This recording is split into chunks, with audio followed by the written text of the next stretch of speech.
Nasfat, Radio, America and Canada, Umrah and Hajj 2024. لبيك اللهم لبيك لبيك لا شريك لك لبيك إن الحمد والنعمة لك والملك لا شريك له لبيك اللهم لبيك لبيك. بداية سفارة الحج والعمرة من الولايات المتحدة الأمريكية إلى السعودية العربية. The beginning of Hajj and Umrah travel from the United States of America to Saudi Arabia. Ìbẹ̀rẹ̀ ìrìn àjò iṣẹ́ Hajj àti Umrah láti ìlú Amẹ́ríkà sí ìlú Saudi Arabia. Assalamu alaikum wa rahmatullahi wa barakatuh. Àlàáfíà Ọlọ́run àti orí ajẹ́njẹ́ tán rẹ̀ kó máa bá gbogbo yín gbé. Àtúntì dé bá a ṣe dé lọ́dọọdún. Gbogbo ẹ̀yin tẹ́ ẹ fẹ́ lọ sí Hajj tọdún 2024. Ẹ̀gbọ́n tó níṣẹ́ ńlá wí. Sallallahu alayhi wa sallam. Ó ní laysal khabaru kal mu'ayyanati. Ìròyìn kò kú tó àfojúbà. Ṣé bí àwa èrò ọdún Hajj ọdún 2023 tá a bá iléeṣẹ́ amúnirìnrìn àjò mímọ́ tá a bá wọn lọ sí ilẹ̀ Saudi fún iṣẹ́ Hajj àti Umrah. Iléeṣẹ́ náà la kó mọ̀ Nasfat, Radio, America and Canada, Umrah and Hajj. À ń jẹ́rìí sí pé a gbádùn ìjọsìn wọn dáradára. Àlàáfíà ara wa kò kú dínkù nítorí pé wọ́n mójútó ìlera wa dáadáa. Bí wọ́n ṣe ń fẹ́ wa lójú náà ni wọ́n ń fẹ́ wa nímú. Yàrá dé àwọn àyè mímọ́. Òun gangan la fi mọ rírì àwọn iṣẹ́ wọn tí wọ́n ń ṣe. Yes, the prophet had once said, since ridings once believe, there is no news like sin, because we are destined to partake in the just concluded Umrah and Hajj pilgrimage 2023. And here is our testimony. Nasfat, Radio, America and Canada, Umrah and Hajj 2024 fulfilled all their promises, even did more. Their management was top-notch. Visitation to sacred and historical places was prompt and fulfilling, preserving valuable health care, beautiful, neat and calm hotel preservation opposite Haram in Mecca and Medina and many more. أيها الحجاج والمعتمرون nísìnyí lẹ́sẹ̀kẹsẹ̀ gbogbo èyí tẹ́ ẹ wá ní lọ́kàn tẹ́ ẹ fẹ́ bá iléeṣẹ́ Nasfat Radio, America and Canada, Umrah and Hajj tẹ́ ẹ fẹ́ bá wọn ṣe Hajj tàbí Umrah lọ́dún yìí. Òun lẹ ti ń gbọ́ bí àmójútó iléeṣẹ́ Nasfat Radio bó ṣe rí nípa Hajj àti Umrah àti àwọn àmójútó wọn. Ẹ wá tẹ́tí gbọ́. Bàálù ìrìn àjò tọdún 2024 yóò gbéra láti ìlú Amẹ́ríkà balẹ̀ gbọ̀n sílùú Mọ̀dínà láṣẹ Ọlọ́run. Kété tí wọ́n bá ti ń balẹ̀ ní Mọ̀dínà bikudiratillahi wa izzatihi. Ó dinú àwọn hòtẹ́ẹ̀lì yín náà nù. Àwọn èyí tí wọ́n ti pèsè kalẹ̀ fún yín níwájú mọ́ṣáláṣí Haram ti Mọ̀dínà ni àbí ti Mẹ́kà tí kò fi ní sí wàhálà ìrìn àrìnjù. Àwọn àlùfáà tí wọ́n pójú owó náà ni wọ́n máa dá yín lẹ́kọ̀ọ́ rẹ̀ sí. Wọ́n ti ń bẹ nílẹ̀ sẹ́pẹ́. Aziyaratu ilal mashaa'iril muqaddasati. Àbẹ̀wò sí àwọn àyè àmì àyè àṣẹ bíi Masjidul Qiblatayn. Àyè ibi tí wọ́n sin àwọn sàábí sí náà ń kọ́ Maqbarul Muslimin àti Masjidu Quba àti ibi tá Ànábì ti jagun Udu, Àràfà lọ́lẹ̀ àti bẹ́ẹ̀ bẹ́ẹ̀ lọ. Àwọn dókítà akọ́ṣẹ́mọṣẹ́ ni wọ́n mọ̀ mójútó àwọn ìlera yín. Ọkọ̀ ọ̀fẹ́ ni yóò sì máa gbé yín débẹ̀. Gbogbo ẹ̀ ètò ní láti iléeṣẹ́ Nasfat Radio, America and Canada, Umrah and Hajj. Now, to all intending programs to observe next Umrah and Hajj rites with us at Nasfat Radio. It is time. Register yourself and loved ones and enjoy our unique packages from Medina to Mecca, fulfilling visitation to sacred and historical places like First Mosque built in Islam, the mosque with 2 Qibla directions, pre-visitation to Arafah for its due day, trained doctors and nurses to take care of your health, skillful scholars to guide you while performing your rites and any more. Torí wípé ọ̀pọ̀ ọ̀rọ̀ ò kágbọ́. afẹ́fẹ́ ní gbé lọ. iléeṣẹ́ Nasfat Radio America and Canada ti wá ṣe ní rọrùn pé o lè máa san owó rẹ ní àsánlẹ̀ tàbí ní díẹ̀díẹ̀ kọjọ́ tán bá dá fún ẹ kó tó pé. Nasfat Radio has made it easy for the intending pilgrims to pay installmentally till the due day. ẹ tún mọ́ gbàgbé lẹ́ẹ̀kan sí gbogbo ilé tẹ́ gbé ní Mọ́kà àti ní Mádínà wájú haramu ló wà. iṣẹ́ ńlá ni wọ́n ṣe. limazidin minal istifsarati ẹ̀kúnrẹ́rẹ́ àlàyé nípa umrah bákan náà ẹ̀kúnrẹ́rẹ́ àlàyé nípa pákéjì umrah àtọ́dún yìí àti ti hajj ti 2024. For further inquiring on your packages for umrah services, contact 3472065705 2023446720 8458216375 or 5199984915. àyà bẹ́ẹ̀lẹ̀ ó bí aré. ẹ tètè pè wọ́n sórí àwọn aago léwọ́ wọn láti tètè máa wá sanwó yín. wáyé ìjà tẹ́wọ́ àdúrà. a lọ re. a bọ̀ re. àṣírí wa yóò sì bò. pẹ̀lú àṣì Ọlọ́run. Allahumma rzuqna zihaba. lil hajji ma'a man nuridu. ya rabbal alamin. Nasfat Radio America and Canada. Umrah and Hajj 2024. لبيك لا شريك لك لبيك والنعمة لك والملك لا شريك لك.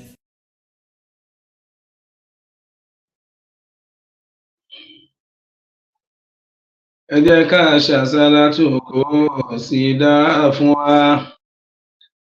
ẹ jẹ́ ká ṣàṣàlátù kó sì dáa fún wa. Ọlọ́run tó ṣẹ̀dá wa ó ń ṣàṣàlátù. Àwọn màláíkà tó ṣẹ̀dá wọ́n ń ṣàṣàlátù. ẹ jẹ́ ká ṣàṣàlátù kó sì dáa fún wa. Alhamdulillahi Rabbil Alamin. والصلاة والسلام على سيدنا محمد وعلى آله وصحبه وسلم. Inshallah, we are starting our program today with the name of Allah subhanahu wa ta'ala, the omnipotent, omniscience, the creator of heaven and earth. He is the one that guides us, that lead us to witness today's program. We pray to Allah subhanahu wa ta'ala to continue. Please and please shower his blessings upon every one of us. Bijay Sayyid al-Wujud sallallahu alayhi wa sallam. Inshallah al-Aziz, if you are online with today's program, let us put our mind into Almighty subhanahu wa ta'ala so that he can answer to our prayer. He is the only one that can answer to your prayer and my prayer too. So if you put your mind into Allah subhanahu wa ta'ala, he will continue and continue to answer your prayer forever and ever. So inshallah al-Aziz, we are moving to our Adhkar session for today. May Allah subhanahu wa ta'ala accept our supplication as an act of ibadah. Supplication when entering mosque. A'udhu billahi al-azim wa biwajhihi al-karim wa sultan al-qadim min ash-shaytan al-rajim. Bismillah walhamdulillah. Allahumma salli ala Muhammad wa ala alihi wa sallim. Allahumma ighfir li sunubi wa aftah li abwab rahmatik. You could establish 2 supererogatory rakats as a mark of salutation to the mosque. May Allah subhanahu wa ta'ala accept it as an act of ibadah. Amin. أعوذ بالله من الشيطان الرجيم. بسم الله الرحمن الرحيم. الذين يشكرون الله قياما وقعودا وعلى جنوبهم ويتفكرون في خلق السماوات والأرض ربنا ما خلقت باطلا سبحانك فقنا عذاب النار ربنا إنك ما تدخل النار فقد هسيته وما للظالمين من أنصار ربنا إننا سمعنا مناديا يهندي للإيمان أن آمنوا بربكم فآمنا ربنا فاغفر لنا ذنوبنا وكفر عنا سيئاتنا وتوفنا مع الأبرار ربنا وأعطنا ما وعدتنا على رسلك ولا تخزنا يوم القيامة إنك لا تخلف الميعاد ربنا آتنا في الدنيا حسنة وفي الآخرة حسنة وقنا عذاب النار الله أكبر الله أكبر الله أكبر لا إله إلا الله الله أكبر الله أكبر ولله الحمد الله أكبر كبيرا والحمد لله كثيرا وسبحان الله بكرة وأصيلا لا إله إلا الله وحده أنجز وعدا ونصر حمدا وسجودا وسام الأحزاب وحدا لا إله إلا الله ولا نعبد إلا إياه مخلصين له الدين ولو كره الكافرون اللهم صل على سيدنا محمد وعلى آل سيدنا محمد وعلى أصحاب سيدنا محمد وعلى أنصار سيدنا محمد وعلى أزواج سيدنا محمد وعلى ذرية سيدنا محمد عليه وسلم تسليما كثيرا الفاتحة. الحمد لله رب العالمين الرحمن الرحيم مالك يوم الدين إياك نعبد وإياك نستعين اهدنا صراط المستقيم صراط الذين أنعمت عليهم غير المغضوب عليهم ولا الضالين آمين آمين آمين سبحان ربك رب العزة عما يصفون وسلام على المرسلين والحمد لله رب العالمين إني وجهت وجهي للذي بدر السماوات والأرض حنيفا وما أنا من المشركين قل إن صلاتي ونسكي ومحياي ومماتي لله رب العالمين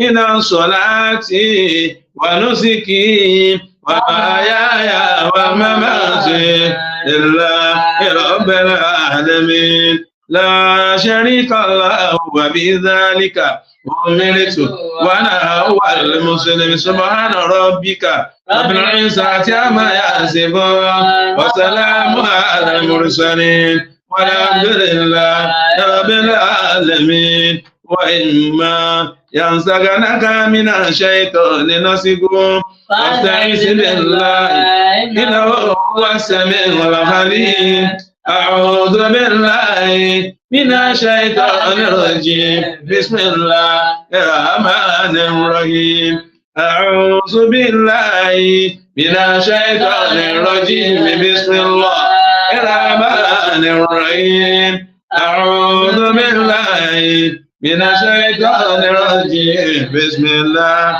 الرحمن الرحيم ويا قوم استغفروا ربكم ثم توبوا إليه عليكم مدرارا ويرزقكم قوة إلى قوتكم ولا تتولوا مجرمين أستغفر الله العظيم الذي لا إله إلا هو الحي القيوم وأتوب إليه أستغفر الله العظيم الذي لا ilaha illa huwal hayyul qayyum. Olúwa foríjì wá astaghfirullah al-azimul ladzi la ilaha illa huwal hayyul qayyum. Ẹ̀ṣẹ̀ wa pọ̀ lápọ̀jù astaghfirullah al-azimul ladzi la ilaha illa huwal hayyul qayyum.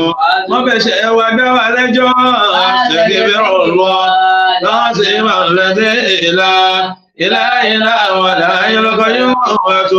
Dákun wá foríjì wá astaghfirullah al-azimul ladzi la ilaha illa huwal hayyul qayyum wa atubu ilayh. Bismillahir rahmanir rahim. Amana ar-rasulu bima unzila ilayhi min rabbih wal mu'minun kullun amana billahi wa malaikatihi wa kutubihi wa rusulihi la nufarriqu bayna ahadin min rusulihi wa qalu sami'na wa ata'na غفرانك ربنا غفرانك ربنا غفرانك ربنا غفرانك ربنا غفرانك ربنا وإليك المصير لا يكلف الله نفسا إلا وسعها لا ما كسبت وعليها ما اكتسبت ربنا لا تؤاخذنا إن نسينا أو أخطأنا ربنا ولا تحمل علينا إصرا كما حملته على الذين من قبلنا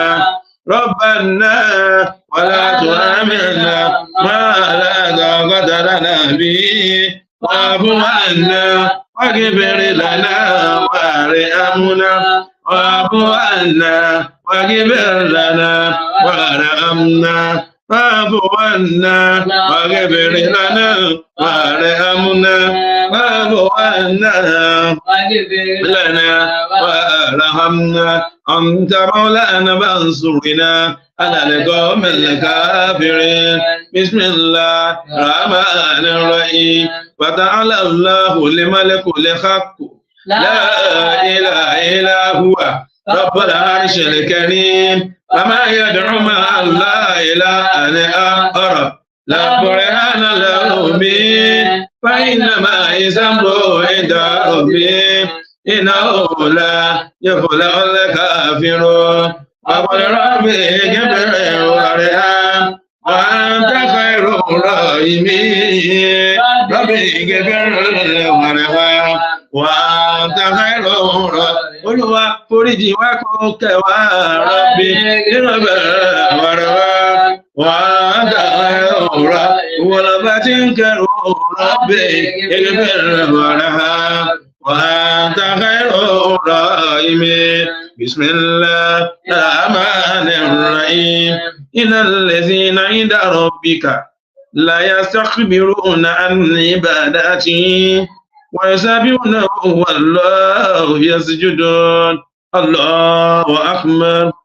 ولله يسجد ما في السماوات والأرض طوعا وكرها وظلالهم بالغدو والآصال.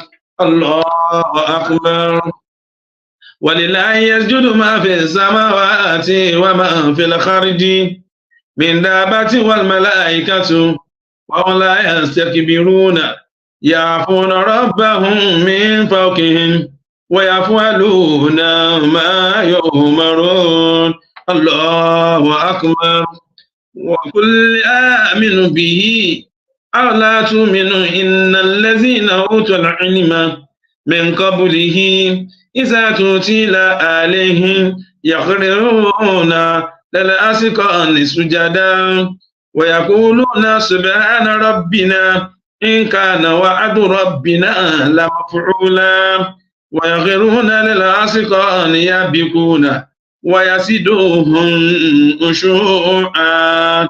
الله أكبر.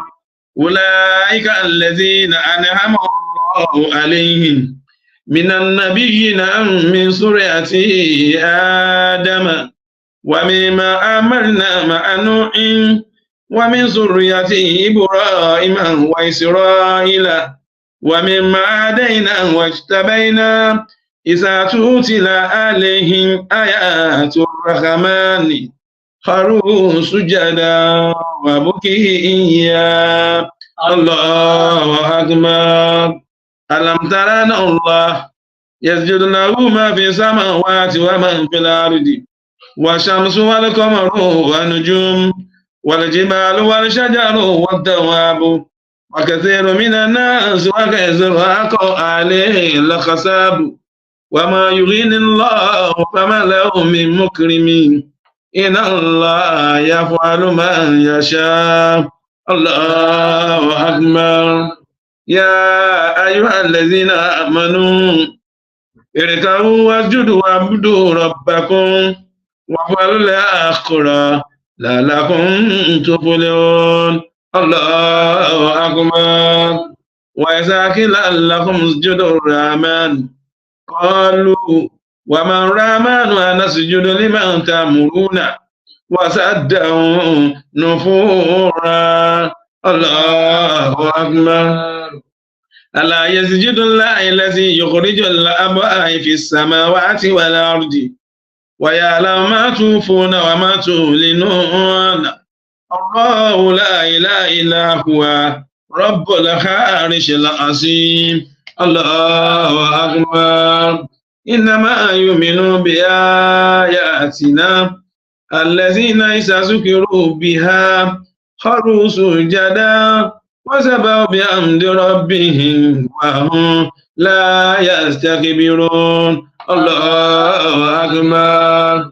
وقال لقد ظلمك بسؤالي نجاتك إلى ناجين وإن كثيرا من الخلطاء لا ينبغي بعد ولا بعد إلا الذين آمنوا وعملوا الصالحات وقليل ما هم وظن داود أنما فتنه فاستغفر ربه وعلى ركيا وغنابا الله أكبر. ومن آيات الليل والنهار والشمس والقمر لا تسجد للشمس ولا القمر واسجد لله الذي خلقهن إن كنتم إياه تعبدون فإن استكبر الذين عند ربك يسبحون له بالليل والنهار وهم لا يسخمون الله أكبر. فاسجدوا لله واعبدوا الله أكبر. وإذا قرئ عليهم القرآن لا يسجدون الله أكبر. ألا لا تطيعوا واسجدوا واقترب الله أكبر. سبوح قدوس رب الملائكة والروح سبوح قدوس رب الملائكة اللهم سبوح قدوس رب الملائكة لك سجدنا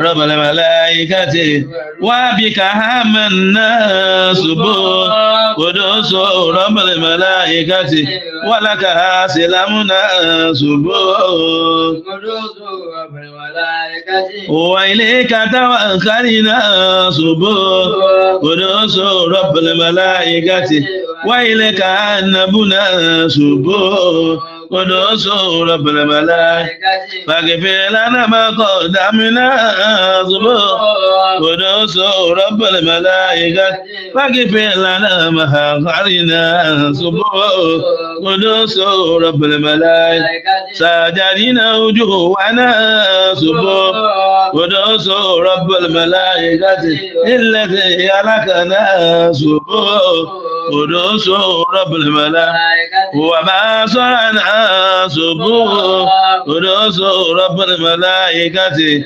وصورنا سبوح قدوس رب الملائكة إلهنا سبوح قدوس رب الملائكة إلهنا سبوح قدوس رب الملائكة فتبارك الله سبوح قدوس رب الملائكة حسن الخالق سبوح قدوس رب الملائكة وروح أنيا اللهم إني أسألك بأني أشهد أنك أنت الله الأحد الصمد الذي لم يلد ولم يولد ولم يكن له كفوا أحد ألا تدع لنا في سجودنا هذا ذنب إلى غفرته ولا أما إلى فرجته ولا دينا إلا قضيته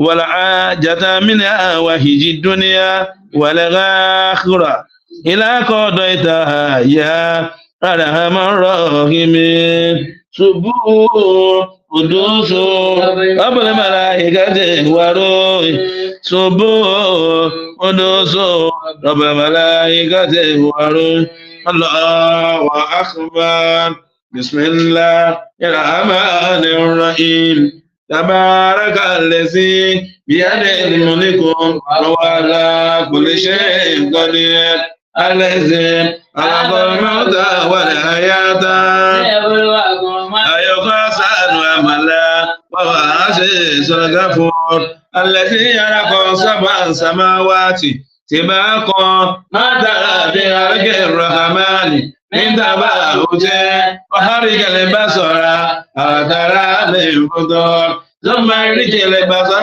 كرتين ينقلب إليك البصر أسيا وهو أسير ولقد زينا السماء الدنيا بمصابيح وجعلناها رجوما للشياطين وأعتدنا لهم عذاب السعير وللذين كفروا بربهم عذاب جهنم وبئس المصير إذا ألقوا فيها سمعوا لها شهيقا ويأتفون تكاد تميز من الغيظ كلما ألقي فيها فوج سألهم خزنتها ألم يأتكم نذير قالوا بلى قد جاءنا نذير فكذبنا وقلنا ما نزل الله من شيء إن أنتم إلا في ضلال كبير وقالوا لا كنا نسمع أو نأكل ما كنا بعذاب السعير فاعترفوا بذنبهم فسوقا لعذاب السعير إن الذين يخشون ربهم بالغيب لهم مغفرة وأجر كبير وأسروا قولكم أو اجهروا به إنه عليم بذات الصدور ألا يعلم من خلق وهو الذي خبير والذي جعل لكم الأرض سلولا فامشوا في مناكبها وكلوا من رزقه وإليه النشور أفأمنتم ما في السماء أن يعزم بكم الأرض فإذا هي تمور أم أمنتم ما في السماء أن يرسل عليكم حاسبا فستعلمون كيف النذير ولقد كذب الذين من قبلهم نكير أولم يروا إلى الطير فوقهم صافات ويقبلن ما يمسكون إلى الرحمن إنه بكل شيء بصير آمن هذا الذي هو جند لكم ينصركم من دون الرحمن إن الكافرون إلا في القرون آمن هذا الذي يرزقكم إن أمسك رزقه فلجوا في عتو والنفور أفما يمشي مكيبا على وجه أحدا أفما يمشي سويا على صراط مستقيم هو الذي ينشأكم وجعل لكم سمعا ولا أبصارا ولا أفئدة قليلا ما تشكرون قل هو الذي سراكم في الأرض وإليه تنشرون ويقولون متى هذا الوعد إن كنتم صادقين قل إنما العلم عند الله وإنما أنا نذير مبين فلما رأوا صلفة سيئت وجوه الذين كفروا وكل هذا الذي كنتم به تهدون قل أرأيتم إن خلقني الله وما معي رحمنا وما يجر الكافرين من عذاب أليم وهو الرحمن آمن به وإليه توكلنا فستعلمون من هو في ضلال مبين قل أرأيتم إن أصابكم ضرا فما يأتيكم بماء معين الله رب العالمين اللهم أنت ربي لا إله إلا أنت خلقتني وأنا عبدك وأنا على عهدك ووعدك ما استطعت أعوذ بك من شر ما صنعت وأبوء لك بنعمتك علي وأبوء بذنبي فاغفر لي فإنه لا يغفر الذنوب إلا أنت لا إله إلا أنت سبحانك إني كنت من الظالمين لا إله إلا أنت سبحانك إني كنت من الظالمين لا إله إلا أنت سبحانك إني كنت من الظالمين سبحان ربك رب العزة عما يصفون وسلام على المرسلين لا رب العالمين بسم الله الرحمن الرحيم قل ادعوا الله أو ادعوا الرحمن أياما تدعوا فلا الأسماء الحسنى ولا تجعل بصلاتك ولا تخافت بها وابتغ بين ذلك سبيلا فلنفنه لا إله الله لا إله الله لا إله إلا كشف ذكرها أبوة شهدها ولا إلى مواتي كل ركوع إلى مواتي كل برنا إلى أوجه كل ووا إلى أولو شهدها ولا إلى الرحمن لا إلى الفرج استوى إلى ملك ريان على كل إنسان على ما هو بيانا إليه هنا يا الله وأنت يا رحمن ولا نجور غفار ولا نلقى قراه لا إله إلا رحمن لا إله إلا ملك لا إله إلا قدوس لا إله إلا سلام لا إله إلا الله لا إله إلا المؤمن لا إله المؤمن لا إله إلا القسيس لا إله عزيز جبر لا إله المتكبر لا إله الملك لا إله البري لا إله المصور لا إله الغفار لا إله الغفور جدا إله الغفور ولا إله الغفار لا إله الوهاب لا إله الرزاق إله الفتاح لا إله الغليم إله القبيض لا إله البسيط إله الغفيد لا إله الرفيع إله المعز لا إله المصل إله السميع لا إله البصير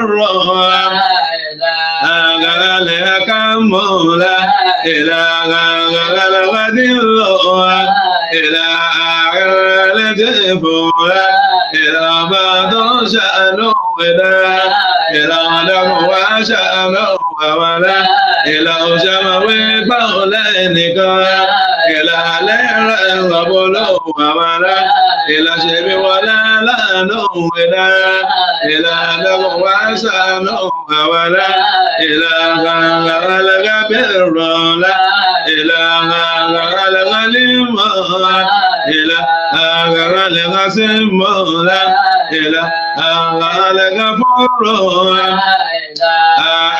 أشكر لا إله الغني إله الكبير لا إله الحفيظ إله المكيت لا إله الحسيب إله الجليل لا إله الكريم إله الرقيب لا إله المجيب إله الوسيع إله الحكيم إله الودود إله المجيد إله البائس إله الشهيد إله اليقول إله الوكيل إله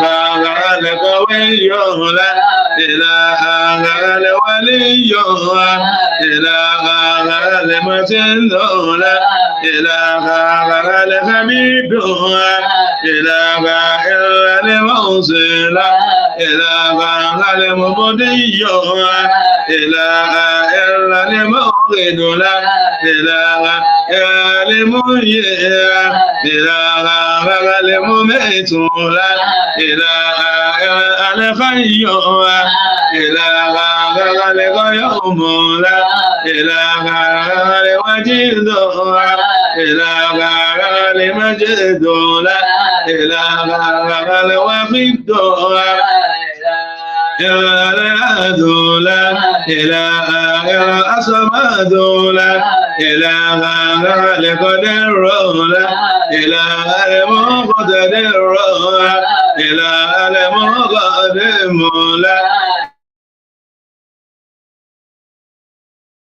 إله الأول إله ليس قبل شيء إله الآخر إله ليس بعدك شيء إله الساخر إله ليس فوقك شيء إله الباطن إله ليس دونك شيء إله إلا الوالي إله المهدي إله الأربار إله التواب إله المهتقم إله الغفور إله إنك عفو إله تحب العفو إله عفو عنا إله إله ملك الملك إله ذو الجلال إله ولي كرام إله المقسط إله الجميع إله الغني إله أنت الغني ونحن الفقراء إله إلا المؤمن لا إله لمن لا إله إلا الدار إله إلا نبي لا إله إلا النور إله بني بني مالنيا إله وتمال رسائوا إله نولي وتمال سيا إله نبشا وتمال سيا إله بشاي وتمال سيا إله الغديا إله البديع إله إلا الباقيا الورث لا إله إلا رشيد إله إلا صبر لا إله إلا الله لا إله إلا شاسكر إلا بابا شهدا ولا إله إلا شاسكر إلا كبيبا له تبيلا إلا أبا شهدا إلا بابا شاسكر لا إلا بلوني كسبوا وما إلا إني يريد لسنا إلا هو لوجود في رنا إلا بلوني كسبوا وجوا إلا إني يريد لسنا إلا هو لجد في برنا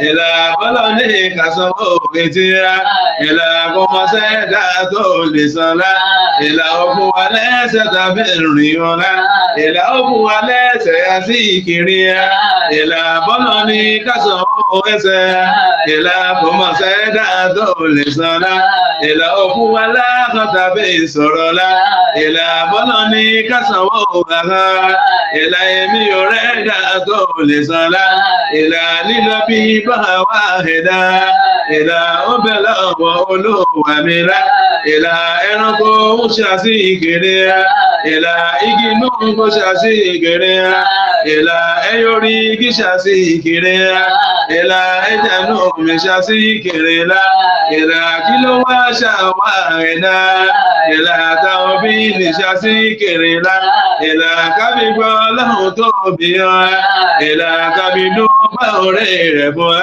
إلى بوالك بروغا إلى كتبات شاسيكريا إلى إجك شاسيكريا إلى كبري وشاسيكريا إلى كبري وشاسيكريا إلى كبر تشداغوا إلى كبمي تشداغوا إلى كبر وشاسيكريا إلى كبر وشاسيكريا إلى كبدو باوري رفلا إلى استجيب دعاءنا إلى وجدنا يومنا وشرقنا بأمورنا إلى فاغفر ذنوبنا وكفر لنا سيئاتنا لا إله إلا الله لا إله إلا الله لا إله إلا الله لا إله إلا الله لا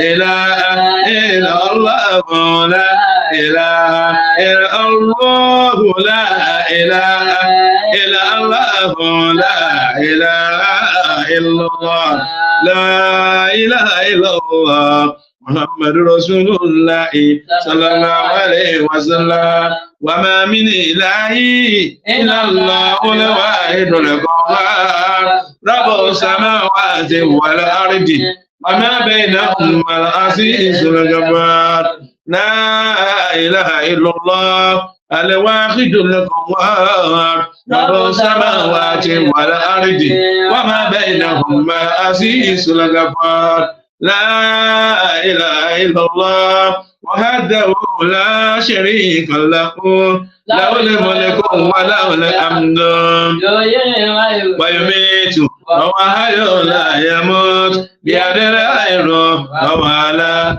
كل شيء قدير سبحان ربك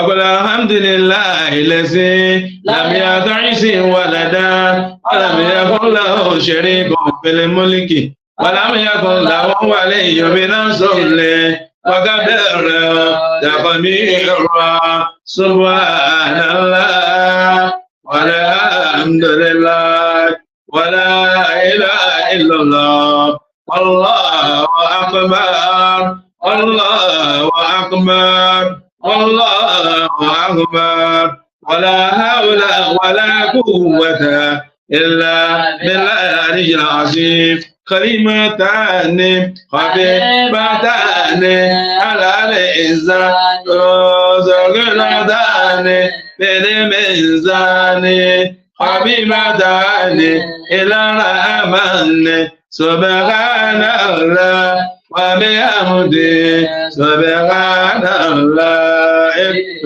وأشهد سبحان الله وبحمده سبحان الله الأبوش سبحان الله وبحمده سبحان الله أدوك سبحان الله وبحمده سبحان الله فوري لوري سبحان الله وبحمده سبحان الله.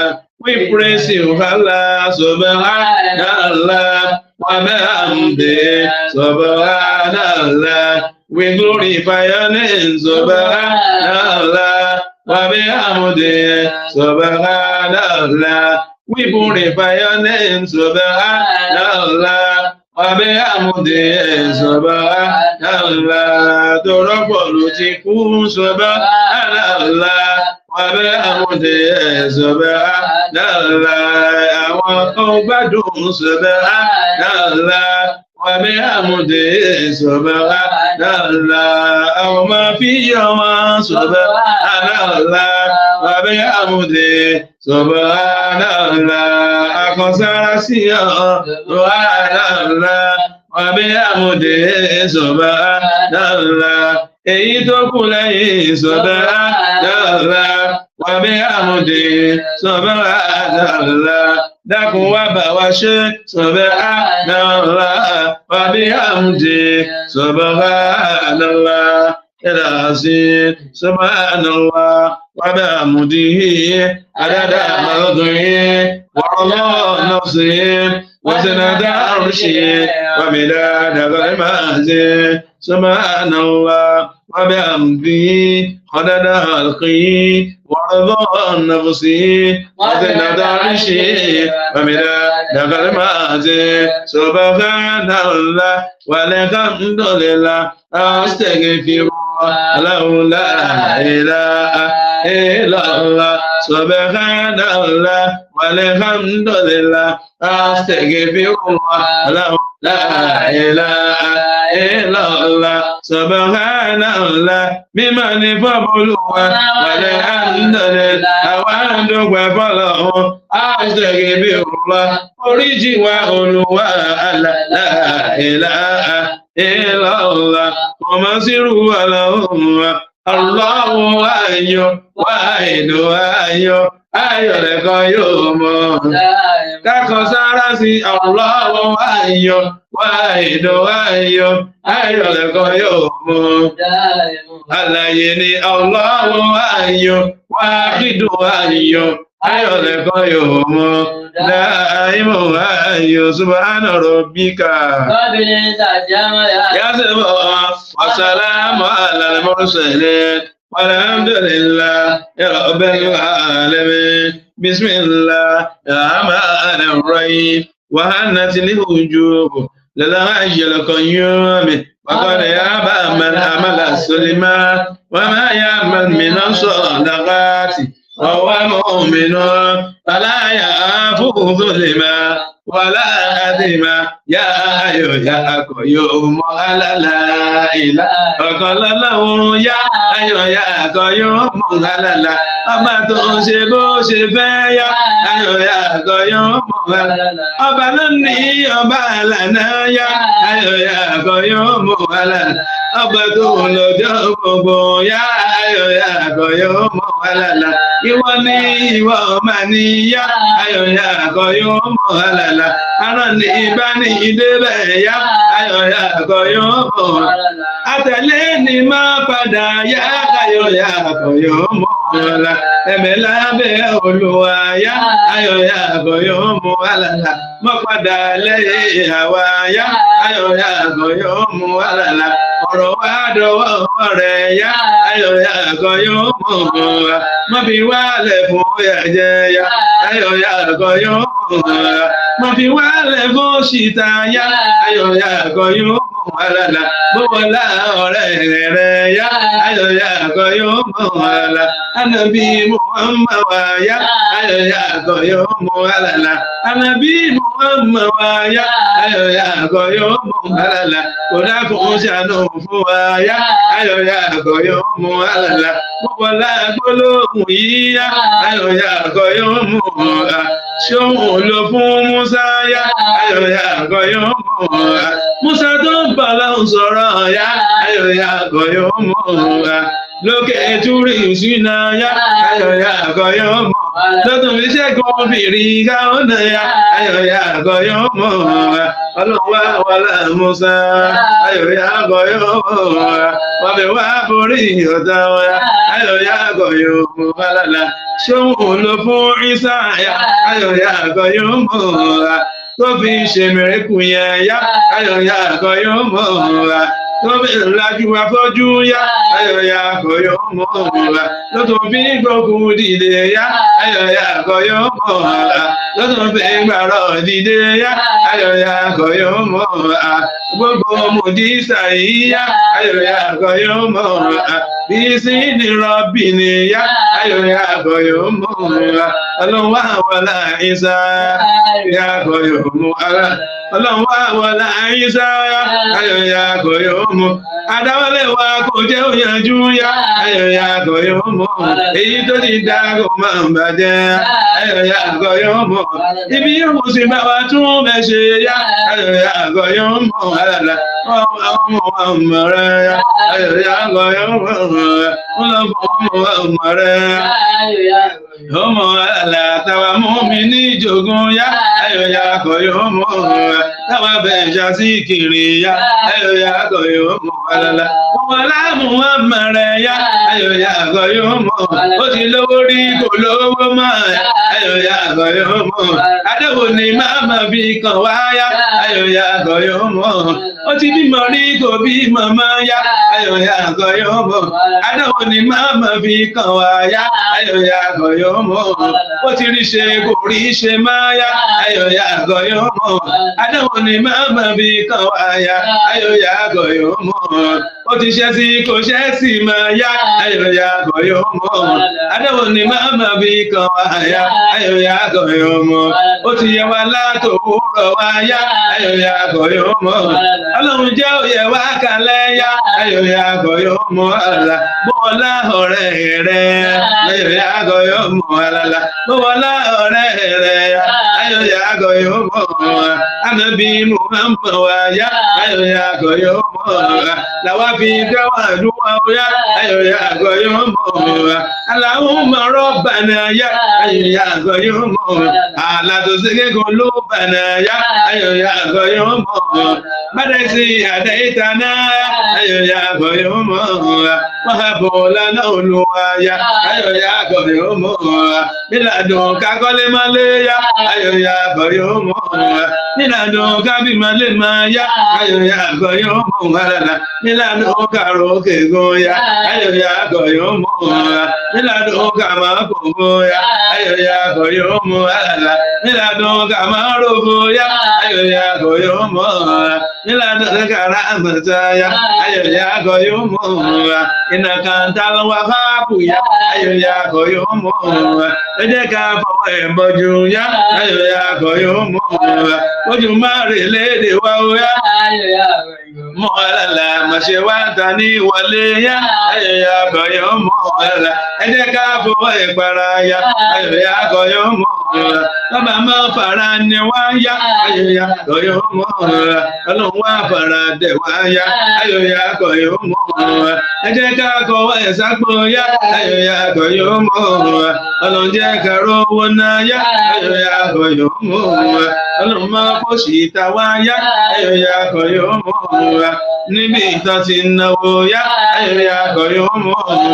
mọ̀jẹ̀ kánà gidi yá ayọ̀ ya kọ yóò mọ̀ àlàlà ọ̀la ọ̀rẹ́ rẹ̀ ayọ̀ ya kọ yóò mọ̀ àlàlà ìyẹn tí kò bá lápò yá ayọ̀ ya kọ yóò mọ̀ bàtà méjì aṣọ wa yá ayọ̀ ya kọ yóò mọ̀ kàlẹ́ lóhùn mú rèlé yá ayọ̀ ya kọ yóò mọ̀ ọmọ kó gbàdúrà wa yá àyíyá kò yóò mú alálà ilaha illallah ya hayyu ya qayyum ya zal jalali wal ikram bismillahir rahmanir rahim Allahu nuru samawati wal ardi masalu nuri kamishkatin fiha misbah المصباح في زجاجة زجاجة كأنها كوكب دري يوقد من شجرة مباركة زيتونة لا شرقية ولا غربية يكاد زيتها يضيء ولو لم تمسسه نار النور على النور يهدي الله النور من يشاء ويضرب الله الأمثال للناس والله بكل شيء عليم سبحان ربك رب العزة عما يصفون وسلام على المرسلين والحمد لله رب العالمين بسم الله الرحمن الرحيم إن الله وملائكته يصلون على النبي يا أيها الذين آمنوا صلوا عليه وسلموا تسليما اللهم يا ربي صل على محمد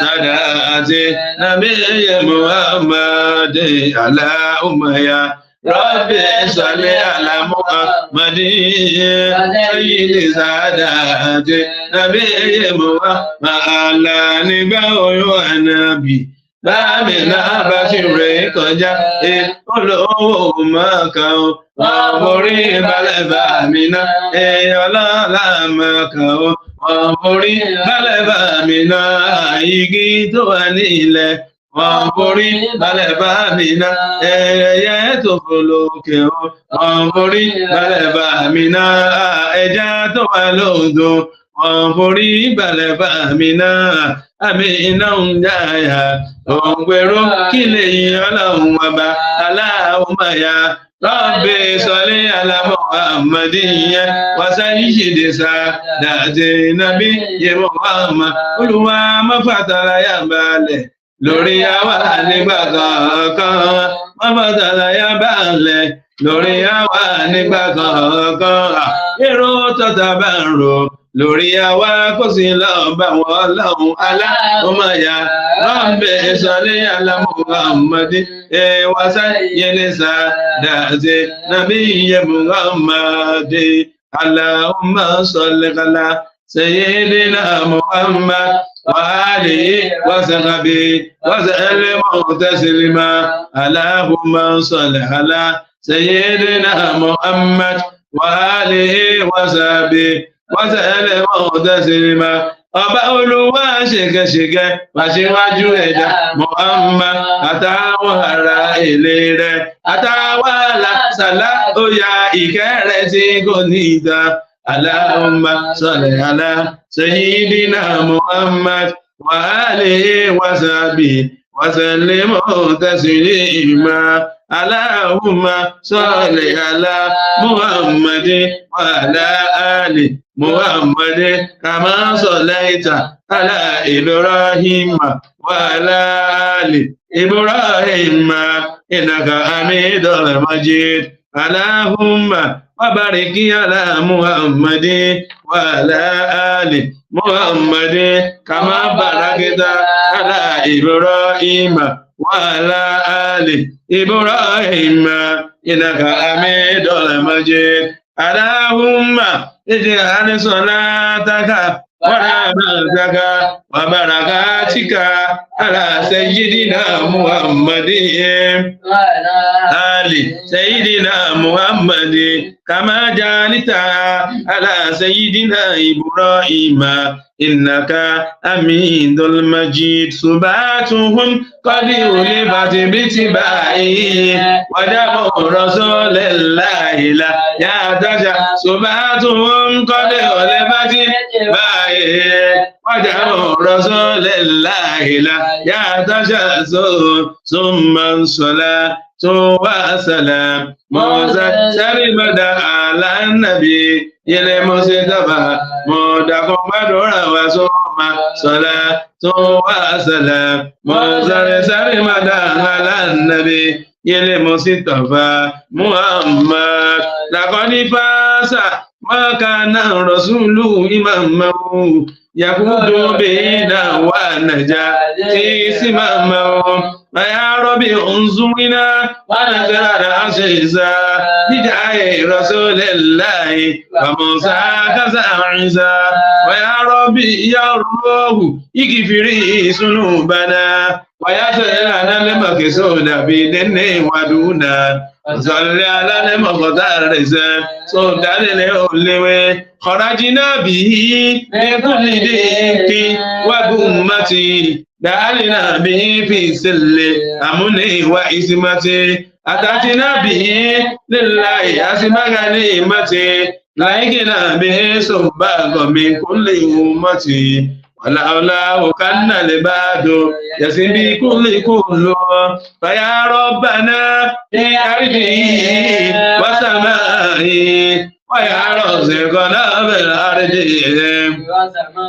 ويا محبودنا في أرضه وسمائه أمتنا على تصديقنا بالسباع فإنا وصل أشواقي يا بدائي يشوق علينا العيش دون لقائي إذا دين لم يكمل فلا كانت صلي صلي صلي صلي صلي صلي صلي على محمد صلي على محمد وتعفيت نبي محمد kájọ yorùbá nàbí muhammadu ẹni bẹ́ẹ̀ ń bọ́ muhammad ara igbe ẹni bẹ́ẹ̀ ń bọ́ muhammad kò ní mẹ́nira ẹni bẹ́ẹ̀ ń bọ́ muhammad kò ní ṣọ́ọ̀tì ẹni bẹ́ẹ̀ ń bọ́ muhammad kò ní ṣáárẹ̀ ẹni bẹ́ẹ̀ ń bọ́ muhammad ọmọ rẹ̀ ò ní kú ẹni bẹ́ẹ̀ ń bọ́ muhammad aya rẹ̀ ò ní kú ẹni bẹ́ẹ̀ ń bọ́ muhammad ọgọ́ rẹ̀ ò ní kú ẹni bẹ́ẹ̀ ń bọ́ muhammad kò ní pòfo ẹni bẹ́ẹ̀ ń bọ́ muhammad kò ní ròfo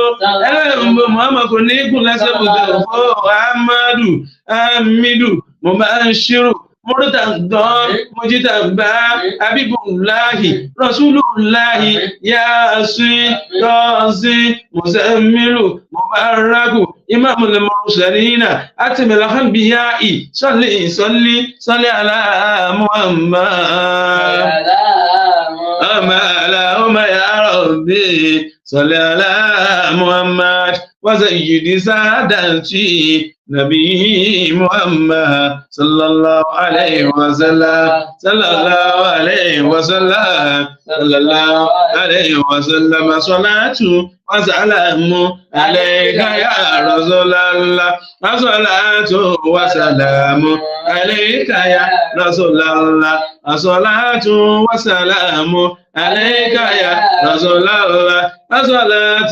وسلام عليك يا رسول الله محمد يا رسول الله يا رسول محمد يا رسول مصطفى يا رسول مرتضى يا رسول حبيب الله يا رسول الله يا رسول هاشمي يا رسول محمد يا رسول محمد يا رسول حبيب الله يا رسول الله يا رسول مصدق يا رسول مبشر يا رسول مشهود يا رسول محمد يا رسول محمود يا رسول إكليل يا رسول الله صلاة وسلام عليك يا رسول الله صلاة وسلام عليك يا رسول الله مولاي صل وسلم دائما أبدا على حبيبك خير الخلق كلهم مولاي صل وسلم دائما أبدا على حبيبك خير الخلق كلهم محمد أشرف الأعراب والعجم محمد خير ما يمشي على قدمي محمد باسط المعروف جنبه محمد صاحب إحسان والكرم محمد تاج رسول الله قاطبة محمد صادق أكواد والكرم مولاي صل وسلم دائما أبدا على حبيبك خير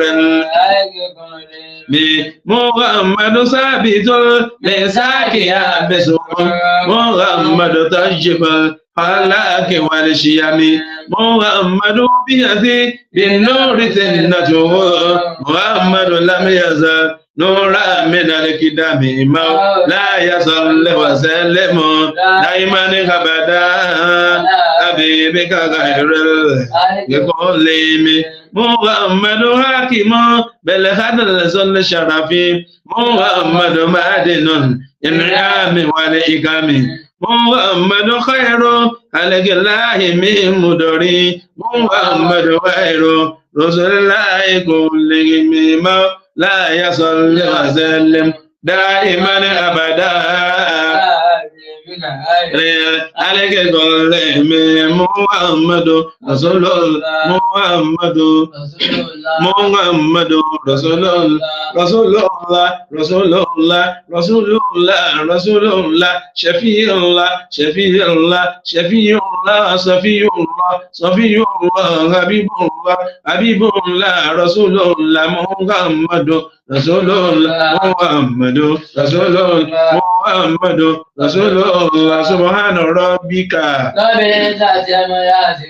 وسلام على المرسلين والحمد لله رب العالمين بسم الله الرحمن الرحيم اللهم إليك أشهد إفقوتي وكلة إلتي وهواني على الناس يا أرحم الراحمين أنت رب المستضعفين وأنت ربي إلى ما تقلني إلى عدو بعيد يا تجهمني أو إلى صديق قريب ملكت أمري إن لم تكن كذبانا علي فلا هبالي غير أن فياتك أوسع لي أعوذ بنور وجهك الذي أشرقت له ظلمة وصلها عليه أمر الدنيا والآخرة أن يصل بي غضبك أو يخل علي ساعتك ولقد كتبت ترضى ولا حول ولا قوة إلا بك اللهم إني أعوذ بك من الكفر والفقر ومن عذاب القبر إلى أنت اللهم إني أعوذ بك من الهم والحزن وأعوذ بك من العجز والكسل وأعوذ بك من الجبن والبخل وأعوذ بك من غلبة الدين وقهر الرجال اللهم إني أعوذ بك من قلب لا يخشع ونفس لا يشبع وعلم لا ينفع ودعاء لا يستجاب له اللهم رب الناس أصحاب اللباس اشفي أنت شافي لا شفاء إلا شفاؤك شفاء لا يقدر سقما بسم الله الرحمن الرحيم وإذ صرفنا إليك يستمعون القرآن فلما أدروا قالوا أنصتوا فلما قضي ولا إلى قوم مسرين قالوا يا قومنا إنا سمعنا كتابا أنزل من بعد موسى مصدقا لما بين يديه يهدي إلى الحق وإلى طريق مستقيم يا قومنا أجيبوا داعي الله وآمنوا به يغفر لكم من ذنوبكم ويجريكم من عذاب أليم اللهم اصرف عنا الوباء والوابش اللهم اصرف عنا الوباء níbi àbúrò ayé aláhùnmá ìsọ̀rọ̀ àná lọ́wọ́bá lọ́sàn ní lóru ní aláhùnmá ìjọba àná lọ́wọ́bá àwọn aráṣọ́ níbi kankan aláhùnmá ìsọ̀rọ̀ àná lọ́wọ́bá olùwà àfi ṣẹ́ṣọ́ aláhùnmá ìṣẹ̀lẹ̀ bá nàlọ́wà lọ́wọ́ àwọn tí forúkọ nípa aláhùnmá ìṣẹ̀lẹ̀ bá nàlọ́wà bá àtàwọn tí ìpàdé lójú ayé aláhùnmá ìṣẹ̀lẹ̀ bá nàlọ́wà bá àtàwọn tí wọ́n ń jí ní gbé aláhùnmá ìṣẹ̀lẹ̀ bá nàlọ́wà bá olùwà fi ṣẹ́ṣọ́ aláhùnmá ìṣẹ̀lẹ̀ bá nàlọ́wà lọ́wọ́ olójúkojú tí wọ́n ní aláhùnmá ìṣẹ̀lẹ̀ bá nàlọ́wà bá olùwà fi ṣẹ́ṣọ́ aláhùnmá lọ́wọ́ ọlọ́kàn tí ra burú sí ní aláhùnmá ìṣẹ̀lẹ̀ bá nàlọ́wà bá olùwà fi ṣẹ́ṣọ́ aláhùnmá ìṣẹ̀lẹ̀ bá nàlọ́wà lọ́wọ́ kan tí ń ṣàbúrú sí ní aláhùnmá ìṣẹ̀lẹ̀ bá nàlọ́wà bá olùwà fi ṣẹ́ṣọ́ aláhùnmá ìṣẹ̀lẹ̀ bá nàlọ́wà má jẹ́ ajáde lẹ́kún lọ́wọ́ ọmọ ìṣẹ̀lẹ̀ bá nàlọ́wà bá má jẹ́ ara ìfẹ́ sẹ́sùwé aláhùnmá ìṣẹ̀lẹ̀ bá nàlọ́wà bá wal bala yàdá fìyàlẹ̀ àbátì ìdìbà ánàlẹ̀ àbátì yàdá fìyàlẹ̀ àbátì ìdìbà ánàlẹ̀ àbátì yàdá fìyàlẹ̀ àbátì ìdìbà ánàlẹ̀ àbátì yàdá fìyàlẹ̀ àbátì ìdìbà ánàlẹ̀ àbátì. Orí burúkú padà lẹ́yìn mi bá ọlọ́run àwa tí ẹ òjò láṣẹ gbọ́ àìbẹ́gbẹ́ pé padà lẹ́yìn wa máa lọ àwa tí ẹ òjò láṣẹ gbọ́ àìró máa padà lẹ́yìn wa ò máa lọ àwa tí ẹ òjò láṣẹ gbọ́ àròrẹ́ àrùn padà lẹ́yìn wa ò máa lọ àwa tí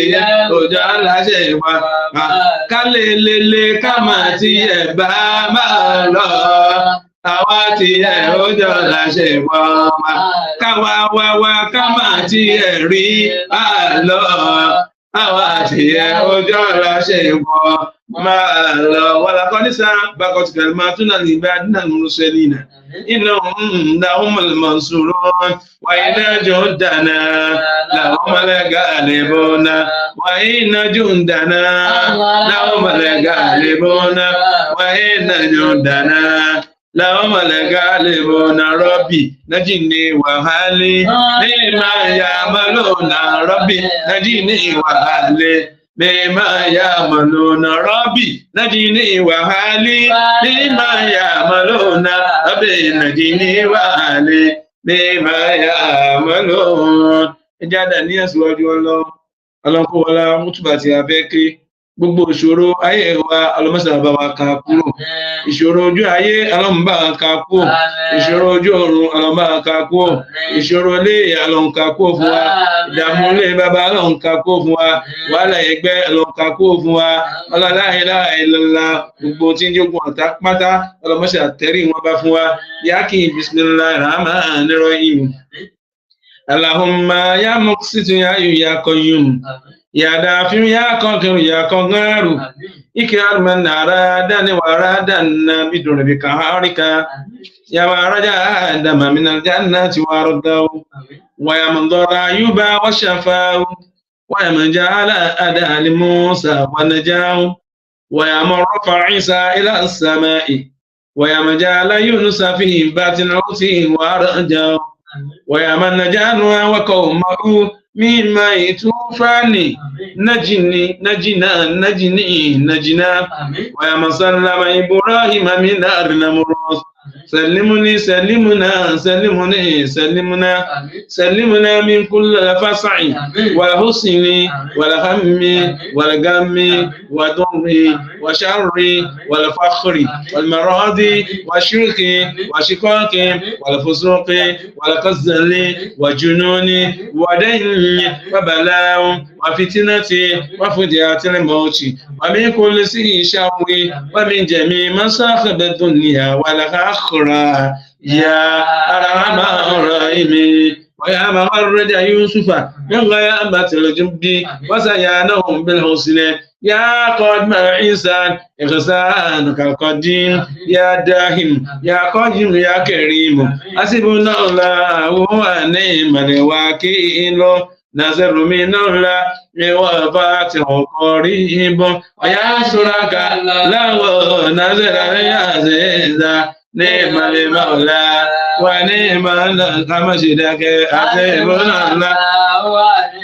وأكيل نصر من الله وفتح قريب وينصرك له نصرا عزيزا نعم المولى ونعم النصير وأيوب إذ نادى ربه ونعم الصنعة وأنت أرحم الراحمين فاستجبنا له وكشفنا ما به من ضر وآتيناه أهله ومثله معه رحمة من عندنا وذكرى للعابدين وتوكل على العزيز الرحيم الذي يراك إن تقوم وتقلبك في الساجدين إنه هو السميع العليم حسبنا الله ونعم الوكيل حسبنا الله ونعم الوكيل حسبنا الله ونعم الوكيل حسبنا الله ونعم الوكيل الله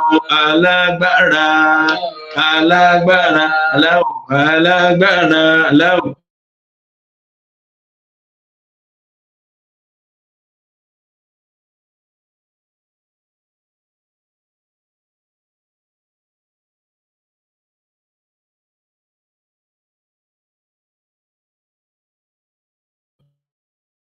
Agbára tó ń fagbára tó ní wá lára Allahu alágbára Allahu alágbára Allahu alágbára àbáwá gbàgbára lọ́wọ́ alágbára tó ń fagbára tó ní wá lára alẹ́sìnà قال لهم الناس إن الناس قد جمعوا لكم فأخشوهم وزادهم إيمانا وقال حسبنا الله ونعم الوكيل فانقلبوا بنعمة من الله وفضل لم يمسسهم سوء وتبعوا رضوان الله والله سبحانه عظيم اللهم إني أعوذ بك من البرص والجنون والجسام ومن سيئات الأسقام بسم الله الرحمن الرحيم وجاهدوا بالله حق جهاده واجتباكم وما جعل عليكم في الدين من حرج ملة أبيكم إبراهيم وسماكم المسلمين من قبل وبهذا ليكون رسول شهيدا عليكم وتكونوا شهداء على الناس فاقيموا الصلاة وآتوا الزكاة واعتصموا بالله هو مولاكم ونعم المولى ونعم المولى ونعم النصير بسم الله الرحمن الرحيم الله لطيف بعباده يرزق ما يشاء وهو القوي العزيز يا لطيف يا الله olúwa يا رزاق يا الله يا ستار يا الله يا ودود يا حنان يا لطيف يا وينصر يا رزاق يا الله رزق يا ستار يا بشير ويا ودود يا رواد ورا يا لطيف يا الله يا رزاق يا الله ستار يا الله يا ودود يا الله يا ودود يا ودود يا ودود يا سلام المجيد يا مولى يا معيد يا فعل ما يريد أسألك بنور وجهك الذي ملأ رضوان عرشك بمراتك التي ودعت بها على أركك وبرحمتك التي وسعت كل شيء أنت وسعت كل شيء رحمة وعلما لا إله إلا أنت يا مقيس أجسني يا مقيس أجسني يا مقيس أجسني يا غياث المستغيثين أغثني يا غياث المستغيثين ìwọlọ́ba tó ń rẹ̀rú lọ́wọ́ ya غياث المستغيثين أغثني fẹ́ràn ọ̀rẹ́ ya غياث المستغيثين أغثني ربي مغلوب فانتصر وجبر قلبي علما كسر ربي مغلوب فانتصر وجبر قلبي علما كسر ربي لا تكلني إلى أحد ولا توهجني إلى أحد واجني عن كل أحد يا من إليه مستند وعليه المعتمد وهو الواحد الفارد الصمد لا شريك له ولا ولد خذ بيدي من الضلال إلى الرشيد ونجني من كل ضيق ونكد وأفوض أمري إلى الله بصير بالعباد وأفوض أمري إلى الله بصير بالعباد يا خالق النفس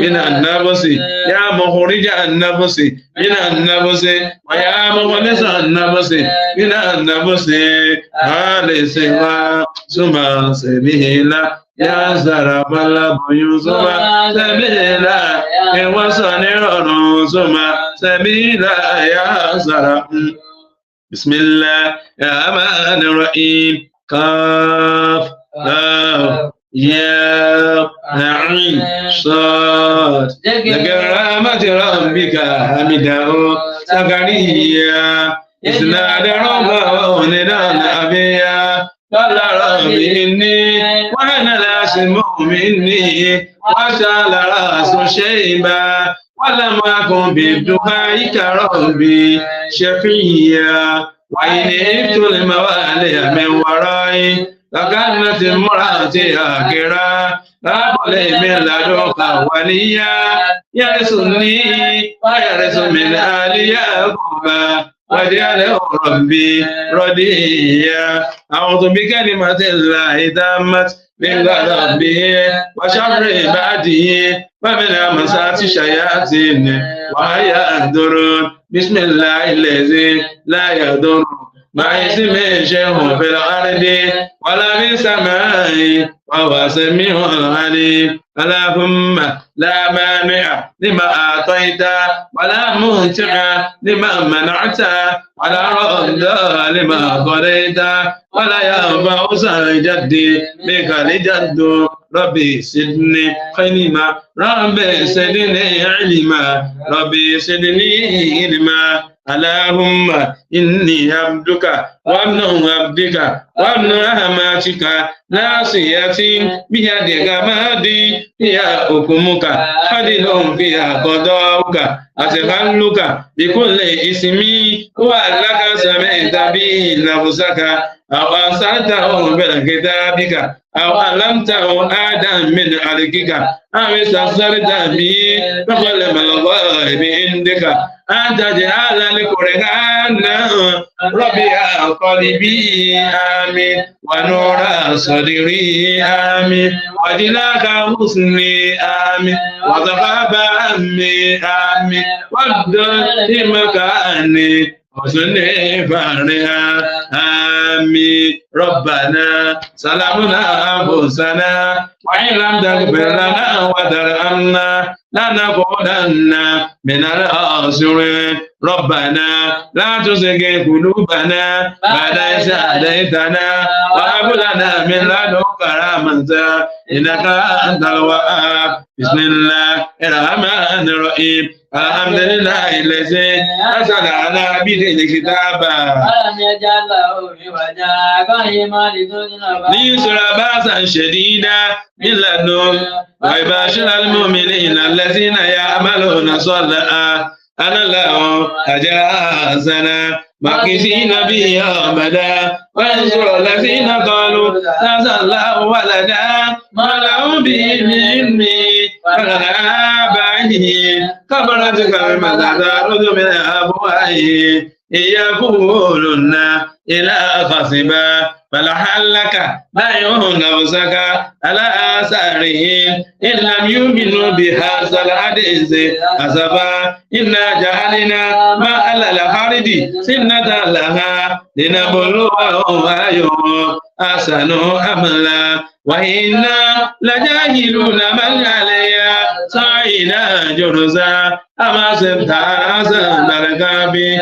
وركب كانوا من آياتنا عجبا إذ هو الفتية إلى الكافي فقالوا ربنا آتنا من لدنك رحمة وهيئ لنا من أمرنا رشدا ربنا اكشف عنا العذاب إنا المؤمنون ربنا تقبل منا إنك أنت السميع العليم ربنا آتنا في الدنيا حسنة وفي الآخرة حسنة وقنا عذاب النار ربنا أتم لنا نورنا واغفر لنا إنك على كل شيء قدير ربنا لا تجعلنا فتنة للذين كفروا واغفر لنا ربنا إنك أنت العزيز الحكيم بسم الله الرحمن الرحيم وتلك حجتنا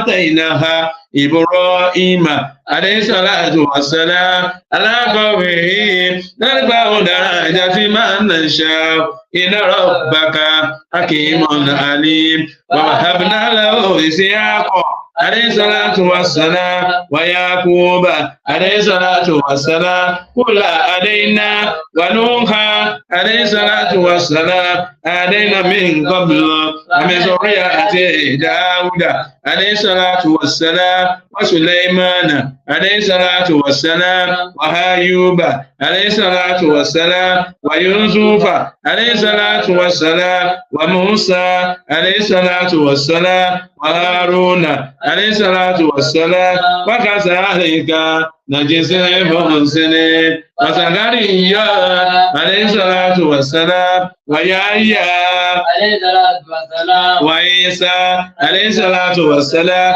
وإلياس عليه الصلاة والسلام كل من الصالحين وإسماعيل عليه الصلاة والسلام واليسع عليه الصلاة والسلام ويونس عليه الصلاة والسلام ولوط عليه الصلاة والسلام وكل فضلنا على العالمين ومن آبائه وذرياته وإخوانه واجتبيناهم وهديناه إلى صراط مستقيم الفاتحة بسم الله الرحمن الرحيم الحمد لله رب العالمين الرحمن الرحيم مالك يوم الدين إياك نعبد وإياك نستعين اهدنا صراط المستقيم صراط الذين أنعمت عليهم غير المغضوب عليهم ولا الضالين آمين بسم الله الرحمن الرحيم الله لا إله إلا هو الحي القيوم لا تأخذه سنة ولا نوم له ما في السماوات وما في الأرض هذا الذي يشفع عنده لا بإذنه يعلم ما بين أيديهم وما خلفهم ولا يحيطون بشيء من علمه إلا بما شاء وسع كرسيه السماوات والأرض ولا يؤوده حفظهما وهو العلي العظيم لقد جاءكم رسول من أنفسكم عزيز عليه ما علمتم حريص عليكم بالمؤمنين رؤوف رحيم فإن تولوا فقل حسبي الله لا إله إلا هو عليه توكلت وهو رب العرش العظيم بسم الله الرحمن الرحيم والضحى والليل إذا سجى وودعك ربك وما قلى وللآخرة خير لك من الأولى ولسوف يؤتيك ربك فترضى ألم يجدك يتيما فأوى ووجدك ضالا فأدى ووجدك عائلا فأغنى فأما اليتيم فلا تقهر وأما السائل فلا تنهر وأما بنعمة ربك فحدث بسم الله الرحمن الرحيم ألم نشرح لك صدرك أنك بسمك الذي أنقض ظهرك ورفعنا لك ذكرك فإن مع العسر يسرا إن مع العسر يسرا فإذا بلغت فاسعى إلى ربك فارغب بسم الله الرحمن الرحيم إنا أنزلناه في ليلة القدر وما أدراك ما ليلة القدر ليلة القدر خير من ألف شهر تنزل الملائكة والروح فيها بإذن ربهم من كل أمر سلام حتى مطلع الفجر بسم الله الرحمن الرحيم ألم تر كيف فعل ربك بأصحاب الفيل ألم يجعل كيدهم في تدبير وأرسل عليهم طيرا أبابيل ترمي بحجارة من سجيل فجعلهم كعصف مأكول بسم الله الرحمن الرحيم إيلاف قريش إيلافهم رحلة الشتاء والصيف فليعبدوا رب هذا البيت الذي أطعمهم من جوع وآمنهم من عذاب بسم الله الرحمن الرحيم أنت الذي يكسب في الدين أنت الذي يدعو اليتيم ألا يرضى على طعام المسكين وويل للمرسلين الذين هم عن صلاتهم ساهون الذين هم يراءون ويأمرون بالمعروف بسم الله الرحمن الرحيم إنا أعطيناك القوة أسأل ربك ونقر إلى شانك ولا أبداك بسم الله الرحمن الرحيم يا أيها الكافرون تعبدون ما تعبدون ولا تعبدون ما أعبد ولا تعبدون ما أعبدتم ولا تعبدون ما أعبد لكم دينكم وليدين بسم الله الرحمن الرحيم إذا جاء ناصر الله والفاتح وإذا الناس يدخلون في دين الله أفواجا فسبح بحمد ربك واستغفره إنه كان توابا بسم الله الرحمن الرحيم تبت يدا السراج وتب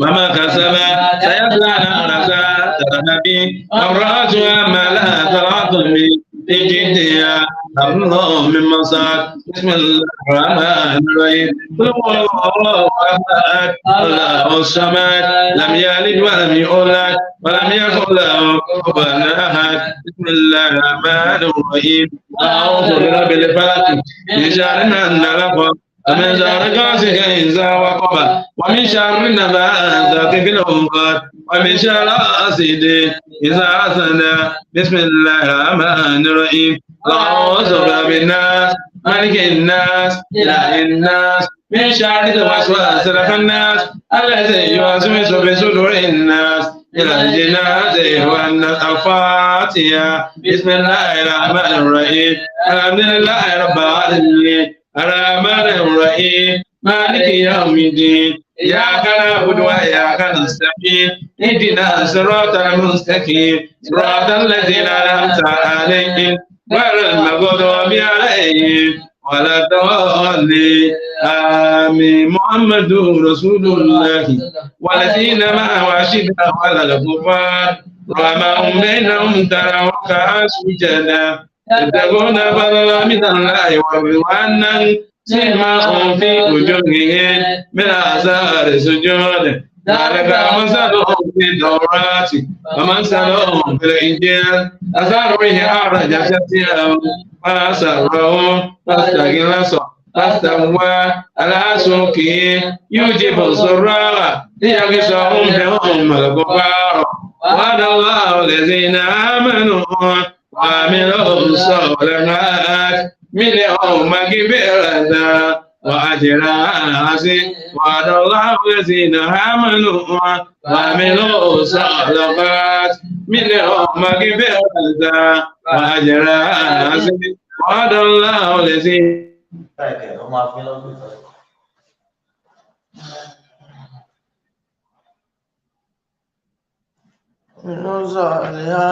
آمنوا وعملوا الصالحات ولا قوة إلا بالله لا حول ولا قوة إلا بالله العلي العظيم ولا حول ولا قوة إلا بالله العلي العظيم مقام محمودا سي محمد màkọ́mà Mahmuda tí Muhammad ní ọ jọ̀wọ́ mú wá débẹ̀ ọba olúwa wa o. Màkọ́mà Mahmuda tí Muhammad ní màkọ́mà Mahmuda tí Muhammad ní jọ̀wọ́ mú wá débẹ̀ ọba olúwa. Àníṣe o màkọ́mà Mahmuda tí Muhammad ní màkọ́mà Mahmuda tí Muhammad ní jọ̀wọ́ mú mi débẹ̀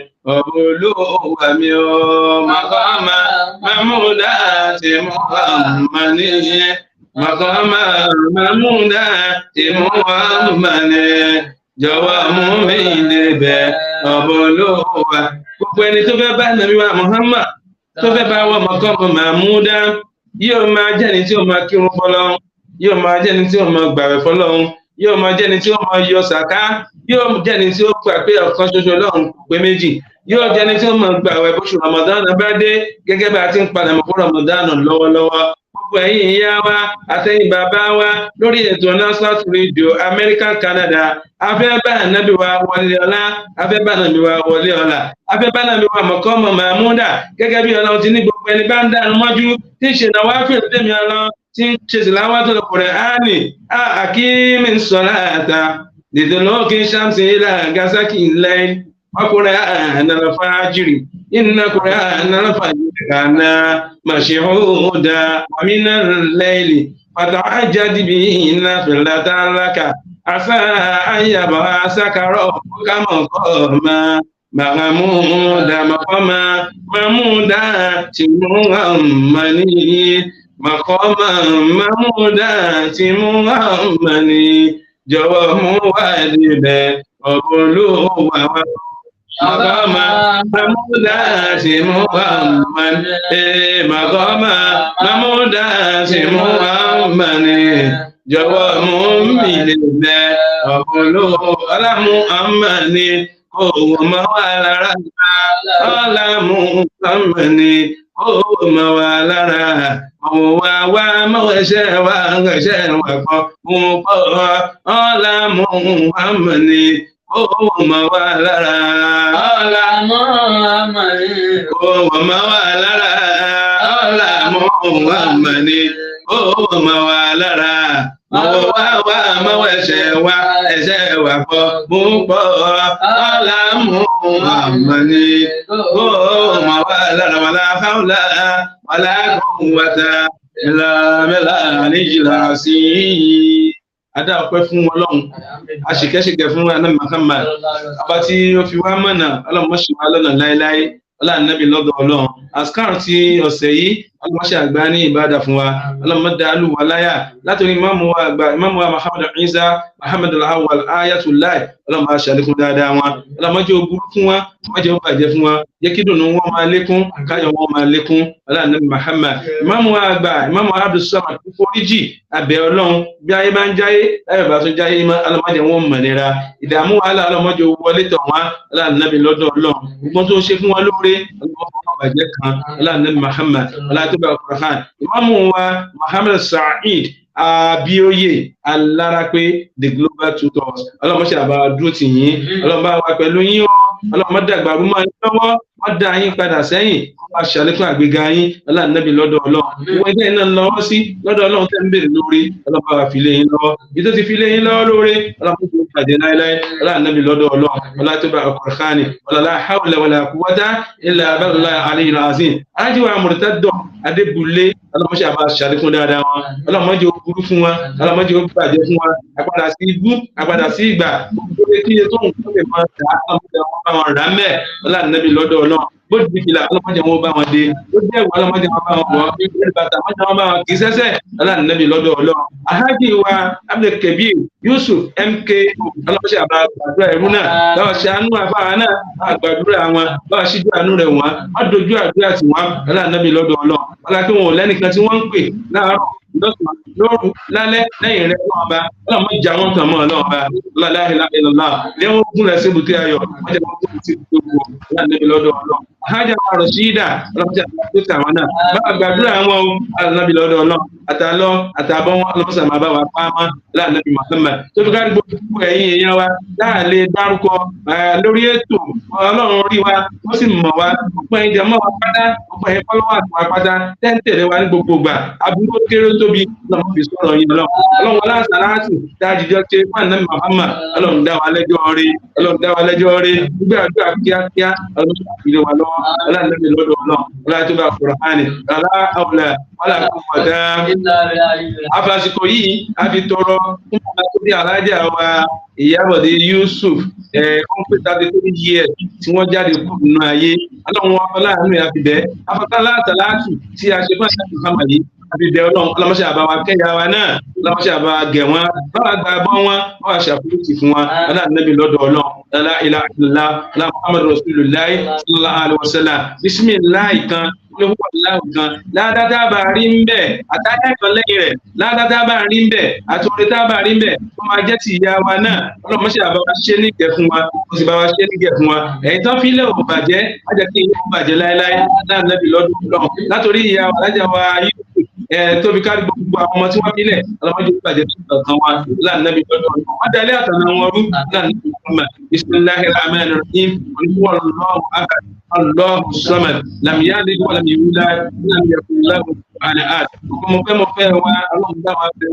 gbogbo mo kọ́ wa ọlọ́run bá wa kọ́ Allahumma ya rabbi salli ala Muhammadin wa sayyidi saadati nabiyyi Muhammad أوناك يا الله أوناك يا حنان أوناك يا منان أوناك يا سلطان لا إله إلا الله الملك الحق المبين محمد رسول الله صادق الوعد الحميد سبحان ربك رب العزة عما يصفون وسلام على المرسلين والحمد لله رب العالمين سبحان ربك رب العزة عما يصفون وسلام على المرسلين والحمد لله رب العالمين سبحان ربك رب العزة عما يصفون وسلام على المرسلين والحمد لله رب العالمين. Inshallah, Aziz, we move to the next program, which is Tilawat by Imam Abiodi Al-Marabi, the global talk. فليتفضل مشكورا. السلام عليكم ورحمة الله وبركاته. أعوذ بالله من الشيطان الرجيم. بسم الله الرحمن الرحيم. الحمد لله رب العالمين والصلاة والسلام على رسول العالمين وعلى آله وصحبه وسلم. أوناك يا الله أوناك يا حنان أوناك يا منان أوناك يا ديان أوناك يا سلطان غفرانك يا الله غفرانك يا حنان غفرانك يا منان غفرانك يا ديان غفرانك يا سلطان باسمك يا الله باسمك يا حنان باسمك يا منان باسمك يا ديان باسمك يا سلطان. We give thanks to Almighty Allah, we praise Him, we adore Him, we glorify Him for His innumerable bounties over us. We thank Him, we appreciate Him, as we beseech Allah's endless mercy and benedictions upon the noble soul of the noble Prophet Muhammad sallallahu alaihi wasallam, his household, his companion, and the generality of his followers. So To all our fathers and mothers in the house, our brothers and sisters, our scholars, I say Assalamu alaikum wa rahmatullahi wa barakatuh. May the peace and blessings of Allah be upon each and every one of us.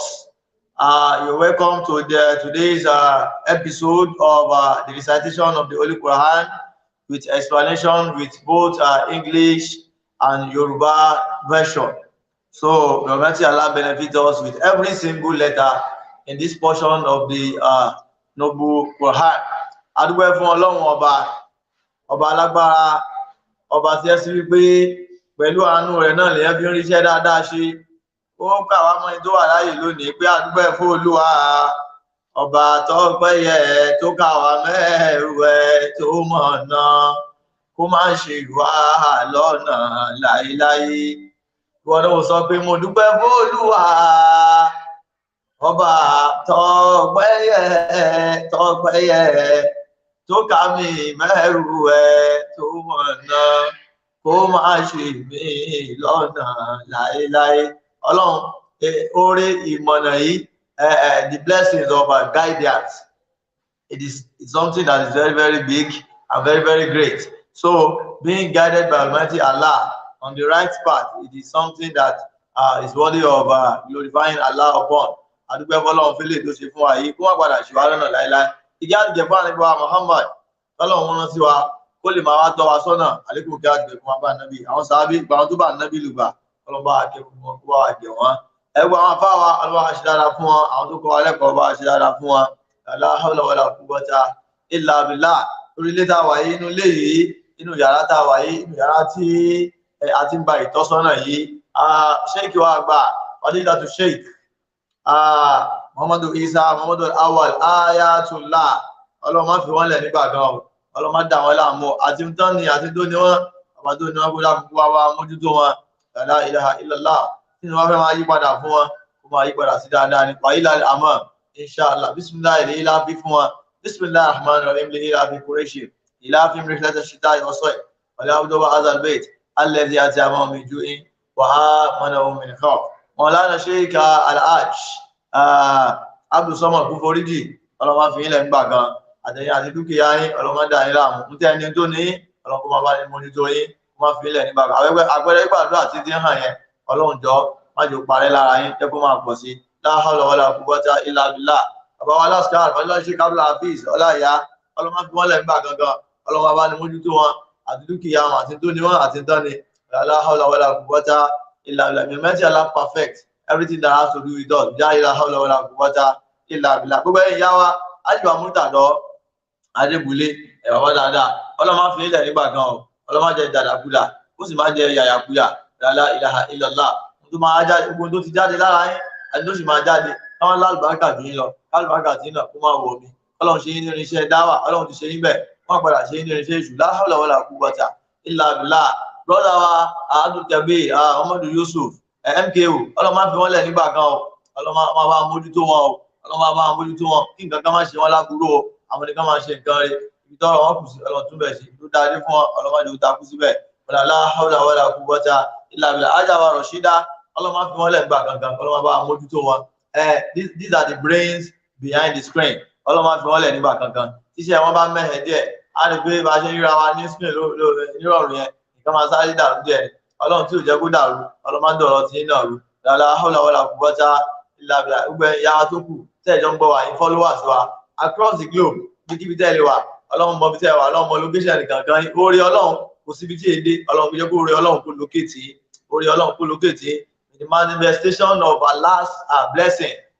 May you experience the manifestation of Allah's blessing in your lives. La hawla wala quwwata illa billah. Kẹ́ máa rí bíbàdúrà, tí ó fi máa jẹ́ kẹ́ máa kún Nasfat rédíò lọ́wọ́, ọlọ́run jẹ́ kẹ́ máa rí. La hawla wala quwwata illa billah. Today, we are moving on to another chapter, inshallah Rahman. Quran chapter 27. Quran chapter 27. That is Surah An-Naml for us. Surah An-Naml, Quran chapter 27. Alhamdulillah Rabbil Alameen. We thank Almighty Allah that has given us the opportunity to start. As we are starting, Bismillah, with the name of Allah, may we have a good hand. La hawla wala quwwata illa billahi al-aliyyil azim. Surah An-Naml. It is named Naml. It is named Naml because Almighty Allah discussed about normally there the ants. So Allah Ta'ala discussed about the ants there. So it's when we get there about Prophet Sulaiman alayhi salatu wasalam. So the title was depicted from what has happened, what has transpired between Sulaiman alayhi salatu wasalam and the Naml. So that's why. And naming the chapters in the chapterization of the Holy Quran, it has to always has something to do with that thing embedded in that very chapter of the Quran. So when we see Surah Al-Lab and others, so before a chapter could be named a particular name, so it maybe the content of that chapter, it has something to do with that naming. So Bismillah, we are starting this from verse 1 to 19, verse 1 to 19. As we listen, for every one of us, let us bring out our Quran. Even if it is on your phone, let us bring it out so that you can benefit from verse 1 to 19, inshallah. A'udhu billahi minash shaitanir rajim. Bismillahirrahmanirrahim.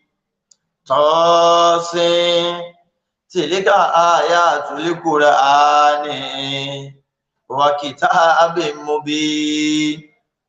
Hudan wa bushra lil mu'minin alladhina yuqimuna as-salata wa yu'tuna zakata wa hum bil akhirati hum yuqinun.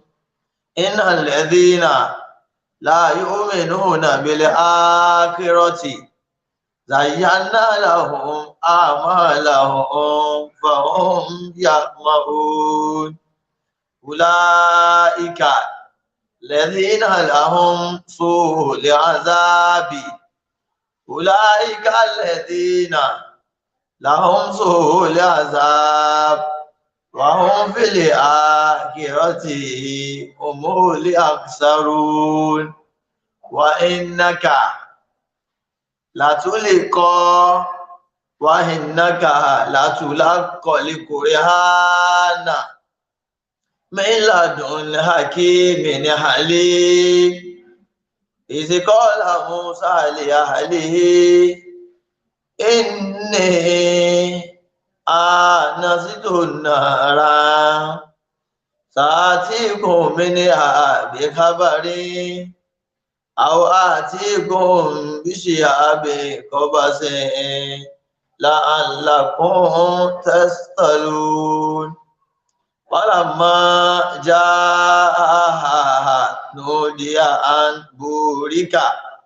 Falamma jaaha nudiya an burika man fin nari wa man hawlaha wa subhanallahi rabbil alamin.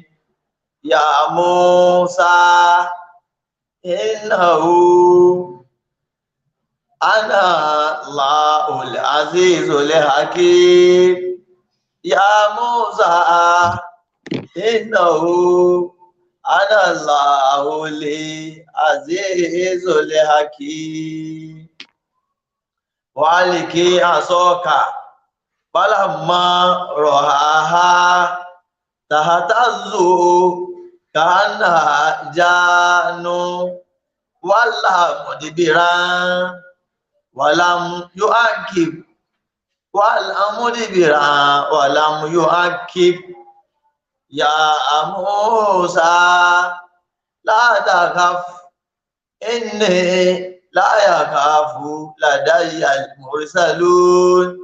Inni la yakhafu ladayya al-mursalun illa man zalama summa baddala husna ba'da suhi wa inni ghafurur rahim.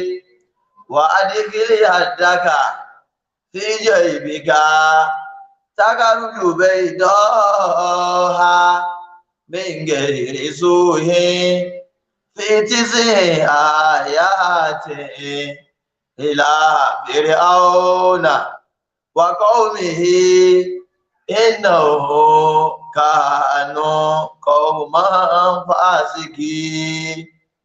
Falamma ja'atihum ayatuna mubsiratan qalu hadza sihrun mubin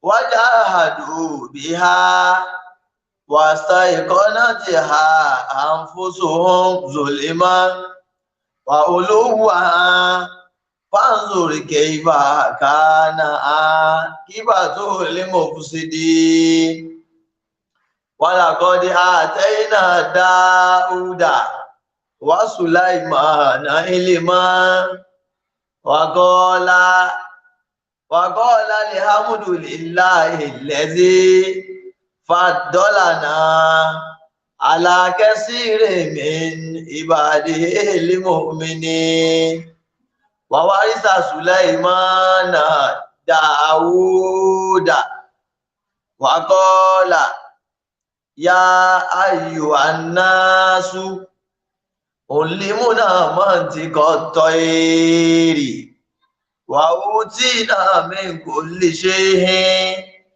in hadha la huwa al-fadilul mubin inna hadha la huwa al-fadilul mubin wa ushira li Sulaimana wa junuduhu min al-jinni wal insi wat-tayri fahum yuzaun hatta iza ataw ala wadi namuli qalat innamulatu ya ayyuhan namulu udkhulu masakinakum la ya'timannakum Sulaimanu wa junuduhu wa hum la yash'urun la ya'timannakum Sulaimanu wa junuduhu wa hum la yash'urun fatabassama dahikan min qawliha wa qala rabbi awzi'ni an ashkura ni'mataka allati an'amta alayya wa ala walidayya wa an a'mala salihan tardahu wa adkhilni bi rahmatika fi ibadika salihin wa adkhilni bi rahmatika fi ibadika salihin. Sadaqallahu maulana al-azim wa balaga rasuluhu al-karim wa nahnu ala zalika minan shahidin. Allahu Akbar kabira. Allahu Akbar kabira. I love this portion of the Holy Quran so much, especially where we ended. Alhamdulillah Rabbil Alamin. The translation and explanation of Quran chapter 27 from verse 1 to 19, inshallah Rahman. The translation, the English version first, before we now move to the Yoruba version. In the name of Allah, the most gracious, the most merciful, Allah subhanahu wa ta'ala. This Surah Namli, as I've stated earlier, is named normally because Allah mentioned normally ant. Allah, something that has to do with ants there.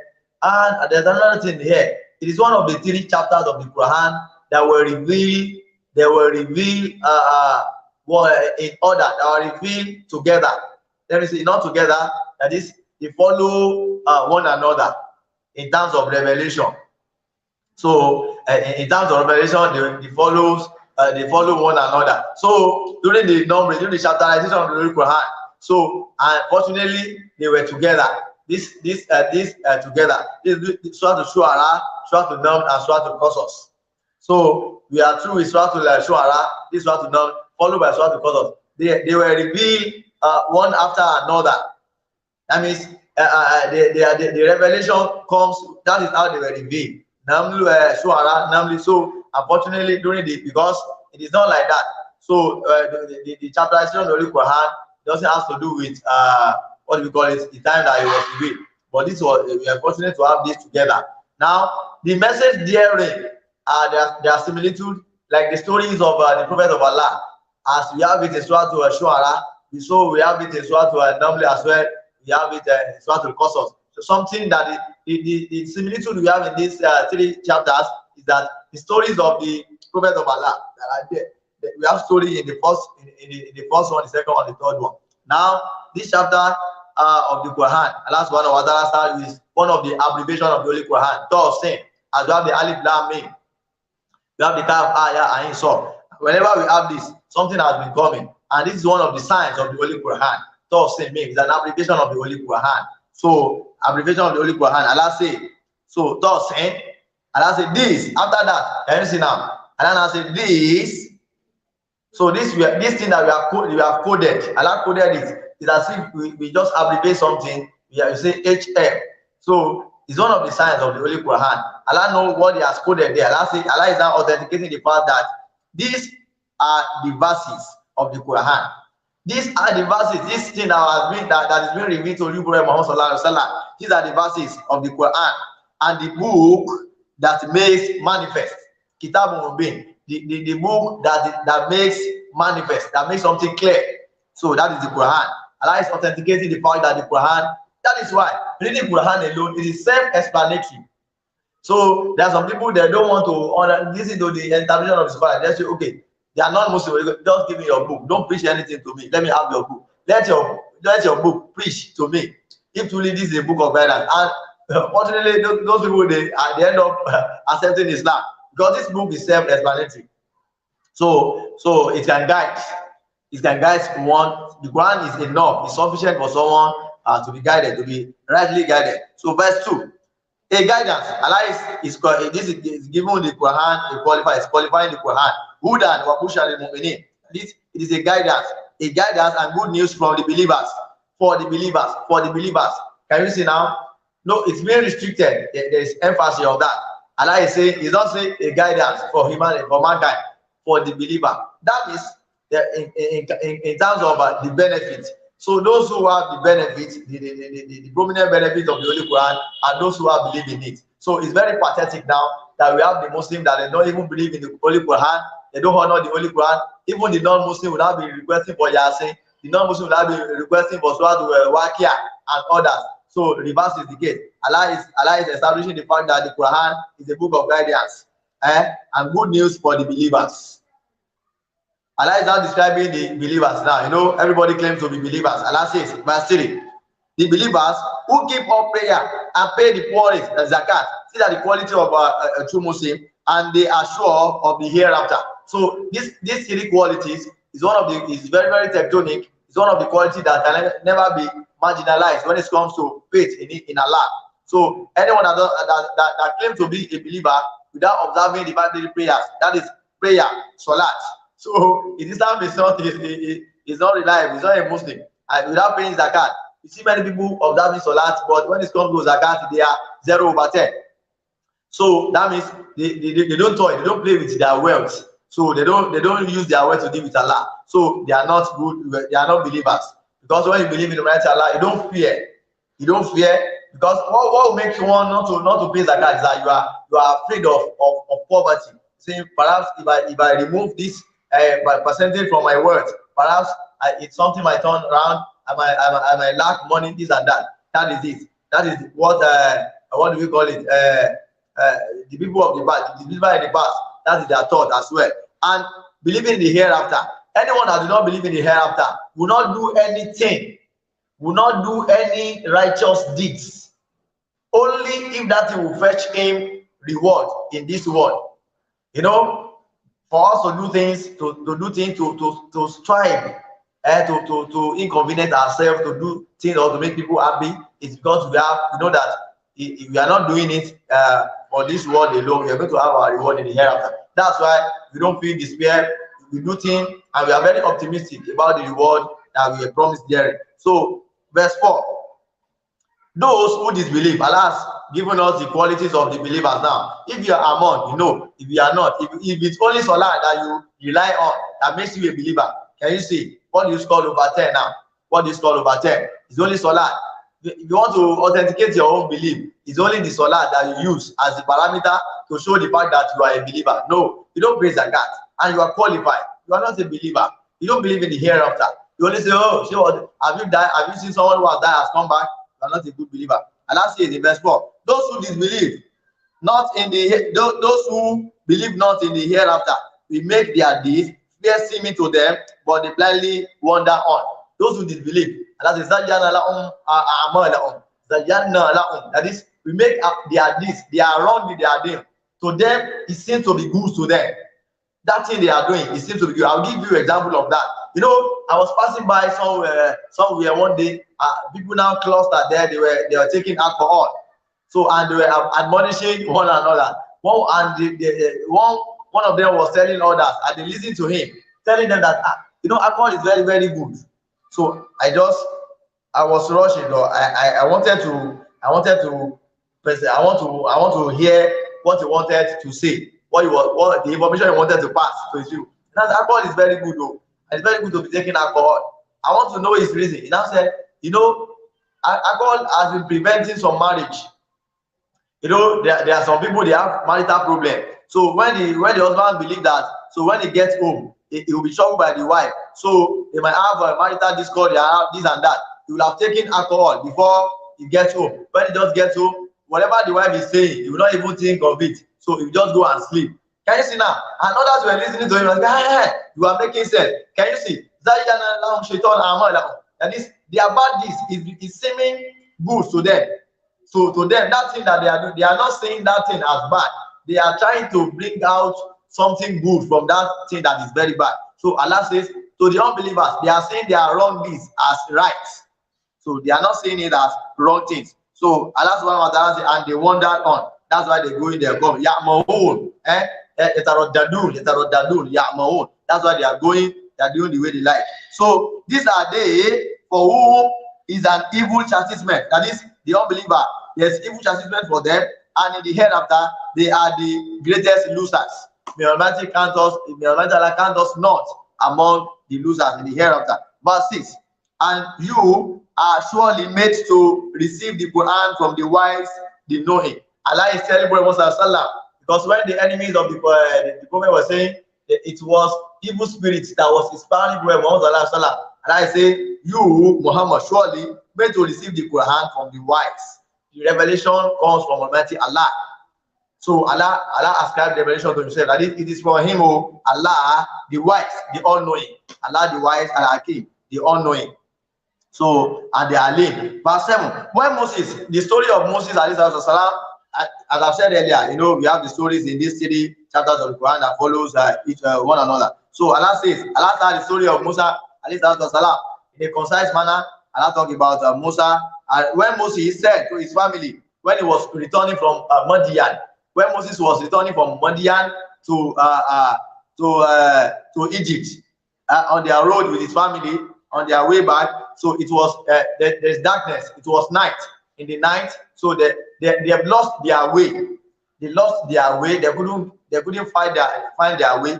Yeah, Moses, when Moses said to Allah was reporting this to when Moses Allah was reporting this because the prophet wasn't alive. It's about 1,800 years approximately between Moses and Muhammad. 2,500 years between Moses and Muhammad.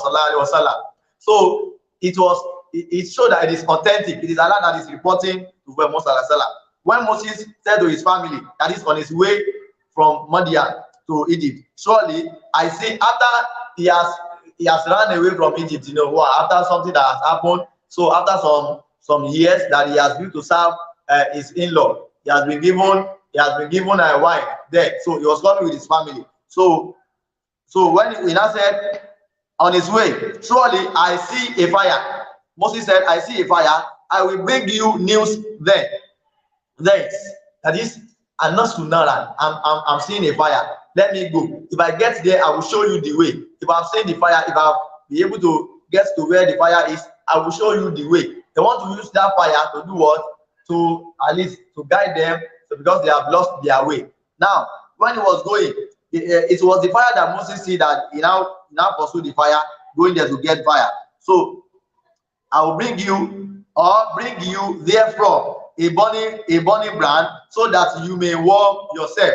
So that is la'alakum tastolihun, yastoli. That is for so that I will bring you the brand of the fire, so that you can warm yourself from the cold, because the weather was so cold. So when he came to it, that is when Musa got to where the fire was, a voice issued. He had a voice saying, "Blessed Burika." That's the meaning of Burika man finna. So it should be translated when someone translates this amateurly. Now say man finna means the person is inside fire. No, Burika. Allah says, "Blessed is he who is in search of fire," not the person that is inside fire. So Burika man finna. That is, blessed is Musa. Allah bless Musa. That is, my blessing is unto you. Barakallahu laka. Burika laka. Imana. Burika laka. Arab will say Burika laka.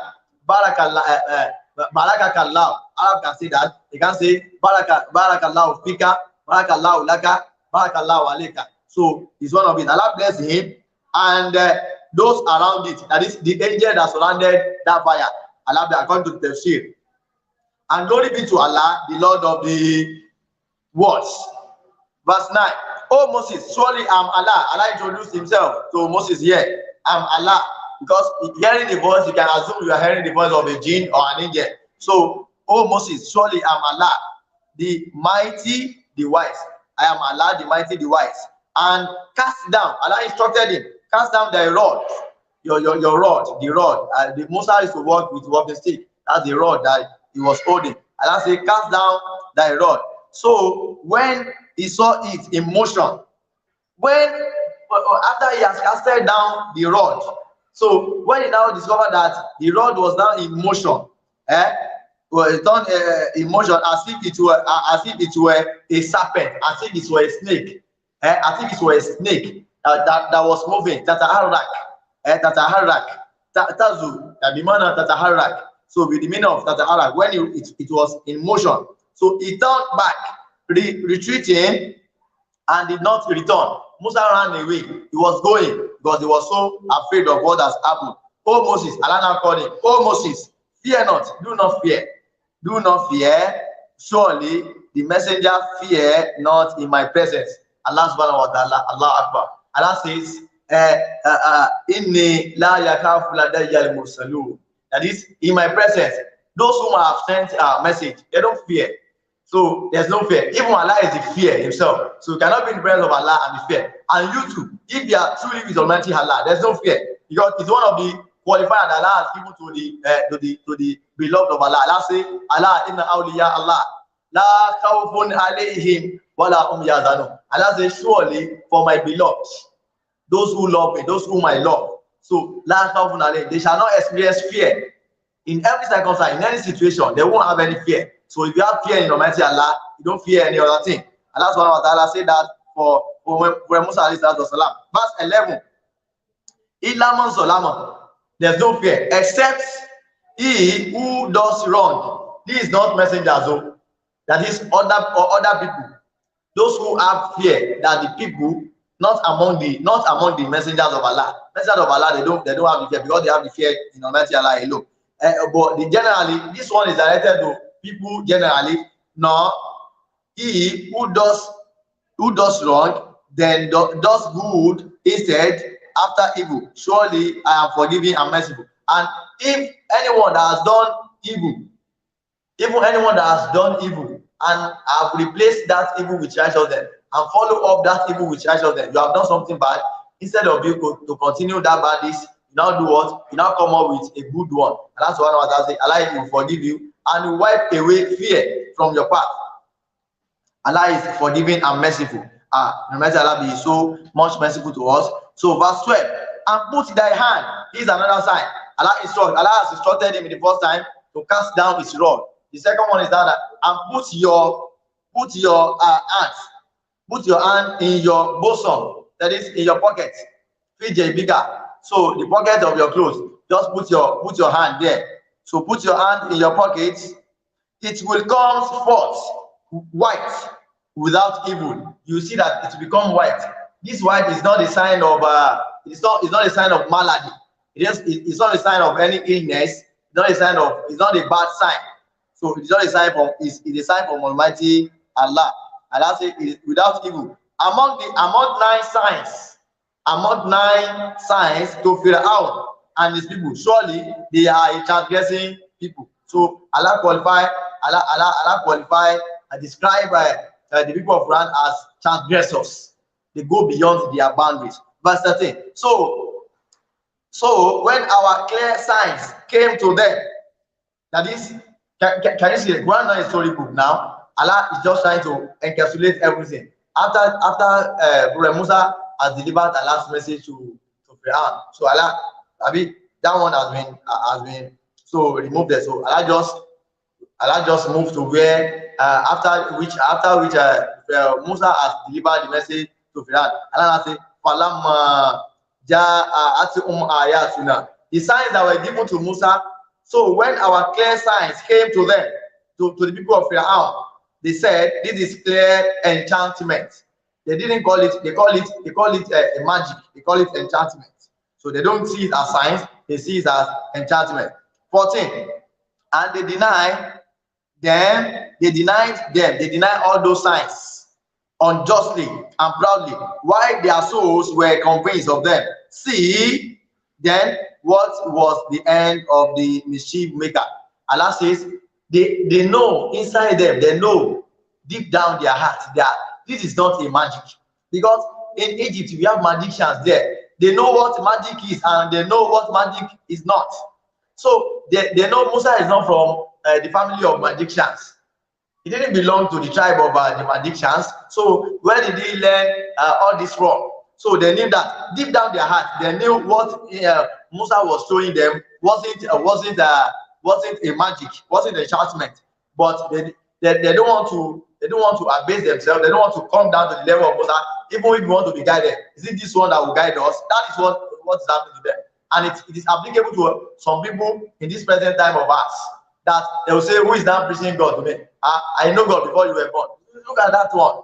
So you can be guided by anywhere. So as a Muslim, al-hikmatu dollar, knowledge is you can find some knowledge everywhere. You can find guidance everywhere. Verse 14. So verse 15 rather. And certainly we gave knowledge. Now the story of Musa was concluded here. Allah used another four. Allah starts the story of Sulaiman, Solomon and David, Sulaiman and Dawood. Allah says, so and certainly we gave knowledge to David and Solomon. Sulaiman is the son of David. So the son of David. And it was reported that Dawood, he has 19 sons. He has 19 sons, among which was Sulaiman. And it was only Sulaiman that inherited prophethood from his father. It was only Sulaiman who inherited prophethood by his father. So it is a mercy from Allah. Allah said, "We have endowed David and Solomon knowledge." And they said together, they knew it as blessings. They didn't take it for granted. They appreciated it. And they said, "Praise be to Allah, who has made us excel many of his believing servants." That is, the answer, Alhamdulillah, lazi faddalana ala kasirin min ibadihi al-mu'minin. They know Allah subhanahu wa ta'ala has made them to excel over the servants of Allah. So what Allah has given them is very, very scarce. Because prophethood is not inheritance. Prophethood can never be acquired by spiritual training or moral trainings. It is something, it's a blessing from Almighty Allah. Allah has now endowed Dawood and Sulaiman. Almighty Allah make all our children to be greater than us in righteousness. Verse 16. Allah says, and Solomon was David's heir, that is, inheritor. Solomon was the one that inherited David. And he said, that is, Sulaiman was saying, Sulaiman said, "Oh man, Sulaiman," when he acknowledged the blessings of Allah in their family. So he testified to the blessings of Allah. Allah has bestowed his father and himself. He now said, "Oh man, we have been taught the speech of birds." Allah give them that among something that Allah give them. Allah give them multiple toy. that they can understand the conversation of birds when they talk, when they discuss. They know how to speak with birds. And we have been granted all of things. We have been granted of all things. We were given many things. And toy. We have been granted almost everything. Everything. Surely this is manifest grace. And this is a very elementary grace. It's a very great grace that Allah has endowed us. Verse 17. And his us. Wahashira is Sulaiman or Junudu min al-Jinn. And his us, the us of Sulaiman and of the jinn and men, the gods, those who Allah has made subservient for Sulaiman among men and jinns. He served him like king. Even Allah has made jinn subservient to Sulaiman. He served him. They were submissive to him. He sent them an errand. So Allah he now gathered themselves. It was they gathered themselves together, and the birds, together with the birds, were gathered to Sulaiman, to Solomon, and they were formed into a group. They were into a group, the cluster. They have an assemblage. Until one day they were given as an entourage to Sulaiman. You know, when an eminent is coming, you see with entourage, people before him. So this jinn, human beings and birds. That's how they were leading Sulaiman. Until they were now going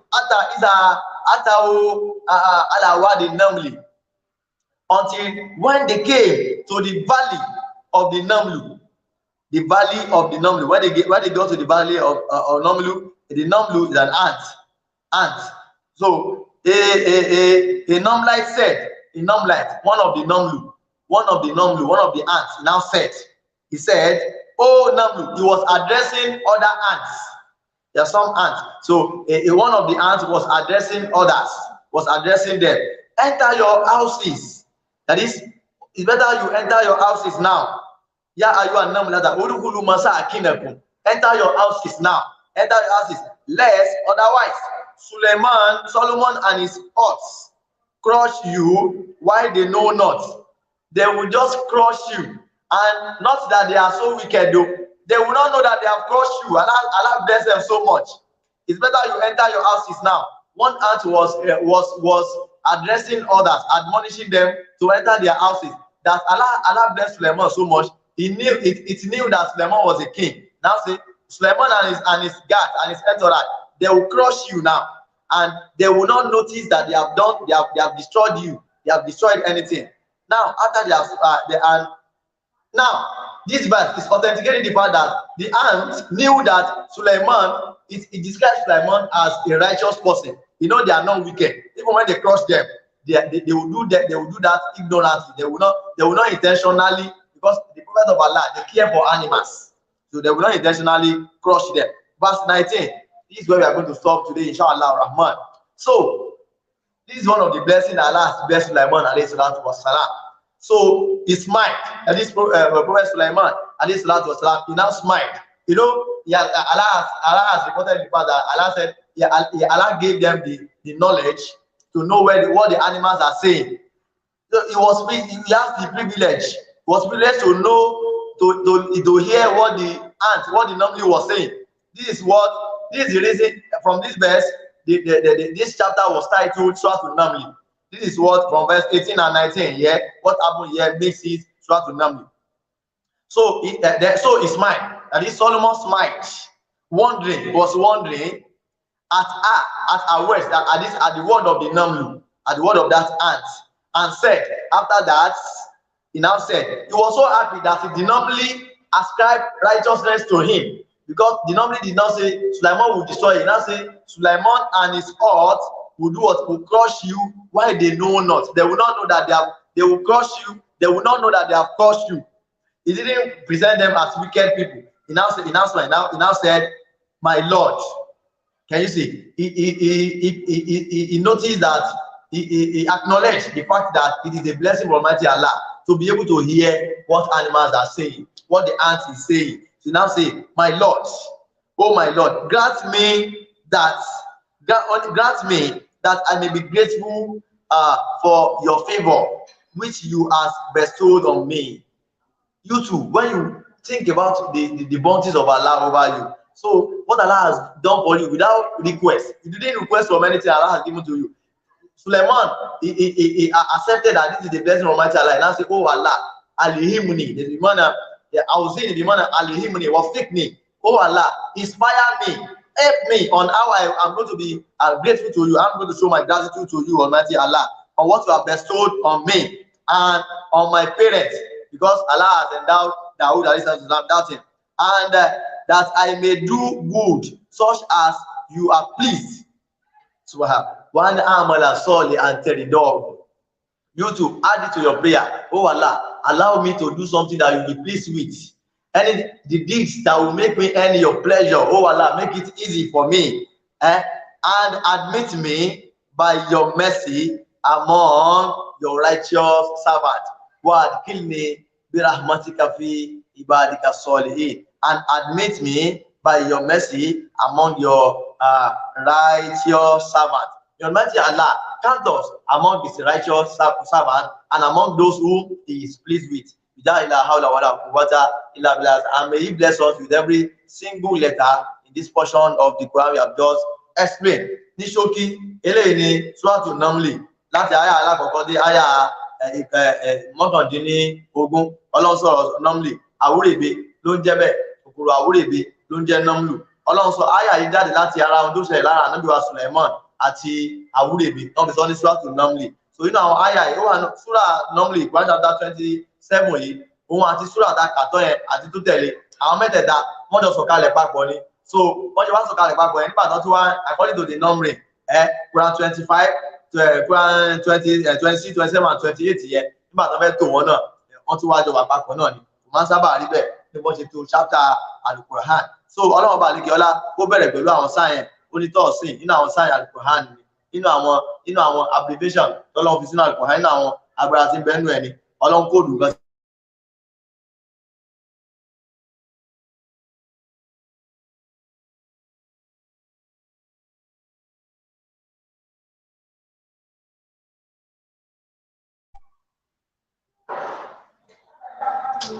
Ìmọ̀nà ní Qur'an jẹ́, ìmọ̀nà ní Qur'an jẹ́ hudan, ìmọ̀nà ló jẹ́ àti ìró ìdùnnú fún wọn tó bá gbàgbọ́.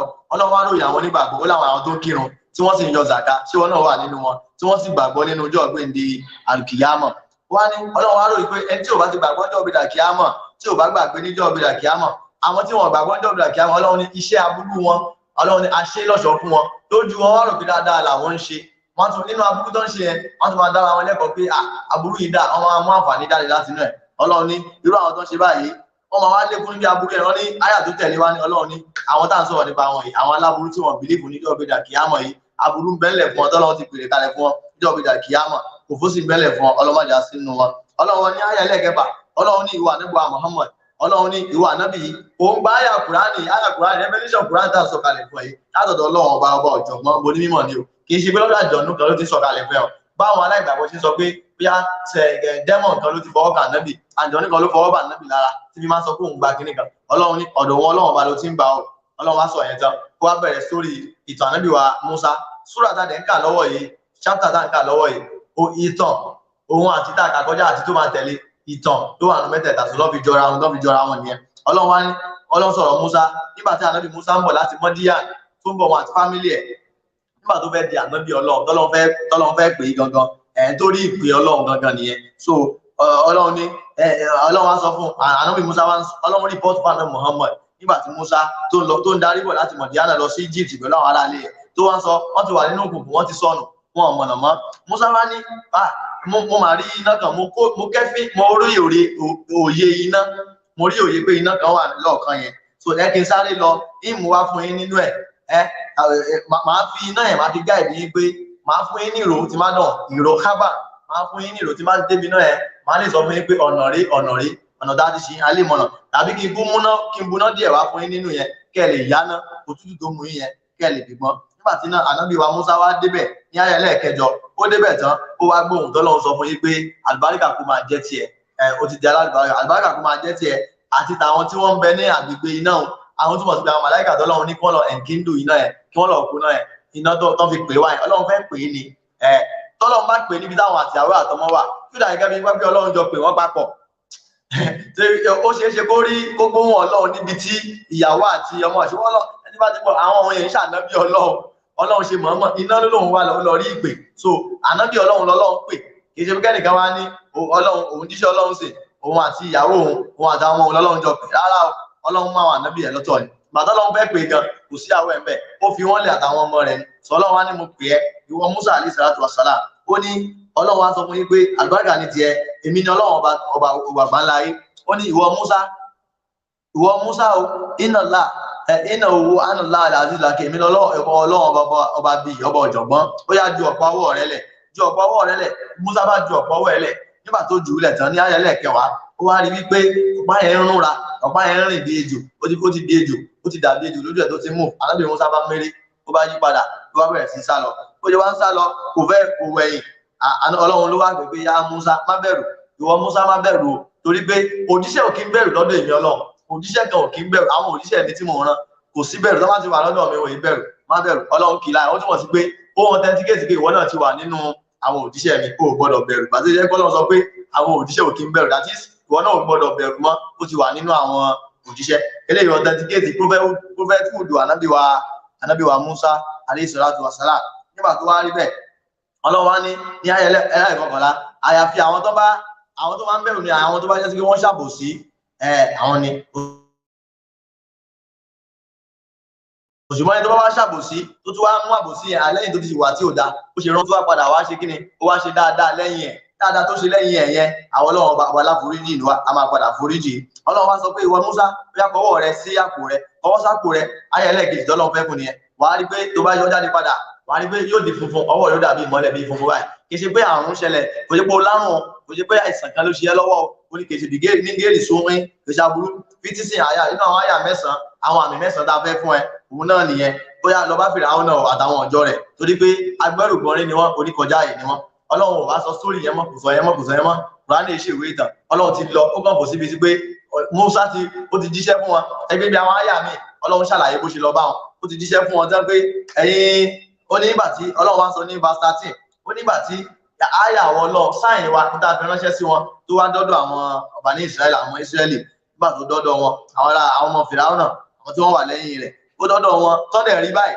wọ́n wá ní kí ni o azasiru mobin ó ju ọ̀pálẹ̀ fún wọn Musa jọ ọ̀pálẹ̀ Musa tún yọ kọ́wọ́ sí kínní ó tún yọ jáde ó tún di funfun wọ́n ní wọn gbà pé àmì Ọlọ́run wọ́n ní idán ni wọ́n pè wọ́n ní onídán ni wọ́n jiyàn pẹ̀lú ànábì wa Musa alayhi salatu wassalam wọ́n dẹ̀ mọ̀ nínú ẹ̀mí wọn wípé mu tí Musa ṣe yẹn idán kan ò lè múrú ẹ̀ jáde àwọn tó wá mọ̀ pé ànábì Musa kì í ṣe ọmọ fámílì onídán kò kọ́ dán níbi gangan bó ló ti wá rí yẹn ẹ̀mí wọn mọ̀ wípé kì í ṣe dán ṣùgbọ́n wọn gbọ́dọ̀ fún ọ̀bẹ tẹríba fún múrú Musa lérò ilé ìdáhùn àgbà wọn bá ti fi gbà fún yẹn ó túmọ̀ sí pé yóò wá di ìmáàmù wa yóò máa wá kó wa jẹ òun wàá sọ fún wa pé Ọlọ́run òun sọ báyìí ká tẹ̀lé òun wọn olúwa wọn ga lórílẹ̀ wọn rò pé àwọn ga dán ṣe nìyẹn Ọlọ́run ní wàá wo bá a ṣe ṣègbẹ̀yìn wọn ni Ọlọ́run pìtàn ìyẹn fún ànábì wa Muhammad sọ fáwọn ọjọ́ tiẹ̀ náà àwọn tí wọ́n ṣe báyìí tí wọ́n sọ fún àwọn gángíò ni ẹ bá ṣe ṣègbẹ̀yìn wọn káwọn tiẹ̀ má rí bẹ́ẹ̀ o ẹ̀yin tẹ́ jẹ́ mùsùlùmí kẹ́ má rí bẹ́ẹ̀ àyà 15 Ọlọ́run ti wá chíǹdì ọ̀rọ̀ yẹn bẹ́ẹ̀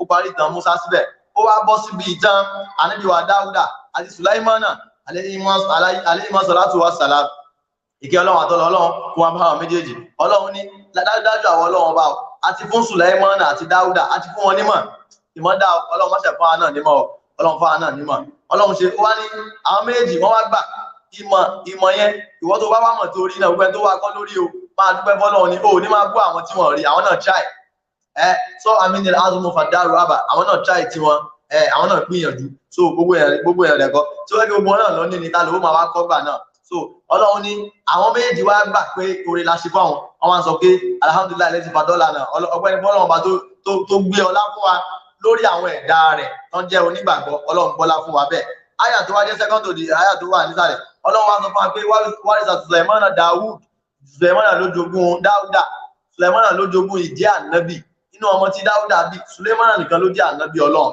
a máa sọ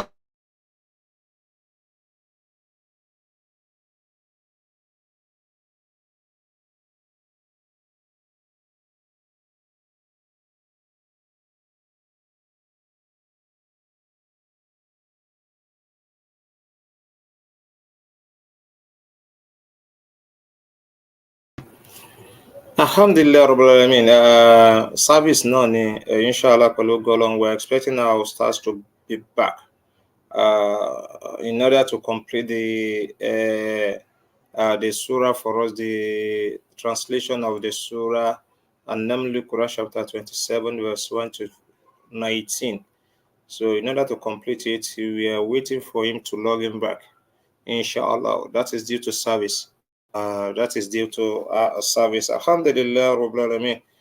We really appreciate our Ustaz Muhammad Sa'id Alarakbe for a beautiful recitation of the Quran and a beautiful translation and commentaries from him, inshallah. Jazakallahu khairan jaza. May Almighty Allah reward him in this art and the hereafter. Amin ya Allah. Is here to finish the translation of the chapter. The verses he read from this chapter. Maybe we are expecting him to log in back. Yes, we have a challenges of network here. May Almighty Allah hold the network for us, inshallah. Yes, he's trying to log in back. Andrew de one, Kolonda kun. Oba wa san ní ẹ̀sùn dáadáa. Kolon bá wọn san ní ẹ̀sùn dáadáa. Ọlá nàbí lọ́dọ̀ Ọlọ́run. Ọlá ilaha illallah. Naam. Bismillah. Kátàrí rándọ̀ bó torí àkókò. Ọlọ́run ní Suleiman ló jogún Dáúdà. Dáúdà yẹn, Suleiman náà wọ́n sọ pé Olímúná wọ́n ní wọ́n fún wa nímọ̀. Ọlọ́run wá acknowledge pé Ọlọ́run fún wa nímọ̀ bá ṣe bá àwọn ẹyẹ sọ̀rọ̀. Ọ̀rọ̀ táwọn ẹyẹ bá ń sọ̀rọ̀ a máa ń gbọ́. Wọ́n ní wàhùtí ìnàmì kúlì ṣe gbogbo nǹkan Ọlọ́run fún wa. Gbogbo nǹkan Ọlọ́run fún wa. Wọ́n ní àyà ìbò mí ní pé Suleiman gẹ́gẹ́ ń bragi o, kì í bó fi ń ṣe ó fi ń sọ lọ pé gbogbo nǹkan lá ní rárá o. Ó fi ń dúpẹ́ fọ́lọ́run pé Ọlọ́run ó máa ṣe gbogbo nǹkan fún wa. Èmi náà ló ṣe báyìí fún. Àṣekò sẹ́lẹ̀ mi dojú kẹ́ tó wa tán, ó fi ń gbà pé Ọlọ́run ṣe kẹ́ fún mi. Wọ́n náà, owó tó bá ní yé máa fi brag, máa fi sọ pé Ọlọ́run ṣe dáadáa fún mi ni máa fi dúpẹ́. Fàámọ̀ bí ní mọ́ ti rọ̀ bí ká fáadì sí owó tọ́lọ́run bá ṣe fún ẹ, wí kọ́lọ́run fi mọ̀ pé ó fi dúpẹ́. Ó wá ní inna hadha lahu al-fadlu mubin. Ọlá tọ́lọ́run dá wa yìí, ọlá tí ó máa pamọ́ mà ní, ọlá tó máa hàn mà ní. Ó wá ní ibi tí àyà yìí ti jáde, àyà yìí lọ́ fi sọ àyà 17 yìí àti 18 yẹn, mọ́ 19, òun ló fa àtọ́ fi sọ Suratu Namli.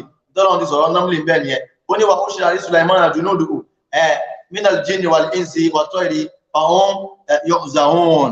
Wọ́n wà ní group. Wọ́n ní àwọn tí wọ́n jẹ́ Tọ́lọ́run tẹríba fún Sulaymana, àwọn ọmọ ogun rẹ̀ tó jẹ́ nínú èèyàn, àlùjọ̀nú àtẹyẹ gbogbo ọ̀pátá wọ́n wá kóra wọn jọ. Wọ́n wá kóra wọn jọ. Wọ́n wá ń rìn lọ bẹ́ẹ̀, wọ́n ń lead Sulaymana lọ. Wọ́n wá ń rìn lọ bẹ́ẹ̀, afá tán fi wá débì kan, tán fi débi ààyè tí ilé àwọn àwúrèbe, wọ́n wá débẹ̀. Àwúrèbe kan wá jáde nínú àwọn àwúrèbe yẹn, kòkòrò yẹn wá sọ fún àwọn tó kù wípé ó yá gbogbo ẹ̀yin námúlà, ẹ̀yin àwúrèbe, ó yá ẹ máa wọnú ihò yín lọ, ẹ máa wọnú ilé yín lọ, olúkúlù mọ̀sákínà kù, ẹ máa wọlé yín lọ torí pé Sulaymana sì yóò dé o, bí ò bá ṣe bẹ́ẹ̀, bí ò bá jẹ́ bẹ́ẹ̀, tẹ́ bá kọ̀ tẹ́ wọnú ilé yín lọ, Sulaymana àtàwọn ọmọ ogun rẹ̀ wọ́n ó dé sí, wọ́n sì rún yín rúnkúrùn, wọ́n gùn yín kọjá, wọ́n pa yín rẹ́, wọ́n sì ní mọ̀ bá wọn tẹ nǹkan mọ́lẹ̀. Ó túmọ̀ sí pé ó sọ pé kèé gbọ́n fi ṣe ká ó. Wọ́n mọ̀, ó fi wọ̀n pé ànábì Ọlọ́run wọ́n máa ń kí ẹ̀fẹ́ ẹranko, wọ́n yìí ṣèkà èèyàn. Òun náà kí ẹrí báyìí mẹ́rin pé àwọn Sulaymana àtàwọn ọgbẹ̀ wọ́n pa yín rẹ́ sí, àwọn láyé ṣe òun rò, wọ́n sì ní fura mọ̀ pé àwọn ti pa ìran yín, àwọn ti pa yín rẹ́. Fataba sàmọ̀dọ̀ ìkà. Ànábì wà nínú àwọn látọ̀dẹ̀ sọ, ó sọ pé Ọlọ́run fún un lọ́lá àbí. Ànábì Sulaymana ó wá bú sẹ́rìn, ó wá smile. Tabasumu yàtọ̀ sí tabasumu dọ̀ ìkà. Ó smile tó wá di ẹ̀rín fún.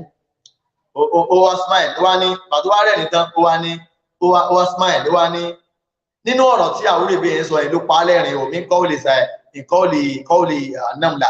Ó wá ní wàkọ́ọ̀lá, ó wá ní rọ́bì. Kí ni Suleiman sọ lẹ́yìn yẹn tí wọ́n náà bá ti rí pé kinní kan lágbára bá ìwọ náà wá wọ̀ tó wọ́n sì gbá Ọlọ́run fún tó wà àwọn èèyàn tó ọwọ́ tèmi náà máa tún kẹ́.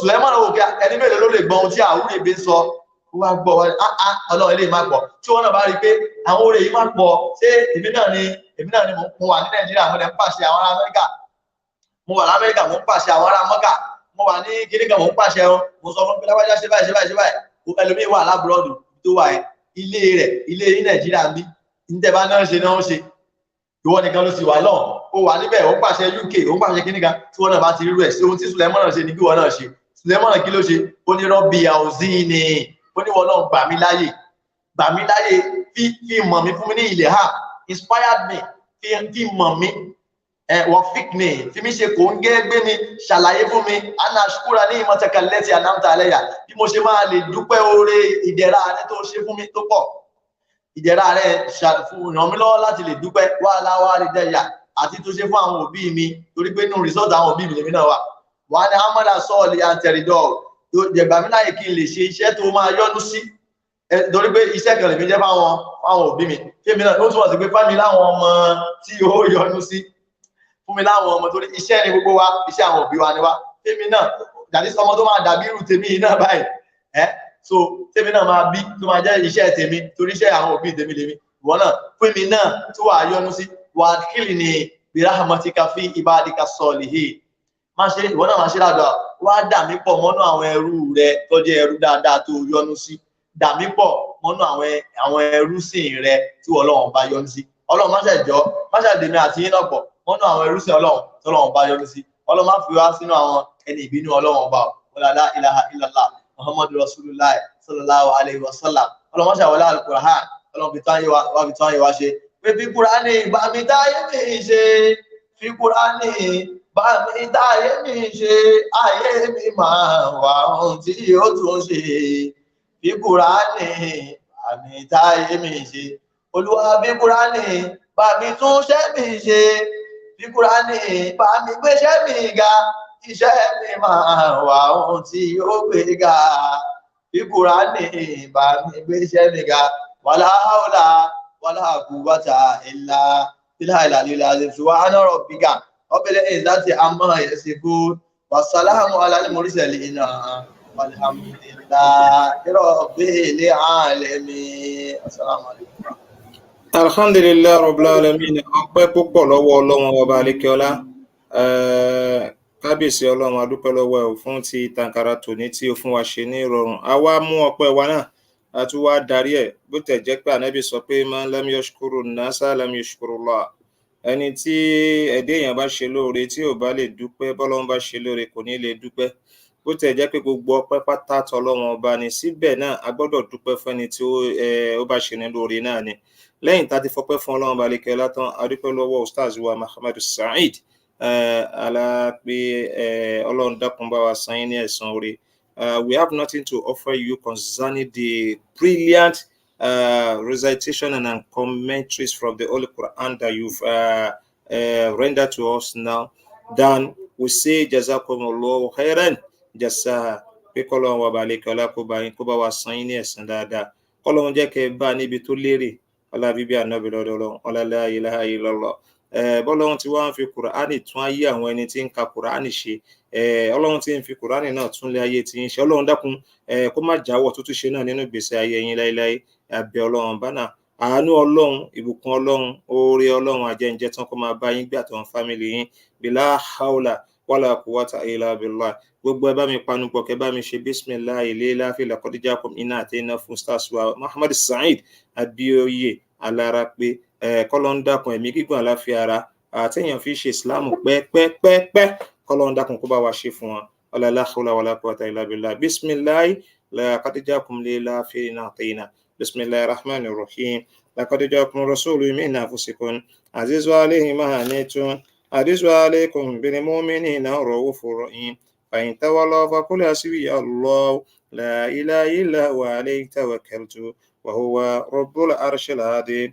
بسم الله الرحمن الرحيم لإلاف قريش إلافهم رحلة الشتاء والصيف فليعبدوا رب هذا البيت الذي أطعمهم من جوع وآمنهم من خوف. بسم الله الرحمن الرحيم إن أعطيناك الكوثر فصل لربك وانحر إن شانئك ولا أبتر ولا حول ولا قوة إلا بالله العلي العظيم. Ọlọ́run bá wa gbàdúrà wa gòkè lọ Olúwa bá wa gbàdúrà wa gòkè lọ. Bá wa gbàdúrà wa gòkè lọ, Olúwa bá wa gbàdúrà wa gòkè lọ. Òkè tọwọ́ oṣó ò lè tó, ibi tọwọ́ àjẹ́ ò lè tẹ̀. Bá wa gbàdúrà wa gòkè lọ. Ọlọ́run bá wa gbàdúrà wa gòkè lọ, Olúwa bá wa gbàdúrà wa gòkè lọ. Kábíyèsí bá wa gbàdúrà wa gòkè lọ, bá wa gbàdúrà wa gòkè lọ. Òkè tọwọ́ oṣó ò lè tó, ibẹ̀ lọ́wọ́ àjẹ́ ò lè tẹ̀. Bá wa gbàdúrà wa gòkè lọ. Olúwa jẹ́ àbá láàánú wa létí ilé, ó jẹ́ àbá láàánú wa létí ilé. Jẹ́ ìwọ náà sọ bẹ́ẹ̀ fúnra ẹ, sọ bẹ́ẹ̀ fún wa ká tó wọnú prayer. Èyí tó kù nínú ètò wa òun náà ni fíkíù. Èyí tó kù nínú ètò wa òun náà ni fíkíù. Ìwọ ni kó wá wí gbólóhùn náà fúnra ẹ pé jáàbá láàánú mi létí ilé o. Wọ́n ní àpèmọ́ra ẹni òun là ń pè tèmi dire. Sọ pé jẹ́ ń bá láàánú mi létí ilé, jẹ́ ń bá láàánú mi létí ilé.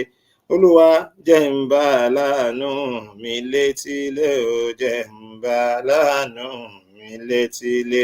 Kí n má rìn jìnnà kí n tó pàdé ẹ̀ o, jẹ́ ń bá láàánú mi létí ilé. Sọ bẹ́ẹ̀ fúnra ẹ, jẹ́ ń bá láàánú mi létí ilé, jẹ́ ń ra láàánú mi létí ilé. Jẹ́ ń ra láàánú mi létí ilé o, jẹ́ ń ra láàánú mi létí ilé. Kí n má rìn jìnnà kí n tó pàdé ẹ̀ o, jẹ́ ń ra láàánú mi létí ilé. Wala hawla wala quwwata illa billahi al-aliyyil azim. Inshallah bi qudratillahi al-azim.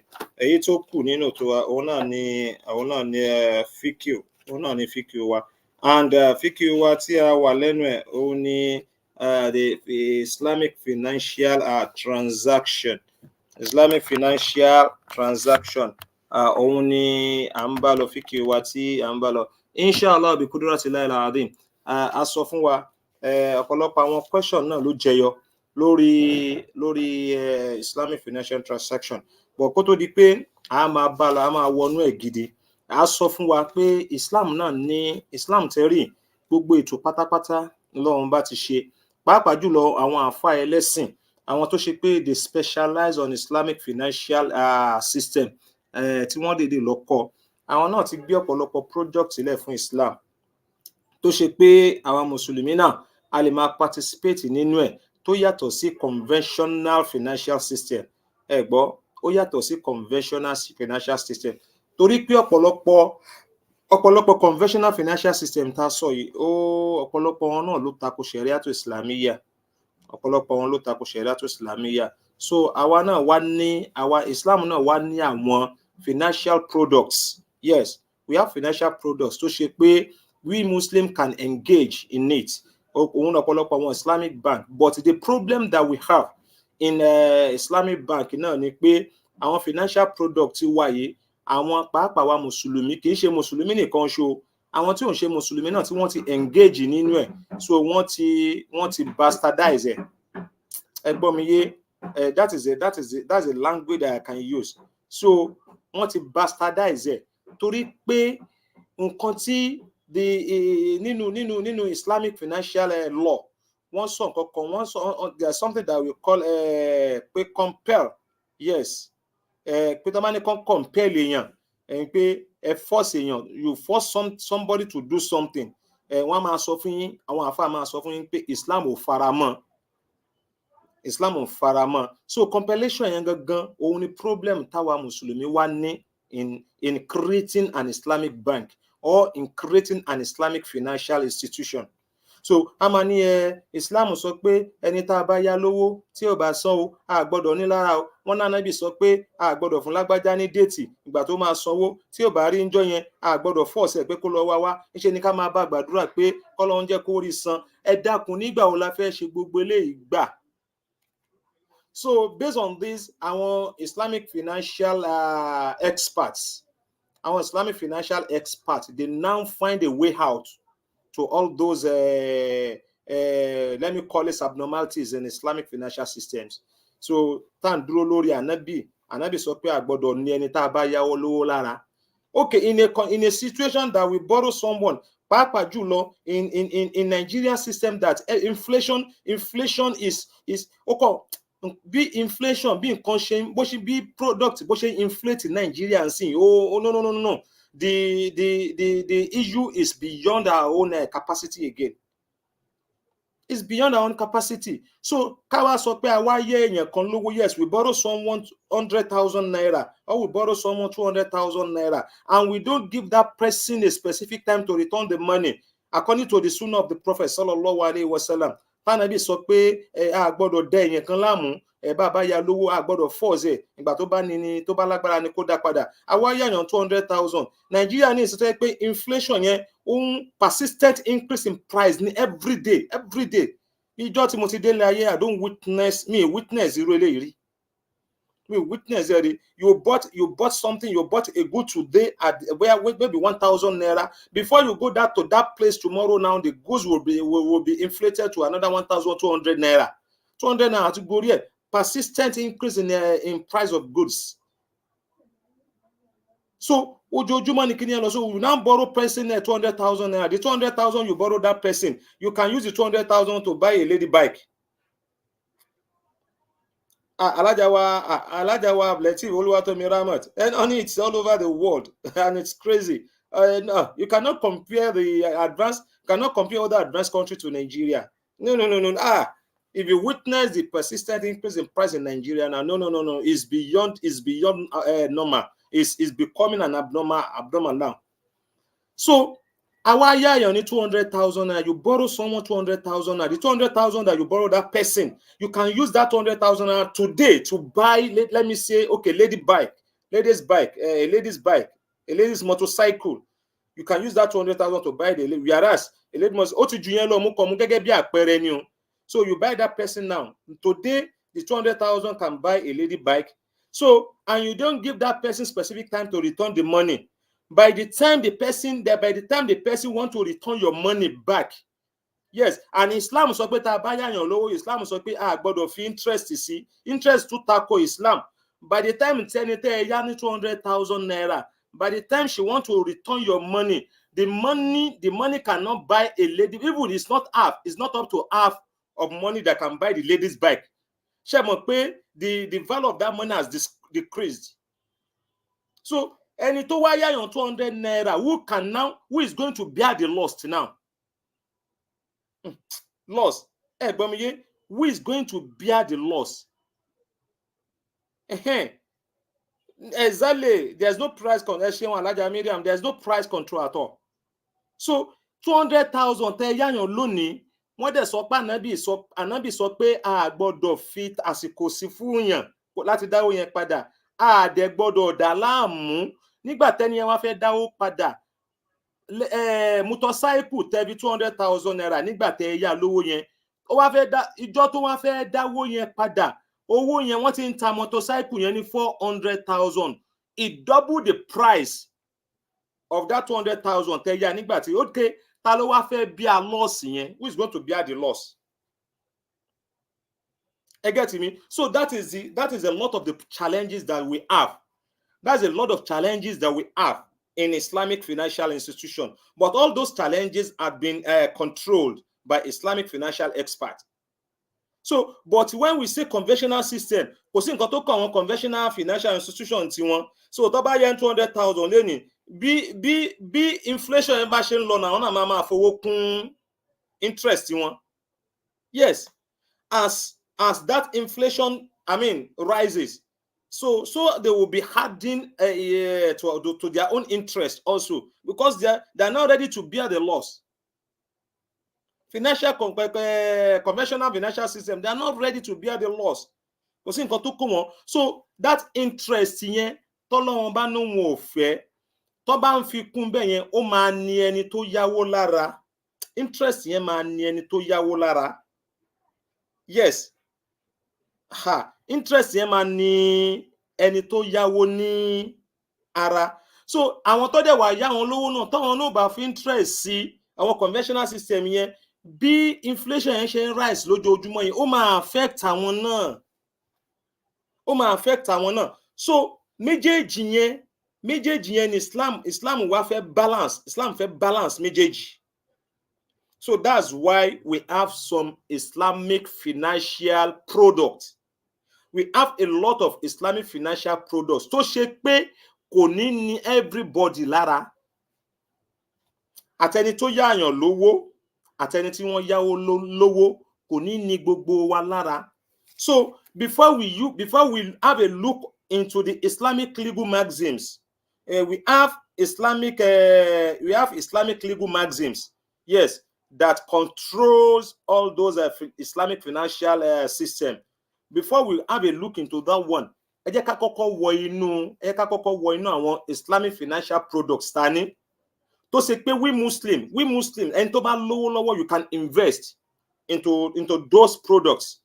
So oníkálukú àdè máa ẹni tó investors á máa rówó tiẹ̀, àwọn tí wọ́n participate nínú investor yẹn nínú kíní yẹn pẹ̀lú ẹ̀, invest yẹn pẹ̀lú ẹ̀, àwọn náà wọ́n máa benefit. So let's have a look at Islamic financial products. We may not be able to have a look at one today because àwọn Islamic financial products yẹn ó ní di ká ṣàlàyé ẹ̀ fúnra wa yékéyéké ká gbọ́yé because we can invest into those Islamic financial products. So the first product we are going to have a look today is what we call ijara. Al-ijara. Mo fẹ́ kẹ́ fi ara balẹ̀ kẹ́ gbọ́ mi. So gbogbo pàápàá jùlọ ẹ̀yin màmá wa àti ẹ̀yin bàbá wa, torí mo rí màmá wa kan tí wọ́n sọ pé wọ́n ní àwọn conventional financial system làwọn ń bá ṣiṣẹ́. So àwọn náà dẹ̀ máa ń ṣàlàyé àwọn kankan fún àwọn company wọn. So fún àǹfààní ẹ̀yin màmá wa tí ẹ ń ṣe iṣẹ́ pẹ̀lú àwọn conventional financial system, so táwọn náà bá ní idea, we can sell our own idea to them tó jẹ́ pé Islamic ideology. So though they are conventional system, but when you sell your own idea to them, it can benefit Muslim that want to invest with them. So when we have conventional system that adopt Islamic financial system, yes, there are a lot of conventional systems around the globe, around the world. They adopt Islamic financial system so that Muslim can benefit from them. Muslim can benefit from them. So the first Islamic financial product that we are going to have a look at is ijara, al-qijara nínú Islam. Kí ni wọ́n pè ní ijara? Ijara linguistically it means lease. A common language, lease pé yes, the house, we want to lease the house. To let, the house is to let, the motor is to let, the land is to let. You want to lease a land, you want to lease a motor, a building, a room, a shop. So in Islam, so the first product that we have is ijara, lease. Yes, Muslim can invest on ijara. Muslim can invest in ijara. If you have money as a lessor, yes, as a lessor, you can invest your money so that anybody that want to lease the product from you, they can come as a Muslim. So you had an agreement. So agreement yẹn máa favor ẹ̀yin méjèèjì. Agreement yẹn ó máa favor ẹ̀yin méjèèjì. So ìtumọ̀ ìjára nínú Islam tàmí òun ni kéèyàn lease nǹkan, kẹ́ra kí ẹni tó lówó kó ra mọ́tò nísìn. Yes, you can lease a house, you can lease a vehicle, you can lease a land, you can lease a building, a shop, or whatever that you can invest your money on. So bí a ṣe ní normal lease nínú conventional system, so also we have it in Islam. But the way Islam handle our own lease, ijara, is different from the way the conventional system handle their own. Yes, it's different. So now, ijara tí we have different types of ijara. Leasing, we have different types of ijara. I need different types of ijara. The first ijara tani oni wọ́n pè ní ijara tu tashgiliya. Ijara tu tashgiliya, that is common list tí àwọn conventional system tó máa ń ṣe. That is the common list. So you buy a land, you build a shop there. So you lease the shops out for people that will be using it. So that is common. Òun ló common jù láàrin ọ̀pọ̀lọpọ̀ àwọn tó ń ṣe conventional system yẹn. But the way Islam ṣe handle ẹ̀, a ṣì máa gbọ́, inshallah. So another type of ijara that we have is al-ijaratu dumma al-iqtiras. Al-ijaratu dumma al-iqtiras. Ijara eléyìí òun ni a type of lease tó ṣe pé not only property nìyẹn máa lease fún yàn. Ẹ má máa mọ ìyàtọ̀ tó wà láàrin wọn. The first one is the common lease. So the first one yẹn, that is ijara to tashgiliya. Ijara to tashgiliya is common lease. O kọ́lé, o kọ́ ṣọ́ọ̀bù sórí ẹ̀, o dẹ̀ gbé ṣọ́ọ̀bù yẹn lẹ̀. So ẹni tó ń bọ̀ nú ẹ̀ kò sí nǹkan tó fẹ́ ṣe àfi tó bá jẹ́ pé gbogbo amenities tó need nínú ṣọ́ọ̀bù and you provide the amenities for her or for him. So unless if you want additional, so that additional you are less concerned about that. Ṣé get me? So àkọ́kọ́ nìyẹn. So ẹlẹ́ẹ̀kejì yẹn òun ni ijara tó dumma al-iqtiras. Òun ni a kind of lease that the investors, the lessor will give the property that he want to lease out to the lessor, then incur another expenses for that person. It doesn't involve any expenses at all. You just lease the property out. But this time around, ijaratu dumma al-iqtiras. So you give the property out, but you must incur another expenses to that person, because you will not expect that person to àwọn expenses tó ṣe pé ẹni tó ní property tó fẹ́ lease property out òun ló yẹ kó incur, kó wá máa expect ẹni tó fẹ́ lease yẹn kó tún lọ incur expenses yẹn. No, for example, okay, you build a house. There are some taxes, the ownership taxes that you will pay. I mean, for you to become the owner of that house. Ownership taxes, that ownership taxes is not the responsibility of the lessor. Ẹni tó fẹ́ rent kíní yẹn kì í ṣe responsibility. It is your own as a lessor. It is your own responsibility. You that is leasing your property out. It is your own responsibility to obtain that ownership tax. Ṣé get me? So nígbà tó wá fẹ́ gbé property yẹn out, you owe to obtain ownership tax. So you are now expecting the lessor, the person that you lease your property out to. You are now expecting him to obtain the ownership tax. For Islam ò faramọ́ torí pé òun kọ́ ló ní property, ó fẹ́ lease yẹn ni. So òun property over lease any. So ìyẹn ni ijara tó dumma al-iqtiras, in a condition that you lease your property out and you incur an expenses for that person. You give him money again to do some expenses that surround that property that you lease out. So mo rò bẹ́ẹ̀ ń gbọ́ mi yé. So ẹlẹ́ẹ̀kejì nìyẹn. Ẹlẹ́ẹ̀kẹta ń bẹ òun ni al-ijaratu dumma al-bay'a. Al-ijaratu dumma al-bay'a. Al-ijaratu dumma al-bay'a. Eléyìí òun ni ó common. Ní here we have a combination of two contracts, combination of two products there. Ṣé get me? Combination of two products. You lease the property out in an agreement that give the lessor. I'm talking about the person that want to lease that you are leasing your property out to.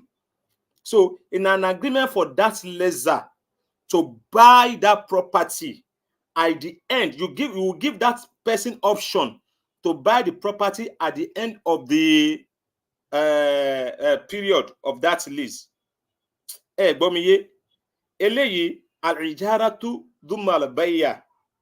Ó fẹ́ lease the property out to a person, but nígbà tẹ́ wá ń ṣe agreement yẹn, you now give that person option pé okay o fẹ́ rent ilé yìí, you want to rent my building to be using it as schools.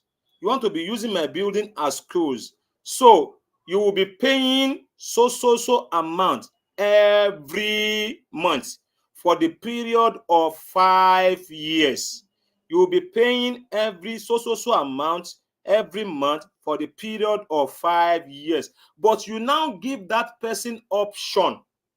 Okay, after you pay your, I mean, after you after at the end of the period of that leasing, at the end of that leasing period, tí ọdún márùn tó lóun fẹ́ lò yẹn bá ti pé, you give an option to that person pé okay o, tó bá ń wẹ̀ o lè ra o, tó bá ń wẹ̀ o lè ra o at an agreed price, at an agreed price. So ẹ lè sọ fún pé okay, ilé tí ó fẹ́ lease yẹn, when you finish, when at the end of your own construction, nígbà tó parí ilé yẹn, gbogbo expenses to incur on that building is, let me say, 20 million naira. All the expenses you incur on that building, let me say, is 20 million naira. So ẹni tó wá fẹ́ lò ó wá fẹ́ máa gbà every month, ó wá sọ fún pé gbogbo building yẹn you will be paying 100,000 monthly. You will be paying 50,000 monthly.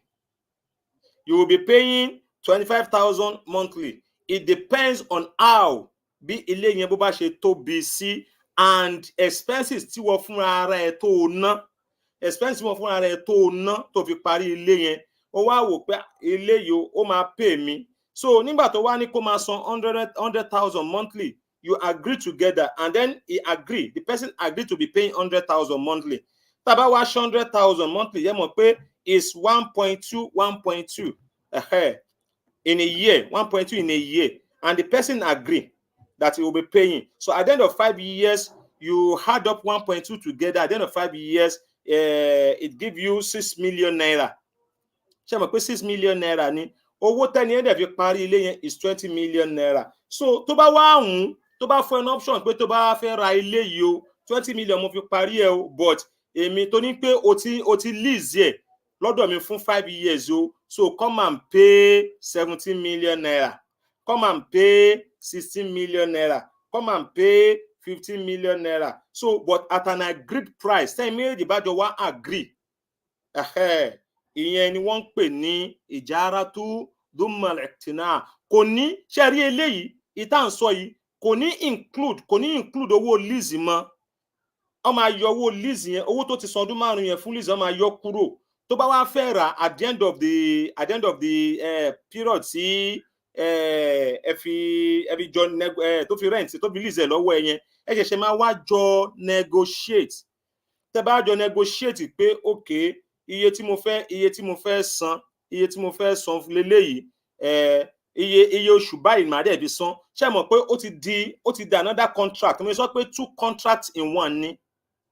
2 contracts in one. Yes, ó lease ẹ̀ tẹ́lẹ̀tẹ́lẹ̀ ni. Ó wá fún option pé tó bá wá fẹ́ ra ilé at the end of lease o, báyìí la ṣe máa ṣe o, iye báyìí ni màá tà. Tó bá fẹ́ sanwó ẹ̀ lẹ́ẹ̀kan náà, iye báyìí máa gbélẹ̀ fún ẹ. Tó bá fẹ́ máa sanwó ẹ̀ díẹ̀díẹ̀, iye báyìí ni máa gbélẹ̀ fún ẹ. Ìyẹn ni wọ́n ń pè ní al-ijaratu dumal bayya. O lease ẹ̀ fún ni, nígbà tó yá ẹ wá sọ di òwò. Ó wá di pé mo fẹ́ tajà fún ẹ, o fẹ́ rà lọ́wọ́ mi, kì wá ṣe pé ó lease ẹ̀ mọ́. So ẹlẹ́ẹ̀kẹta nìyẹn. Ẹlẹ́ẹ̀kẹrin nínú àwọn ìjáratu, ó ní al-ijaratu al-muntahi bitamlik. Al-ijaratu muntahi bitamlik. Al-ijaratu muntahi bitamlik. Ṣé rí eléyìí, though this transaction in Islam is impermissible. Yes, this transaction in Islam is not permissible in Islam. Ṣé the reason is that reason tí wọ́n ṣe permit eléyìí, al-ijaratu muntahi bitamlik, òun ni a kind of lease tó ṣe pé o fẹ́ lease the property out. The property to be leased out is in favor of the lessor. Ẹgbọ́n mi, is in favour of the lessor, not lessee. Ẹni tó fẹ́ lease property yẹn out, òun ni property yẹn máa favour, òun ni contract yẹn máa favour, kò ní favour ẹni tí ó fẹ́ rà. Because in this case, àwọn kan máa ń lò, but Islam ti wá takò. Ó ti di àǹfààní méjì ní ẹni tó fẹ́ lease property yẹn out ní ńbẹ̀. So ó máa di cheating lórí ẹni tó rent property yẹn ni. Òun ni pé mo fi property mi mo lease ẹ̀ out fún ẹ. Mo lease ẹ̀ out fún ẹ. Lẹ́yìn tí mo ti gba owó lease tán, ó tún wá gbé property yẹn fún in a musharrak and in a mudarraba way. In a mudarraba way. Ni pé nígbà tó ti sanwó rẹ́ǹtì tán, ó wá sọ fún un pé ó dáa, ẹni tó ti sanwó rẹ́ǹtì fún ẹ fún ọdún 5, ó ti gba 1.2 million lọ́wọ́ ẹ̀ fún 5 years. Ó dẹ̀ fi 20 million naira parí ilé. Ó ṣẹ̀ṣẹ̀ tún wá sọ fún ẹni yẹn pé ṣé o máa ra ilé yìí? Tó bá fẹ́ ra ilé yìí o, 20 million ni mo kọ́ ilé yìí o, you are going to pay me 30 million. But wàá máa sanwó yẹn díẹ̀díẹ̀ ni. Ṣé mọ̀ pé ó ti di product méjì tó favour òun tó ti kìbọ inú contract yẹn. Ó ti gba owó lease sápò fọ́dún 5, 6 million naira. You now want to sell that house to that person at the rate of 30 million naira. Wàá tún wá ní kẹ́ni yẹn tí wọ́n máa sanwó yẹn 30 million díẹ̀ débi pé you will now have another 10 million naira gain again. Though the person may not pay up instant, not pay an instant payment to. He may be paying instrumental. Ó lè jẹ́ instrumental ló wọ́n máa sanwó, but ó ti di contract méjì tó favour ìwọ tó gbé ilé jáde rẹ́ǹtì. Islam ò dẹ̀ fẹ́ bẹ́ẹ̀. That is why the Islamic financial expert dey cancel that one. So wọ́n cancel ìyẹn. So the last one is al-ijaratu wa iqtina. Al-ijaratu wa iqtina. Nǹkan tó ń pè ní al-ijaratu wa iqtina ni pé lease iqtina'u ni ownership. Lease my property and be the ownership later. Ẹgbọ́n mi yé, the less eléyìí ló common jù ni wọ́n ń lò throughout the world ń sìn. Lease my property and be the ownership later. Bó ṣe ń ṣe eléyìí lélẹ́yìí, bó ṣe ń ṣe rèé, ó ti kọ́ ilé kalẹ̀, ó fẹ́ lease ẹ̀ out ni, but nínú agreement tí wà tẹni tó fẹ́ lease property yẹn tẹ́ wá jọ ṣe, òun ni pé you now write it in the agreement that you are leasing this property, but at the end of the lease period, you have an option to buy the property. Ẹgbọ́n mi yé, you have an option to become the owner, to become the ṣeun alájà wa Tóyìn Dáníjọ, rent to own. Thank you. That is the best language I can use for it. So ìyẹn ni ó pọ̀ jù tí àwọn Islamic financial institution máa ń ṣe. Ìyẹn ló pọ̀ jù. Even we have some conventional system that is doing that. We have some conventional institution that is doing it. But the way conventional institution is doing it is different from the way Islam is doing their own. Ẹgbọ́n mi yé, bí wọ́n ṣe ń ṣe ló yàtọ̀ọ̀tọ̀ síra wọn. Ó yàtọ̀ọ̀tọ̀ síra wọn. Ṣé rí bí Islam ṣe ń ṣe tiwọn léyìí, rent to own. Òun ni wọ́n ń pè ní al-ijaratu dumma iqtina. Al-ijaratu dumma iqtina.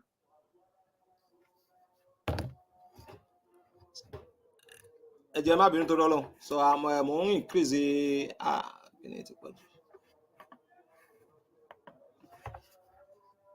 okay.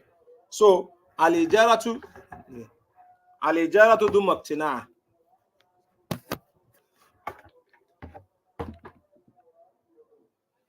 Now, al-ijaratu dumma iqtina, that is rent to own. Ṣé wá rí bí Islam ṣe ń ṣe tiwọn lélẹ̀? We have an Islamic law that governs ijaratu wa iqtina, rent to own.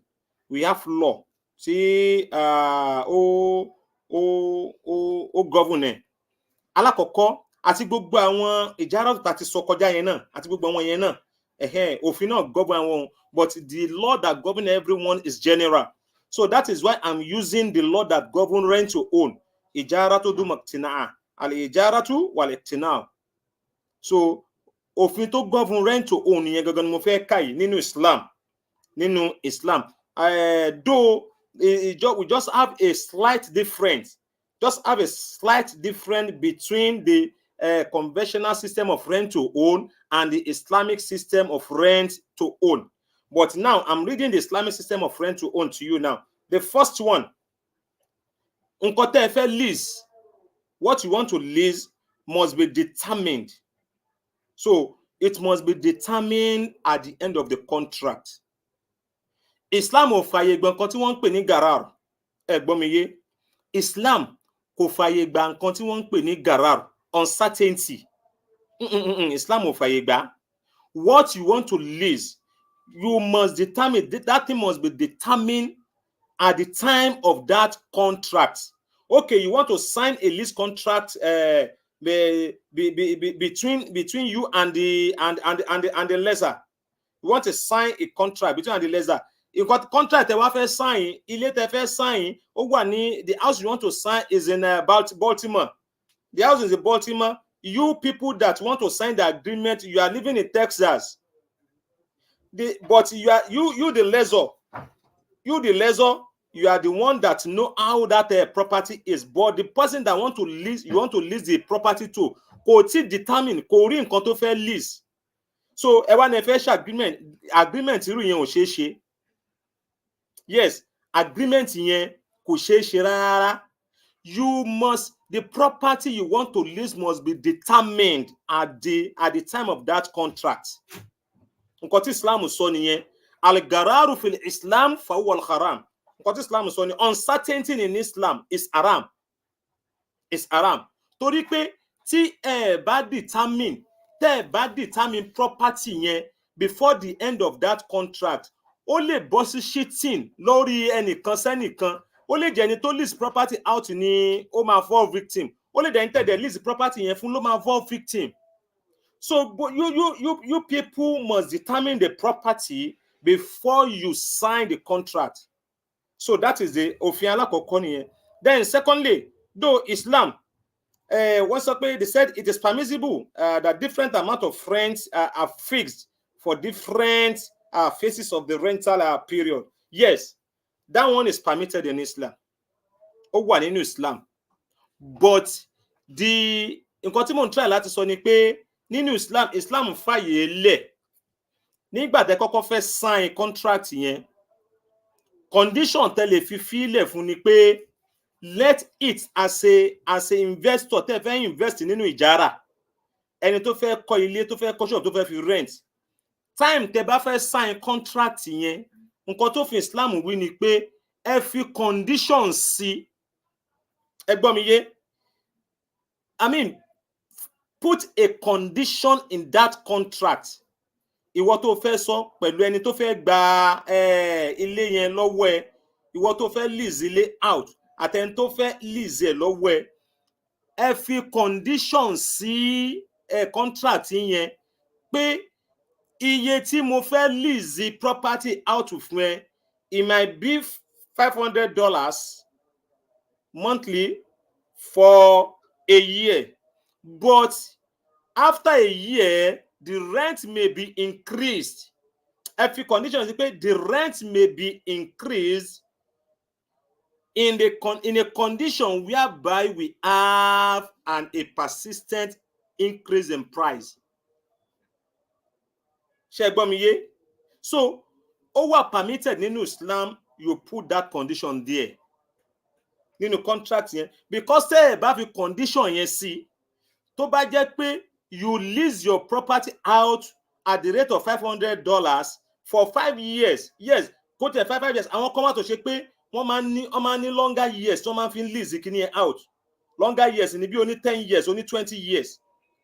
Ẹ̀dẹ̀ tí jọ agree a certain amount. Okay, I will be paying you $500 monthly for this property that I lease from you.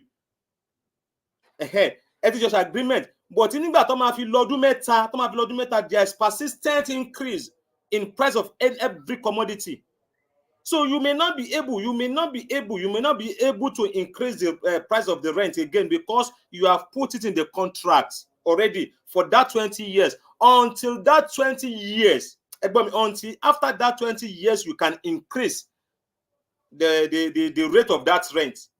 Or after the 20 years that you can increase the rate of that 20 years. Islam later gone.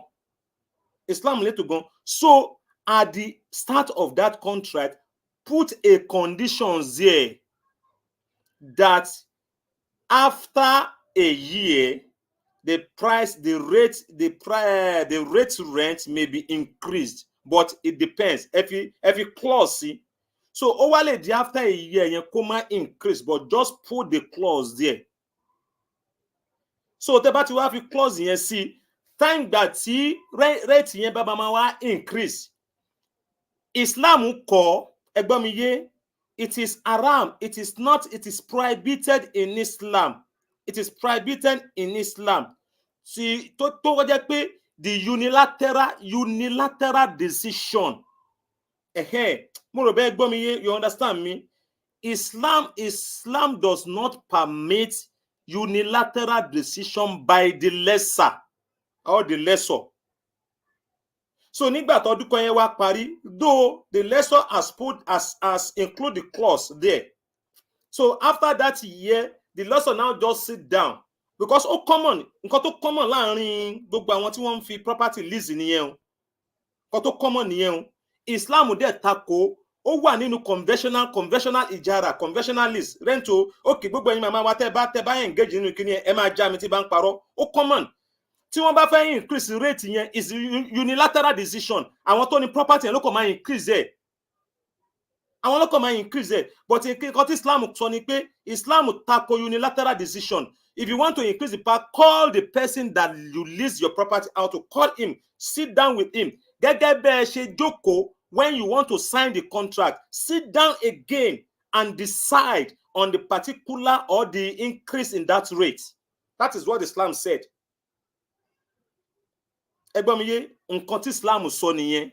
Ẹ̀yin méjèèjì lẹ́jọ́ máa wá jókòó torí ńgbà tẹ́ fẹ́ sign contract yín, you people sit together to sign, to write the agreement and sign the contract. So when you want to increase the rate of that rent, Islam does not permit unilateral decision by the lessor.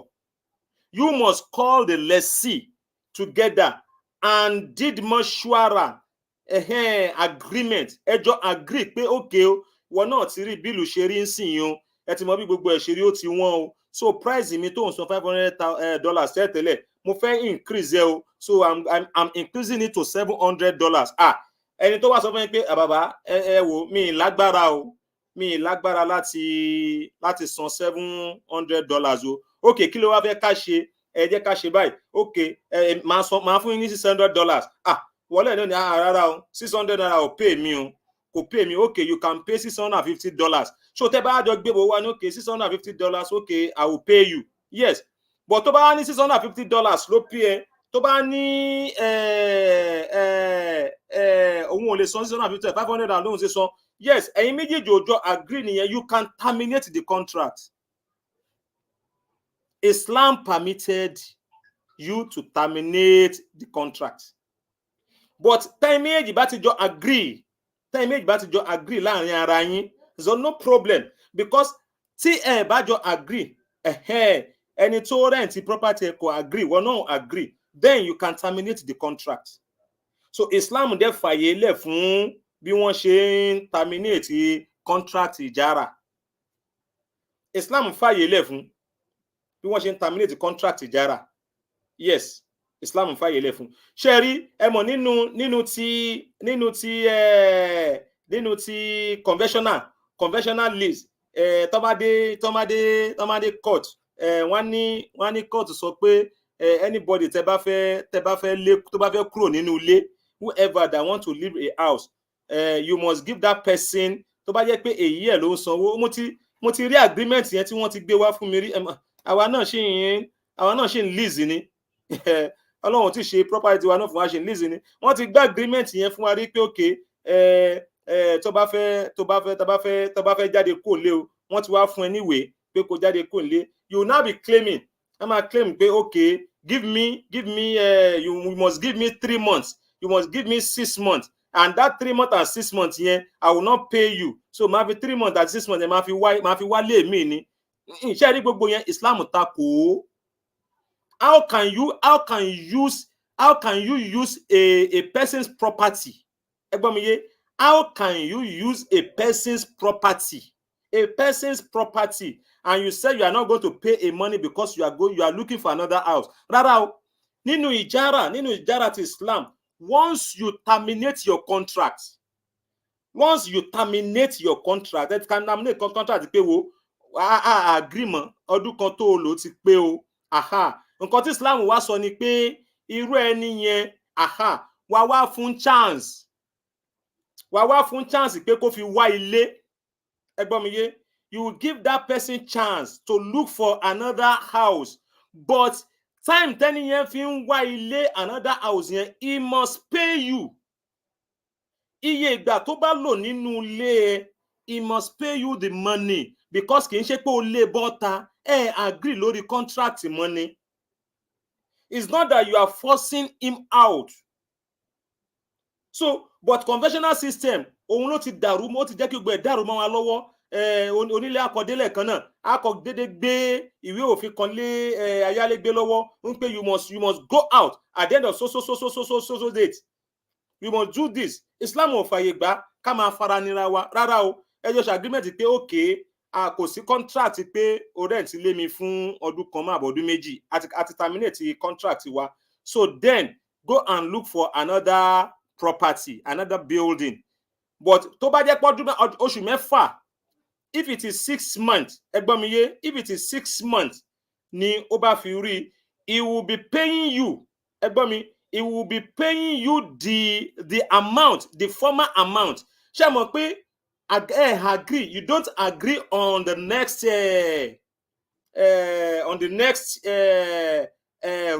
rent. Orí yẹn lè fi agree lé lórí.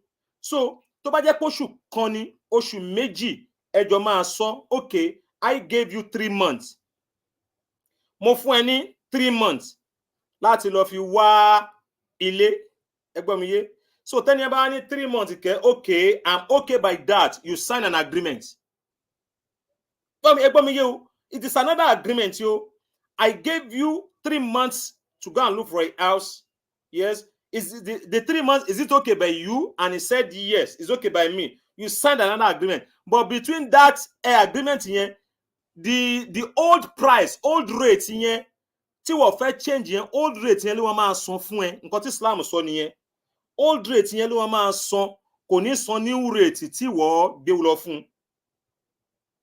But ń pé 3 months tó mú kó fi wálé yẹn kó wá náà wọn ò ní sanwó, Islam takò, but àwọn conventional wọ́n ń lò. Because ó ti bọ́ sí cheating lórí ẹni tó ní ilé. Ó ti bọ́ sí cheating lórí ẹni tó ní ilé. So for the period of that 3 months, he must pay you. Tó máa fi rí ilé mi, tó máa lọ fi sanwó. He must pay you. So that is what Islam said. So the next another rules that governs ijara, òun ni pé okay. Nínú nǹkan tó tún common jù, mistake tí wọ́n tún wà nínú conventional lease to own. Another mistake tí wọ́n máa ń ṣe òun nìyí. One, most of the financial conventional institution conventional financial institution, most of them tí wọ́n bá ti lọ lease lọ́wọ́ wọn, ṣóyé ìjọ tẹ́ ẹ bá sanwó pé yes o mo ti sanwó wọlé lónìí o fún property tí mo wá lease yìí, ìjọ yẹn ọ̀pọ̀lọpọ̀ àwọn conventional financial institution, ìjọ yẹn ló ti máa bẹ̀rẹ̀ sí count. Ìjọ yẹn ni wọ́n ti bẹ̀rẹ̀ sí count owó yẹn, whereas Islam takò. Tí wọ́n bá sanwó fún ẹ lónìí, if you are yet, ẹ gbọ́ mi yé, if you are yet to hand over the property to that person, why tí hand over property yẹn lẹ́ni yẹn lọ́wọ́, ó ti sanwó lé ní báyìí nsìn, ẹ̀gbọ́n mi, ó ti sanwó, he paid you money today, and then you now tell the person that okay, oh, next week let's go there to go and hand over the property to you. Ṣé rí ìjọ tí nǹkan tí Islam sọ ni pé ìjọ tẹ́ bá hand over property yẹn lé lọ́wọ́, ìjọ yẹn ni ẹ ti bẹ̀rẹ̀ sí count, ìjọ yẹn ni rent yẹn ti bẹ̀rẹ̀ sí count.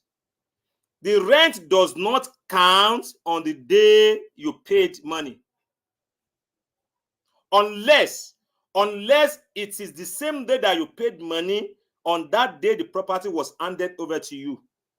Condition tó wà ńbẹ̀ yẹn, ẹ gbọ́ mi yé, condition tó wà ní inú ẹ̀, so òun nìyẹn.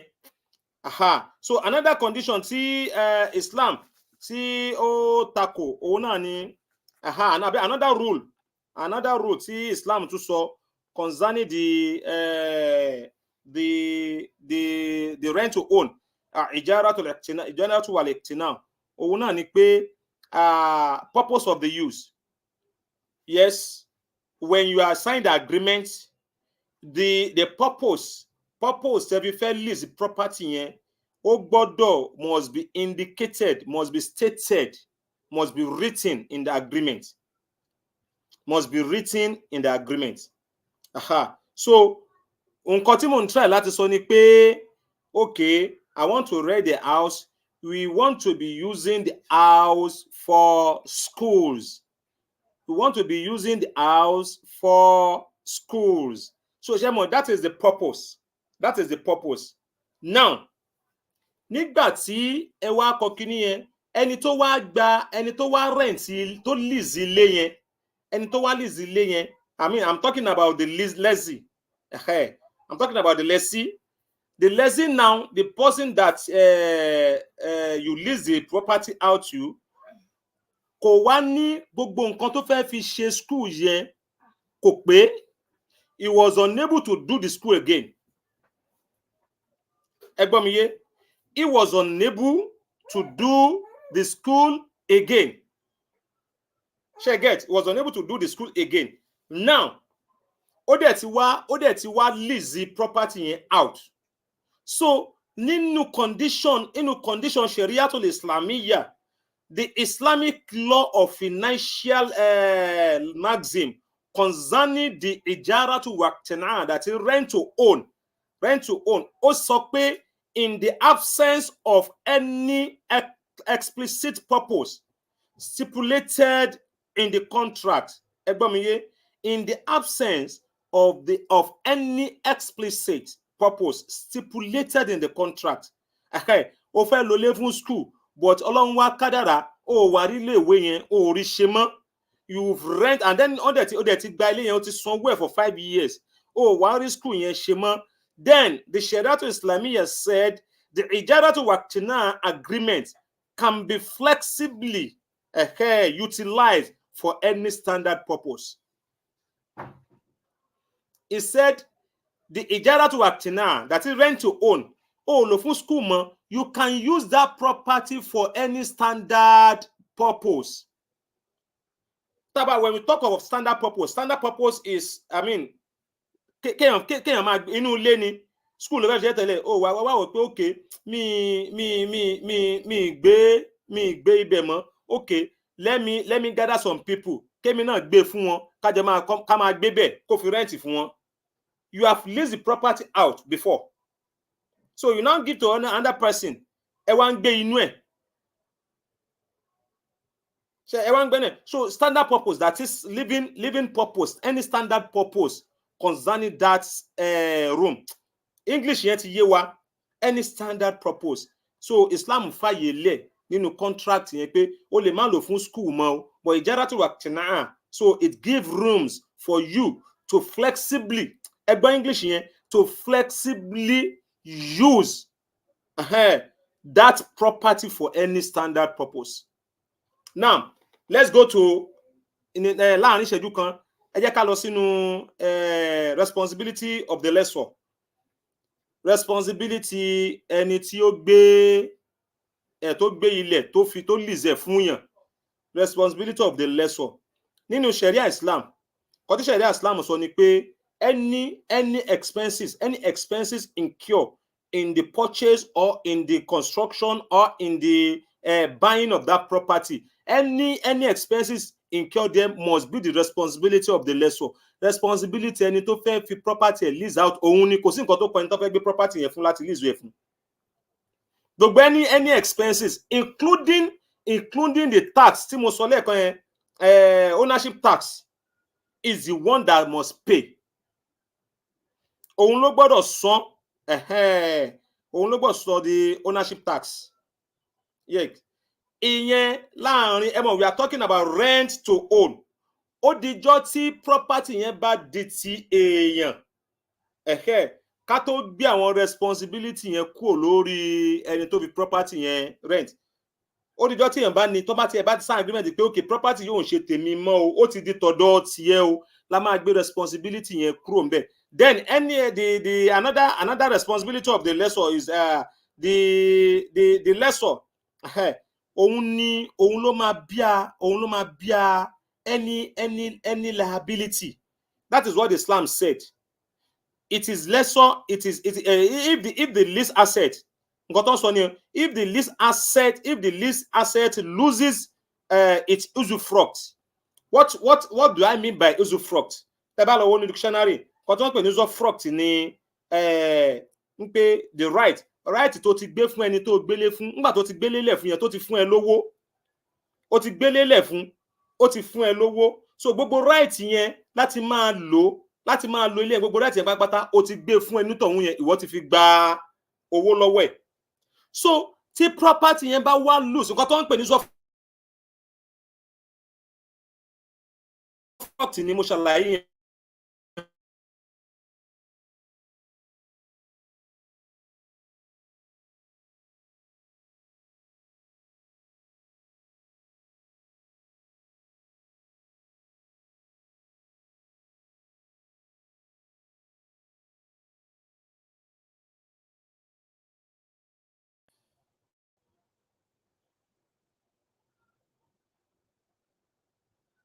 Now, ẹ má bínú, network, inshallah. So if the property loses the usufruct, ẹni tó wá gba property yẹn kò wá rí lò, ẹ gbọ́ mi yé, ẹ jẹ́ kí n mú wá bí àpẹẹrẹ. Àpẹẹrẹ ni ó gbé ilé kalẹ̀ fún yàn, ó ti gbélé yẹn kalẹ̀. Nínú agreement yín, ẹni yẹn ti wá lo ilé, ó rẹ̀ǹtì property ilé yẹn fún ọdún 5. Ó wá ti wá lo ilé yẹn fún oṣù 3 àbóṣù 4. Ẹ get. Is a building tó ti gbélẹ̀. Mo wá mú àpẹẹrẹ ni o, Ọlọ́run dákun má fi ìjì má fi bá wa jà. So ìjì wá délé ẹ̀kan náà, circumstances that beyond their own capacity ni. Ìjì yẹn wá délé ẹ̀kan náà, ó wá kápá àánú ilé yẹn lọ. So kò wá jẹ́ kí ẹni tí problem ta ní nìyẹn o. That is the problem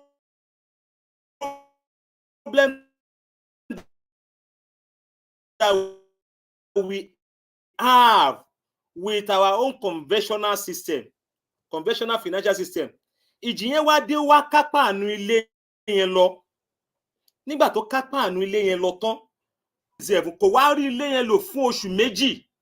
Ṣé mọ̀ pé nílé ni o, responsibility ẹni tó nílé ni. Ìjì not expect the person living in that house to spend, that the person that you lease the property out to spend his own money to repair it. No. Because fault ti ẹ̀kọ́, ọwọ́ ẹ̀kọ́ ló ti wá. Circumstances that beyond our own capacity ni. Get. So circumstances yẹn kò agbára tòun náà ò ká, Ọlọ́run ló mú wá. So circumstances tọ́lọ́run bá mú wá yẹn, ìwọ tó ní property ló máa bíà ẹ̀. You are the one that will bear the loss. So ìwọ ló máa wá owó tó máa lọ ra igi mi, tó máa lọ ra páànù mi, tó máa wá kàn. Condition tẹ́ bá máa fún ẹni tó rent ilé yẹn pé kó lọ kàn, so definitely owó tó bá fi kàn yẹn, he will use that money to pay another rent. Tí rent tó ń lò bá tán. Condition alákọ̀ọ́kọ́ nìyẹn o. The second condition ni pé gbogbo ìgbà, ẹ gbọ́ mi yé, gbogbo ìgbà tí kò bá fi rí ilé yẹn lò, that is the contract, that is the condition tí Islam lè lẹ̀ fún rent to own. Gbogbo ìgbà tẹ́ni yẹn ò bá fi rí ilé yẹn lò, he will not pay the rent. Ẹ máa yọ gbogbo àsìkò tí ò bá fi rí ilé yẹn lò yẹn, ẹ máa yọ kúrò. Okay. Alhaji Abdulateef Oluwatomi, only insurance company will do the exactly. Insurance company can do it, yes, but it's not the responsibility of the lessee to do it. So insurance company á ṣe, but gbogbo ìgbà tí insurance company bá wá fi ń ṣe, tí wọ́n fi ń repair yẹn, tẹ́ni tó rent ilé yẹn tí ò rí ilé yẹn lò, ó gbọ́dọ̀ yọ iye àsìkò yẹn kó nú owó rent yẹn, ẹ gbọ́dọ̀ kà mọ́ rent ẹ̀ fún. Ẹ gbọ́ mi yé. Òfin tí Islam là kalẹ̀ nìyẹn o, ṣùgbọ́n nínú conventional kò kàn wọ́n. Ìgbà tí wọ́n bá fi ń rent kíní yẹn, unless they provide another property for him, unless they provide another house for him to be living, pending the time tí wọ́n fi parí yẹn, tí wọ́n bá ti provide there, they cannot expect him to pay. Tó bá jẹ́ pé fúnra rẹ̀ ló lọ find alternative, tó lọ fi ń gbé, tó lọ wábi tó ń gbé, he cannot pay the rent for the period tí ò fi ní property yẹn lò. Nǹkan tí Islam sọ nìyẹn, he cannot pay the rent fún period yẹn. So then, okay, then yes, òun náà ni the last one ni Alhaja wa ti sọ yẹn, pé òun ni insurance. So insurance that we are talking about is the responsibility of the lessor. The insurance of that property, insurance of that property is the responsibility of the lessor. Òun ló máa insure, òun ló máa sanwó insure. So tó bá dẹ̀ wá bàjẹ́, insurance àwa tún ṣe, kò sí nǹkan tó kan ẹni tí ó gba ilé yẹn lọ́wọ́ ẹ̀. So but this is the responsibility, nísìn tó time ti lọ, this is the responsibility of the lessee, the person that you lease the house to. Responsibility lélẹ̀. Any misuse, nǹkan tí ṣẹ̀dá Islam sọ nìyẹn. Irú ilé tí nǹkan kan bá wá ṣe ilé àbí kọ́kọ́ ṣe property to lease out, at the end of the day, investigation now reveal to you that nǹkan tó ṣe property yẹn, it is on the part of the lessee. Any misuse or negligence on the part of lessee is going to compensate the owner of that property. Gbọ́ mi yé. Any misuse or negligence of that or negligence of the lessee on that property is going to compensate the lessor. Òun ló máa sanwó ẹ̀, ìtọ́jú ṣẹ̀ríà Islam sọ nìyẹn, ó máa compensate ẹni tó ní property yẹn, yàtọ̀ sí owó rent. Kò dín owó rent yẹn lọ, is going to pay. Nǹkan tó bá ti mú ẹni yẹn tó yẹ pé ẹni tó ní ilé ló ṣe property yẹn, ó gbọ́dọ̀ gba owó ẹ̀ lọ́wọ́ ẹni tó property yẹn rent fún. Tó bá lè jẹ́ pé in the case of misuse or negligence, ìyẹn ni. Then ẹlẹ́ẹ̀kejì, taxes. Ṣé mọ̀ pé I said the ownership taxes. The ownership taxes is the responsibility of the lessor. But the taxes related to the use of that asset, taxes related to the use of the asset is the responsibility of the lessee. The responsibility by the lessee is going to be paid by the lessee. Ẹni tó gba ilé yẹn lọ́wọ́ onílé, stubborn taxes related to the uses of that house, ẹni tó gba ilé yẹn ló máa san. Ẹ gbọ́ mi yé. Ẹni tó gba ilé yẹn ló máa san, because it is a taxes related to the use of the house, not the ownership. We have ownership taxes that being paid by the owner of that house, owner of the property. But taxes related to the use of that house must be paid by the lessee. Must be paid by the lessee. Then ìyẹn nìkan tún kọ́ the ẹni tó bá jẹ́ pé kò ń ṣe even tó bá jẹ́ ilé tó bá jẹ́ mọ́tò, the lessee is liable. He is liable for the wear and tear which normally occur during the use of a property. For example, tó bá jẹ́ pé mọ́tò nìyẹn not lease out fún yàn. You lease a motor for a house for the people. Any wear and tear. We are not talking about the misuse or negligence. Pọ́tọ̀ ni misuse or negligence. But kò sí bí èèyàn ṣe lè máa lo nǹkan kó má sí wear and tear. Wear and tear. Bí àpẹẹrẹ ń sìn. Okay. Ẹ wo, mo gba ẹ fi lé rent. So nígbà tí wàá fi tẹ̀fi ẹni tó wá gba ilé yẹn lọ́wọ́ yín tó gba ọdún ilé lọ́wọ́ yín ẹ kọ́ ilé tẹ́ ẹ kọ́ fence wà lára ẹ̀. So ìgbà tó máa fi lé yẹn fún bíi 5 years àwọn irin kan ti ń kán lára fence ó ti ń kán irin kan ti ń kán àbí géètì tó wà níbi fence yẹn géètì yẹn já ṣé mo you just wear and tear.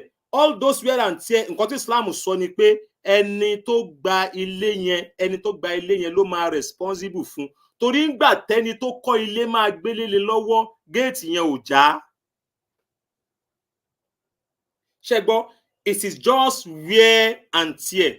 But nínú conventional Islamic system, the conventional financial system, conventional Islamic, nínú conventional financial system, they will tell you that any wear and tear it is the responsibility of the lessor. Nínú conventional and financial institution, any wear and tear is the responsibility. Whereas in Islam, the wear and tear is not the responsibility of the lessor. It is the responsibility of the lessee. Because nígbà tó nílé máa gbé ilé fún, ó ti parí ilé yẹn wà okay, ó ṣe ilé yẹn tó wà in standard form, ó wà lódìdí kankan ò ṣe kó tó gbé lẹ̀. So any wear and tear tó bá ti ń ṣe ń bẹ̀, it is the responsibility ìwọ tó gba ilé. Ẹ wo inshallah pẹ̀lú gọlọ́run time ti lọ, a máa continue lórí Islamic financial institution wa next week inshallah. Ẹ jẹ́ kí a jókòó dáadáa. Lónìí òun ni a fẹ́ parí àdúrà wa Suratu Yasin ọlọ́sẹ̀ méje.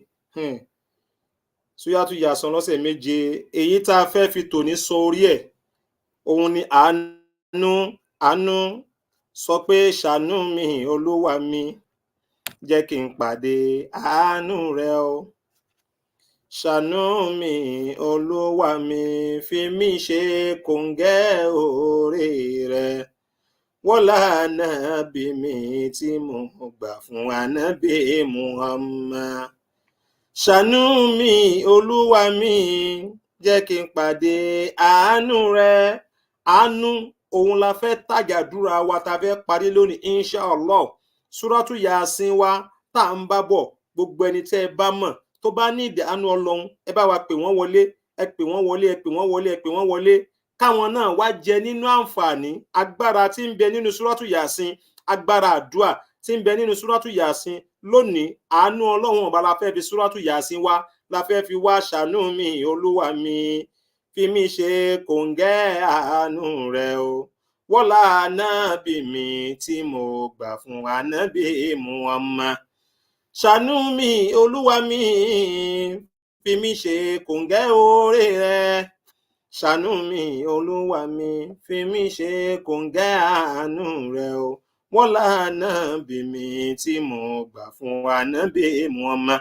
Ẹ bá wa pé gbogbo àwọn èèyàn wa wọlé, a fẹ́ parí àdúrà wa lónìí. Ẹni tó ti kúrò ẹ bá wa pè wọ́n pé kí wọ́n wọlé padà. Àánú Ọlọ́run ọba ló jájù.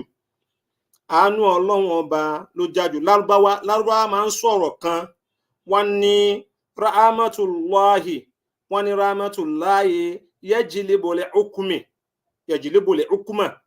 Kíni náà ni pé wọ́n ní mercy surpass the judgment. Ẹ gbọ́ mi yé, àwọn Lárúbáwá máa ń sọ̀rọ̀ yẹn wọ́n ní rahmatullahi yajlibul hukma, wọ́n ní the mercy of Almighty Allah surpass the judgment. Eléyìí la fi máa wá béèrè fún àánú níbi tọ́lọ́wọ́n bá ti kọ ní kádàrá tó ti dájọ́ fún èèyàn pé kò ní láárí láyé, àánú Ọlọ́run a máa mú kí ìdájọ́ Ọlọ́run kó yí padà. Téèyàn bá ṣe kòńgẹ́ àánú Ọlọ́run a máa jẹ́ kí ìdájọ́ judgment tá a ti kọ́lẹ̀, Ọlọ́run ò dẹ̀ ní jẹ́ kí ìdájọ́ tá a ti kọ́lẹ̀ fún èèyàn yẹn kó ṣẹ lórí èèyàn. Orin Lárúbáwá ṣe sọ pé rahmatullahi yajlibul hukma, the mercy of Almighty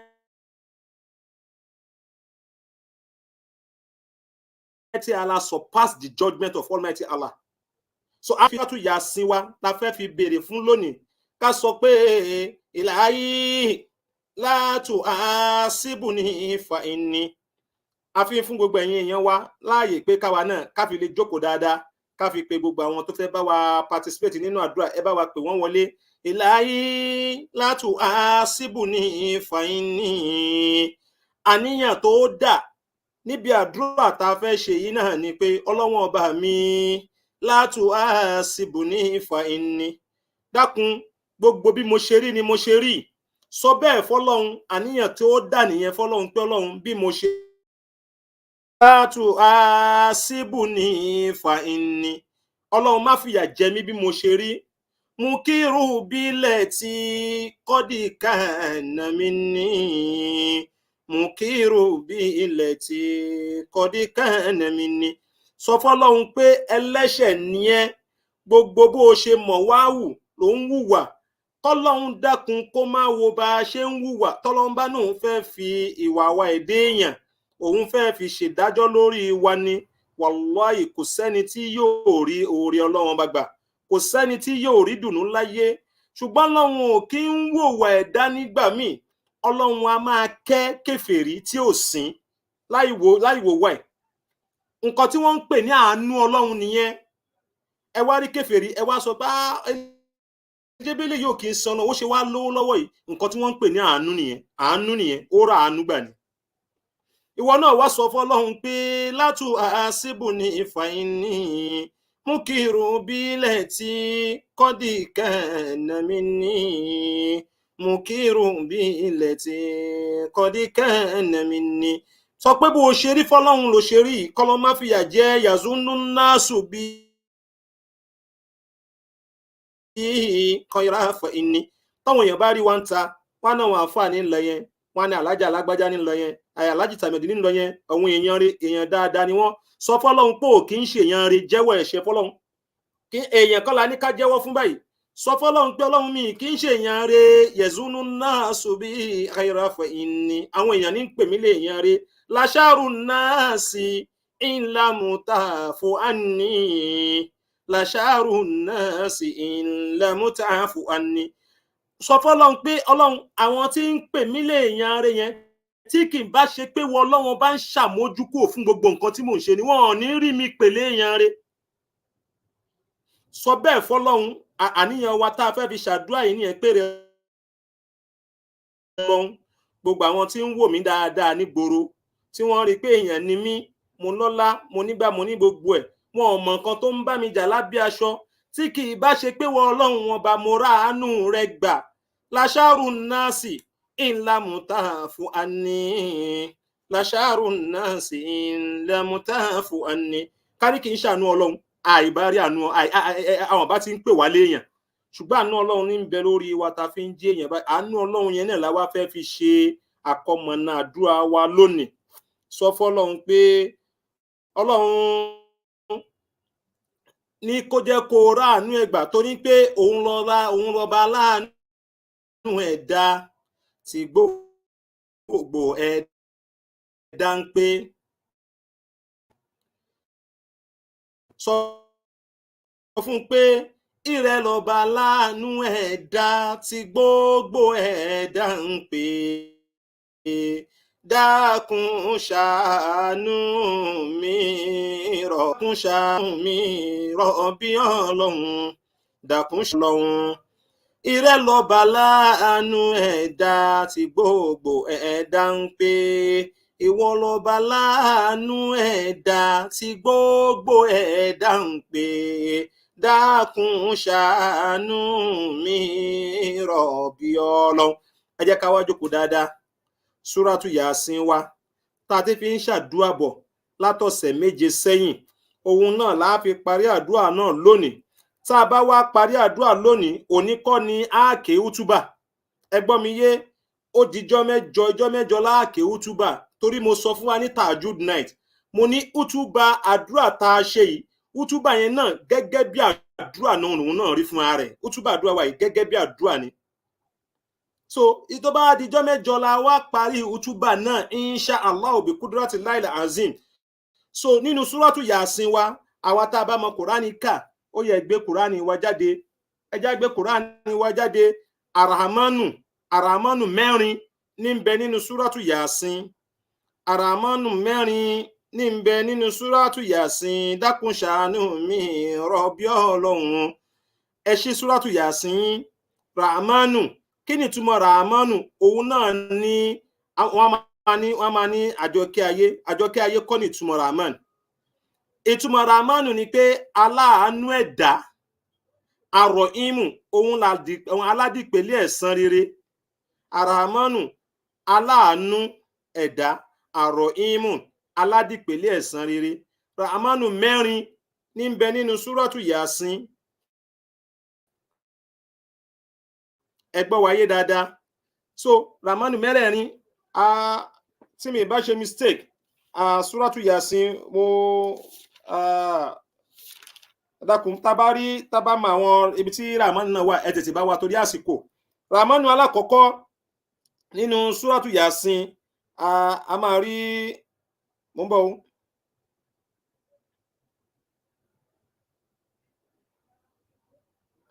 rahmanu alákọ̀ọ́kọ́ nínú súrátù yàsín, ó wà nínú súrátù yàsín verse 11. verse 11. tabarẹ́yìn màmá bàbá tí ẹ mọ ibi tí rahmanu wà ní súrátù yàsín, ẹ bá wa process torí àsìkò. rahmanu àkọ́kọ́ ìyẹn wà nínú súrátù yàsín verse 11. ẹ máa bá ń bẹ̀. rahmanu àkọ́kọ́ nìyẹn. rahmanu ẹlẹ́ẹ̀kejì yẹn ni mi ti rí. rahmanu náà mo ti rí. rahmanu ẹlẹ́ẹ̀kejì ìyẹn wà nínú súrátù yàsín verse 16. rahmanu ẹlẹ́ẹ̀kejì ó wà nínú súrátù yàsín verse 15 rather. ẹ ṣeun. súrátù yàsín verse 15. ẹ ṣeun, thank you alájà wa ajati, ẹ ṣeun alájà mìíràn mọ̀gútì, ẹ ṣeun jazakumullahu khairan. so rahmanu ẹlẹ́ẹ̀kẹta ìyẹn wà nínú súrátù yàsín verse 23. ẹ ṣeun. rahmanu ẹlẹ́ẹ̀kẹta wà nínú súrátù yàsín verse 23. so rahmanu ẹlẹ́ẹ̀kẹrin ìyẹn wà nínú súrátù yàsín verse 52. ìyẹn wà nínú súrátù yàsín verse 52. so rahmanu mẹ́rẹ̀ẹ̀rin tó wà nínú súrátù yàsín náà ní a fẹ́ fi béèrè àánú Ọlọ́run ni o. àdúrà tá à ń ṣe yìí wallahi làdé, ẹ̀yin náà lè fi béèrè àánú Ọlọ́run. àfa wa kan kọ́lọ́n dákun bá wa dúró tá àfa náà, Ọlọ́run bá wa pẹ̀lú àfa náà. inshallah à ń ṣàlàyé àdúrà náà ni. so tá a bá ti wá débi mo ṣe máa sọ̀rọ̀ àfa wa náà fún wa. àdúrà yìí làáfà yìí náà ṣe. àdúrà tá a fẹ́ ṣe yìí òun làáfà yìí ṣe lórí nǹkan tó ṣẹlẹ̀ sí. ẹ ṣeun alájà wa, ẹ ṣeun. ó wà ní verse 52. ẹ ṣeun verse 50. ṣé 52 àbí 53? 53 àbí 52 ni. verse 52 ni rather. ẹ ṣeun ajẹ́tì. jazakumullahu khairan jaza. so tá a bá ti wá débi rahmanu kọ̀ọ̀kan, a máa ṣe bismillahi rahmani rahim. bismillahi rahmanu rahim. bismillahi rahmani rahim. bismillahi rahmani rahim. a máa ṣe méje. ẹ gbọ́ mi yé, a máa ṣe bismillahi rahmani rahim, a máa ṣe méje. a máa wá ṣe ya rahmanu ya rahimun ya arhamar rahimin.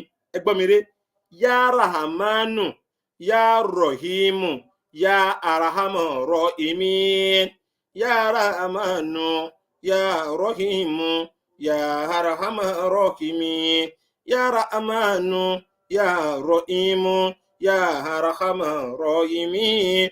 A máa ṣe gbólóhùn yẹn méje. Ẹ máa bá mi dé. Àkọ́kọ́ gbólóhùn tá a máa ṣe tá bá ti ń dé àyè ramanu kọ̀ọ̀kan, bismillahirrahmanirrahim, bismillahirrahmanirrahim, bismillahirrahmanirrahim, bismillahirrahmanirrahim. A máa ṣe méje gbólóhùn yẹn.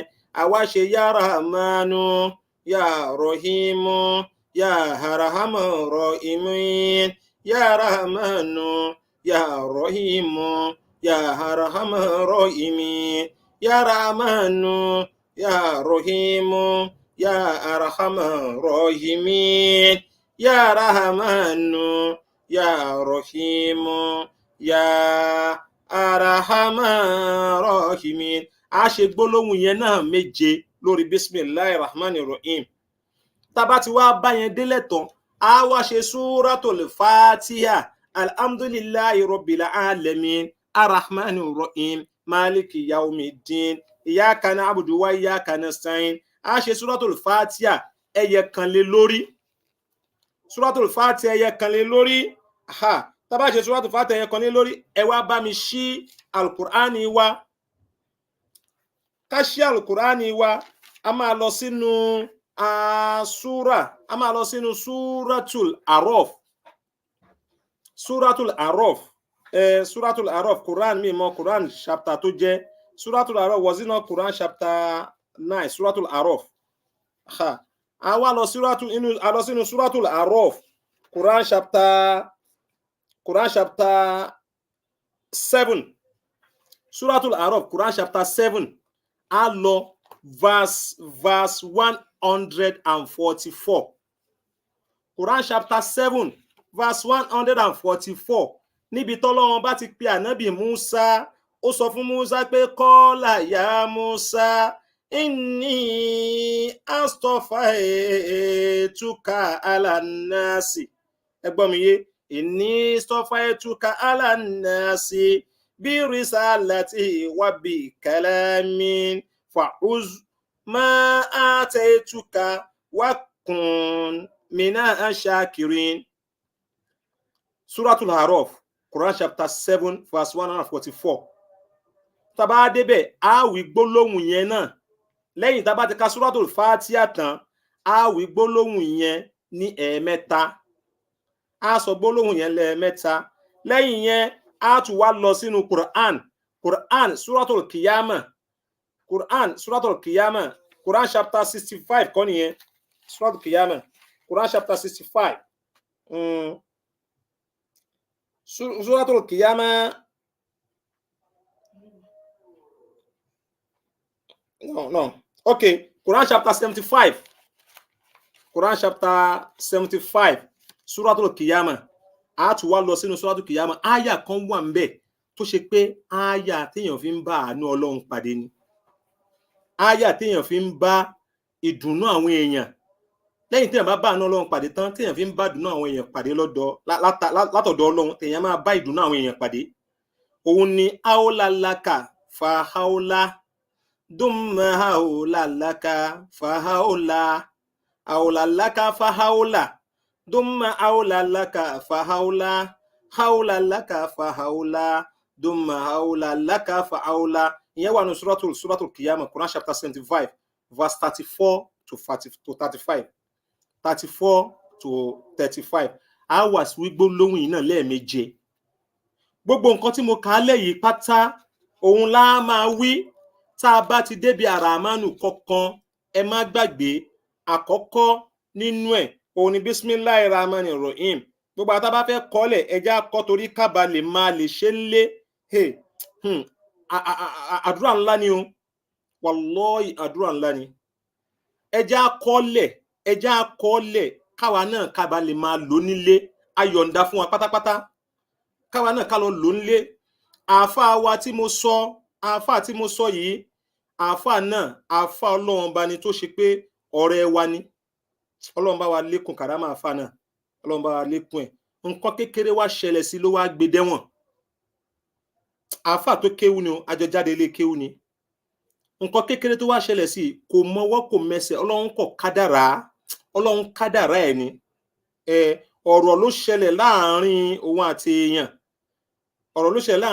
èèyàn so ẹni yẹn wá lọ bá àfà náà ó wá dì láṣọ mú báyìí ó wá bẹ̀rẹ̀ sí gbó ẹni yẹn ò sì mọ̀ pé ọjọ́ kú òun ti tó ibi tó ti di àfà náà mú tó ti ń gbu àfà bẹ́ẹ̀ lẹ́ni yẹn ti lọọlẹ̀ ló dẹ̀ kú wọ́n ti bẹ̀ ọlọ́pàá mú àfà wọ́n gbé àfà dé court wọ́n wá bẹ̀rẹ̀ sí adjourn case ẹni yìí kẹ̀dẹ̀rẹ̀ ẹni yìí kò ní traces ẹgbọ́n mi yé kò ní no traces of health problem àbá sọ pé nígbà tí wọ́n gbé lọ sí hospital tí wọ́n lọ inspect wọ́n wá traces pé ó ti ní hypertension ó ní kíní ó ní kankan no traces of health problem Màlẹ́kà Sàráìlù kọ̀ ka másìkò yẹn àsìkò tó di àfà yẹn mú Màlẹ́kà Sàráìlù kọ̀ ka mọ́ bẹ́ẹ̀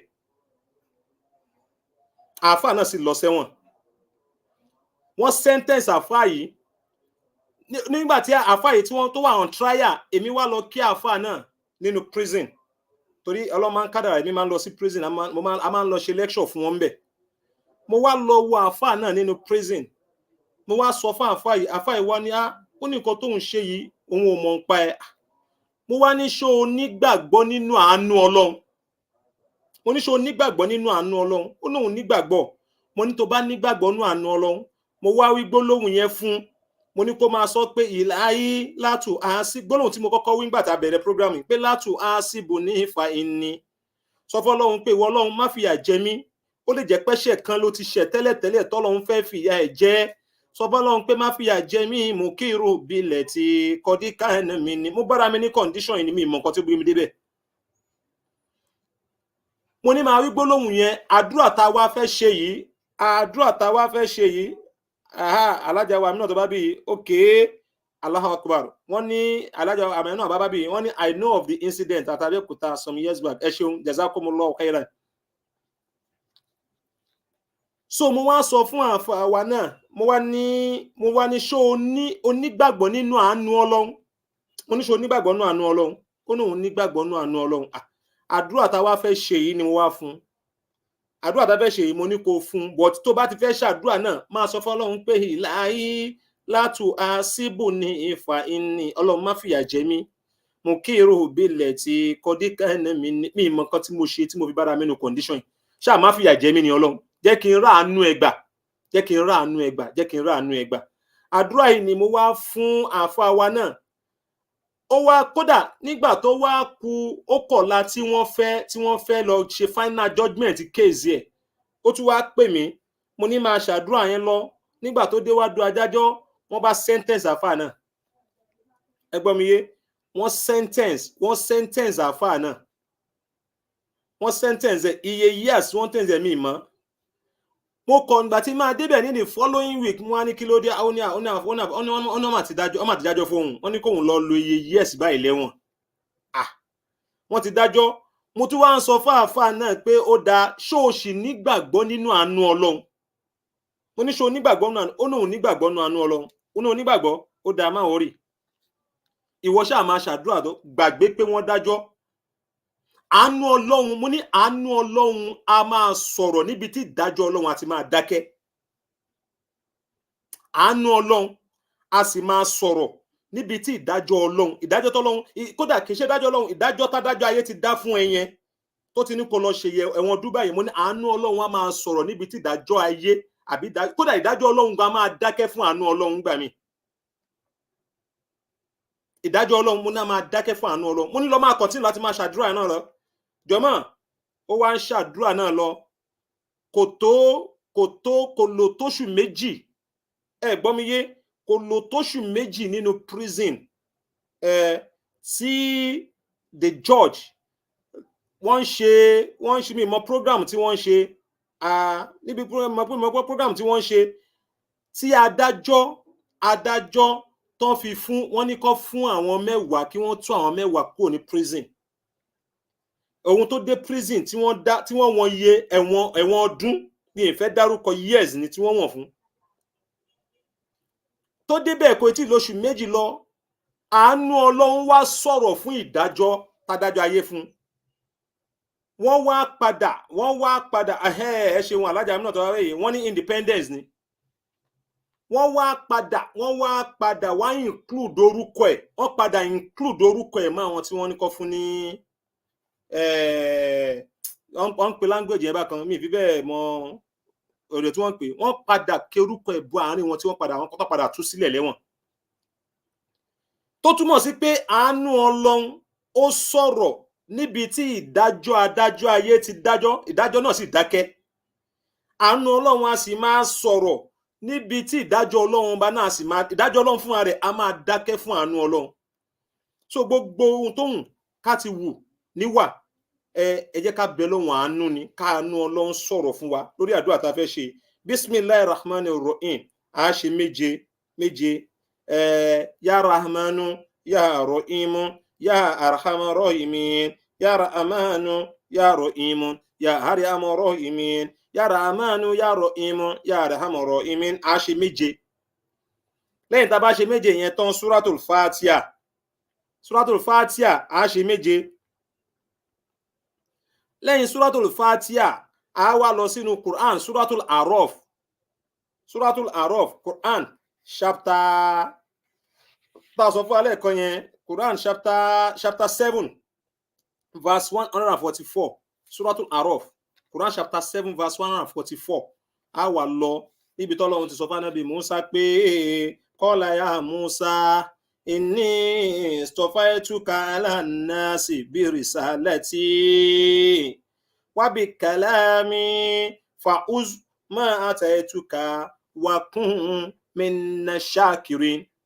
Ọlọ́run sọ fún Musa pé ìrẹ Musa inni istafaituka ala nnasi èmi ni mo ṣà ìwọ Musa lẹ́ṣà èmi Ọlọ́run ni mo ṣà ìwọ Ànábì Musa lẹ́ṣà lórí àwọn èdè èèyàn ni mo rán iṣẹ́ sí wọn gẹ́gẹ́ bí Ọlọ́run ti ṣà Ànábì Musa lẹ́ṣà tó rán wọn ṣẹ́ bẹ́ẹ̀ gọ́gọ́ ni ìwọ náà èmi àti ìwọ tẹ́ ń gbọ́ mi èmi àti ẹ̀yin tẹ́ ń gbọ́ mi gẹ́gẹ́ bẹ́ẹ̀ lọ́lọ́run ṣe ṣà wa náà lẹ́ṣà ló rán wa ń ṣẹ́ sáwọn tọ́lọ́run rán wa náà ń ṣẹ́ sí òjíṣẹ́ Ọlọ́run lèmi òjíṣẹ́ Ọlọ́run lẹ́yìn náà tẹ́ ń gbọ́ mi Ọlọ́run ṣà yín náà lẹ́ṣà láti rán yín iṣẹ́ ni ó ní wábì kàlámì òun sì ń bọ́ lọ òun bára Ànábì Musa sọ ó ní fa uzuma àtẹ́tùkà ó ní nǹkan tí mo fún ẹ yìí uzuma àtẹ́tùkà dìímú o òun ni àánú wàkúmínà shakirin àánú tí mo fún ẹ Ànábì Musa dìímú wàkúmínà shakirin kó o dẹ̀ máa bẹ nínú ẹni tí ó máa dúpẹ́ ní gbogbo ìgbà kọ́lọ́run jẹ́ káwa náà lè dúpẹ́ lórí àdúrà tá a fẹ́ ṣe yìí ọlá bíbí Ànábì lọ́dọ̀ Ọlọ́run ọlá la ilaha illallah gbogbo ibi tí bàtà ti ń bá ta wá lẹ́sẹ̀ pátápátá ni kẹjẹ́ ká fà àníyàn síbẹ̀ ká wá sọ fọ́lọ́run pé àánú rẹ̀ ṣàánú mi Olúwa mi níbi tí bàtà ń gbé bàtà mi lẹ́sẹ̀ jẹ́ kí n pàdé àánú rẹ̀ Olúwa ṣàánú mi Olúwa mi jẹ́ kí n ṣe kòǹgẹ́ àánú rẹ̀ wọ́lá ànábì mi tí mo gbà fún Ànábì Muhammad so ká tún gbé pé ìrẹ lọ́ba aláàánú ẹ̀dá tí gbogbo ẹ̀dá ń pè mo ní rẹ lọ́ba aláàánú ẹ̀dá tí gbogbo ẹ̀dá ń pè dákun ṣàánú mi rọ̀bì Ọlọ́run gbólóhùn yìí a máa wí lẹ́ẹ̀mẹ́ta ìyẹn jẹ́ Yorùbá kí yẹn máa jẹ́ Yorùbá lórí àdúrà lárúbáwá tá à ń ṣe tá a bá ti ń parí àwọn lárúbáwá tá à ń ṣe yìí a máa wí gbólóhùn yìí náà Yorùbá yìí ìrẹ lọ́ba aláàánú ẹ̀dá tí gbogbo a máa wí gbólóhùn náà lẹ́ẹ̀mẹ́ta ìyẹn máa fi jẹ́ àníyàn wa lórí àdúrà tá à ń ṣe yìí Ọlọ́run dákun gbà ní ìbádà fẹ́nìkọ̀ọ̀kan wa suratul araf Quran chapter 7 verse 144 a wí gbólóhùn yẹn ní ẹ̀ẹ̀mẹ́ta péré a bọ́ sórí suratul kiyama Quran chapter 75 verse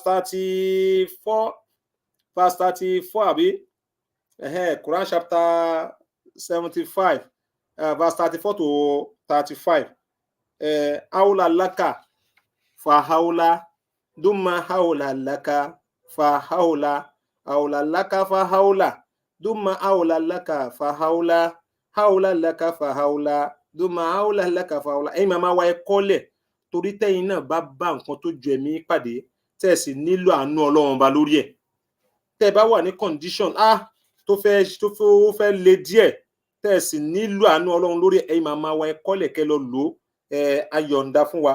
So tá bá ti wá wí gbólóhùn yìí tán a wá máa sọ pé rẹ lọ́ba láàánú ẹ̀dá tí gbogbo ẹ̀dá ń pè. Mo ní rẹ lọ́ba láàánú ẹ̀dá tí gbogbo ẹ̀dá ń pè. Dákun ṣàánú mi rọ̀bì Ọlọ́run. Gbólóhùn yìí la máa wílẹ̀ mẹ́ta lórí àdúrà Lárúbáwá tá a ṣe ìpè dákun ṣàánú mi rọ̀bì Ọlọ́run. Dákun ṣàánú mi rọ̀bì Ọlọ́run. Ìrẹ lọ́ba láàánú ẹ̀dá tí gbogbo ẹ̀dá ń pè. Ìrẹ lọ́ba láàánú ẹ̀dá tí gbogbo ẹ̀dá ń pè. Dákun ṣàánú mi rọ̀bì Ọlọ́run. Gbólóhùn tí a máa wí nìyẹn tá a fi parí àdúrà wa níbi súrátù níbi ramanu mẹ́rẹ̀ẹ̀rin tó wà nínú súrátù Yàsín. Kọ́lọ́run dákun kó wọlá àdíṣẹ́ ńlá Ànábì wa Muhammad sallallahu alayhi wa sallam. Ọlọ́run dákun gbàdúrà ẹnìkọ̀ọ̀kan wa ọlá bíbí Ànábì lọ́dọ̀ Ọlọ́run ọlá la ilaha illallah. Ẹ jẹ́ kí a jókòó dáadáa bí a ké bismillahi rahmanir rahim.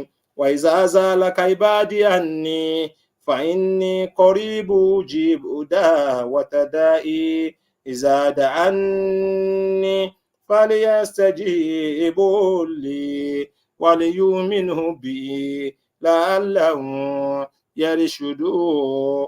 Wa nunazzilu minal Qur'ani ma huwa shifaa'un wa rahmatun lil mu'minin. Ẹ jẹ́ kí á dàníyàn.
Assalamu alaikum, Imam.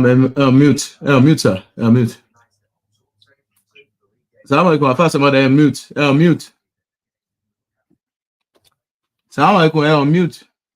I found somebody mute. Mute. Assalamu alaikum.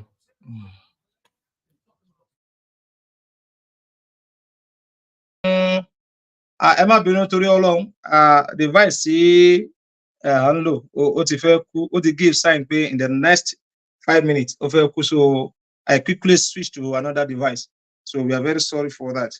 Ẹ já dàníyàn torí Ọlọ́run, ẹ já dàníyàn. Bismillahir Rahmanir Rahim. Iza zalaka ibadi anni fa inni qaribu ujibu da'wata da'i iza da'anni falyastajibu li waliyu'minu bi la'allahum yarshudun. Wa nunazzilu minal Qur'ani ma huwa shifaa'un wa rahmatun lil mu'minin. Astaghfirullah. La ilaha illallah Muhammadu Rasulullah. As-salatu wa salamu ala khayri khalqillah. Astaghfirullah. La ilaha illallah Muhammadu Rasulullah.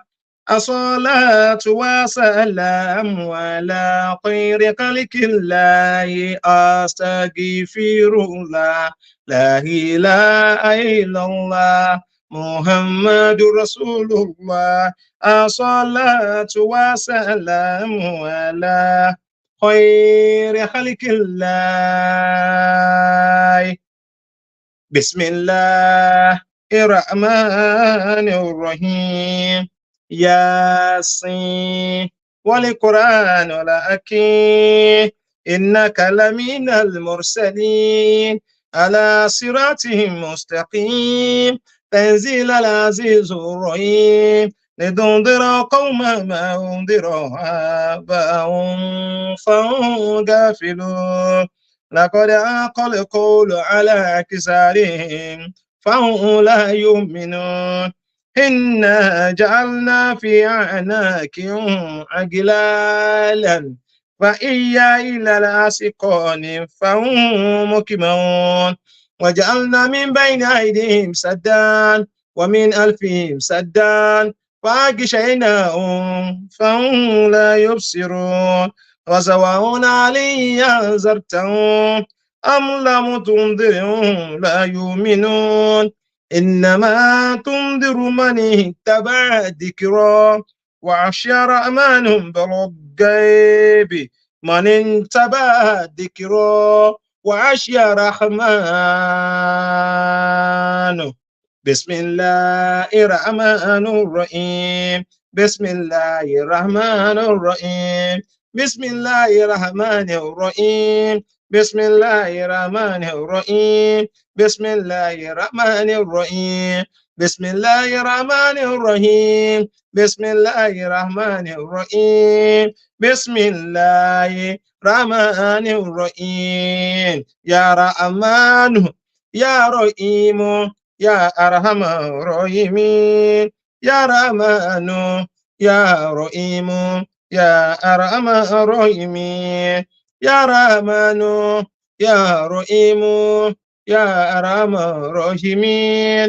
يا رحمن يا رحيم يا أرحم الراحمين يا رحمن يا رحيم يا أرحم الراحمين يا رحمن يا رحيم يا أرحم الراحمين يا رحمن يا رحيم يا أرحم الراحمين يا رحمن يا رحيم يا أرحم الراحمين بسم الله الرحمن الرحيم الحمد لله رب العالمين الرحمن الرحيم مالك يوم الدين إياك نعبد وإياك نستعين اهدنا صراط المستقيم صراط الذين أنعمت عليهم غير المغضوب عليهم ولا الضالين آمين قال يا موسى إني اصطفيتك على الناس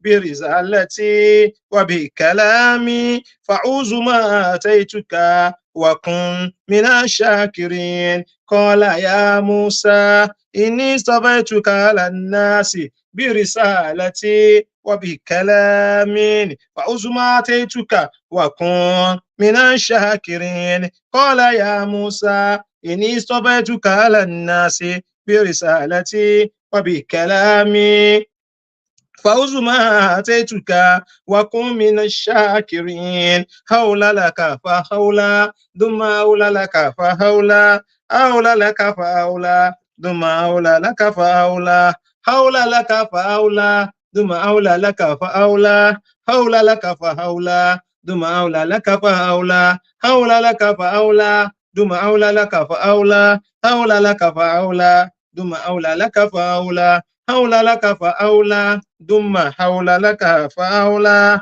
حول لك فأولى ثم حول لك فأولى dákun ṣàánú mi rọ̀bí ọlọ́run wọnà ṣàmábáwí dákun ṣàánú mi rọ̀bí ọlọ́run ìwọlá láàánú ẹ̀dá tí gbogbo ẹ̀dá ń pè ṣebí wọlá láàánú ẹ̀dá tí gbogbo ẹ̀dá ń pè dákun ṣàánú àwa rọ̀bí ọlọ́run dákun ṣàánú àwa rọ̀bí ọlọ́run dákun ṣàánú àwa rọ̀bì ọlọ́run.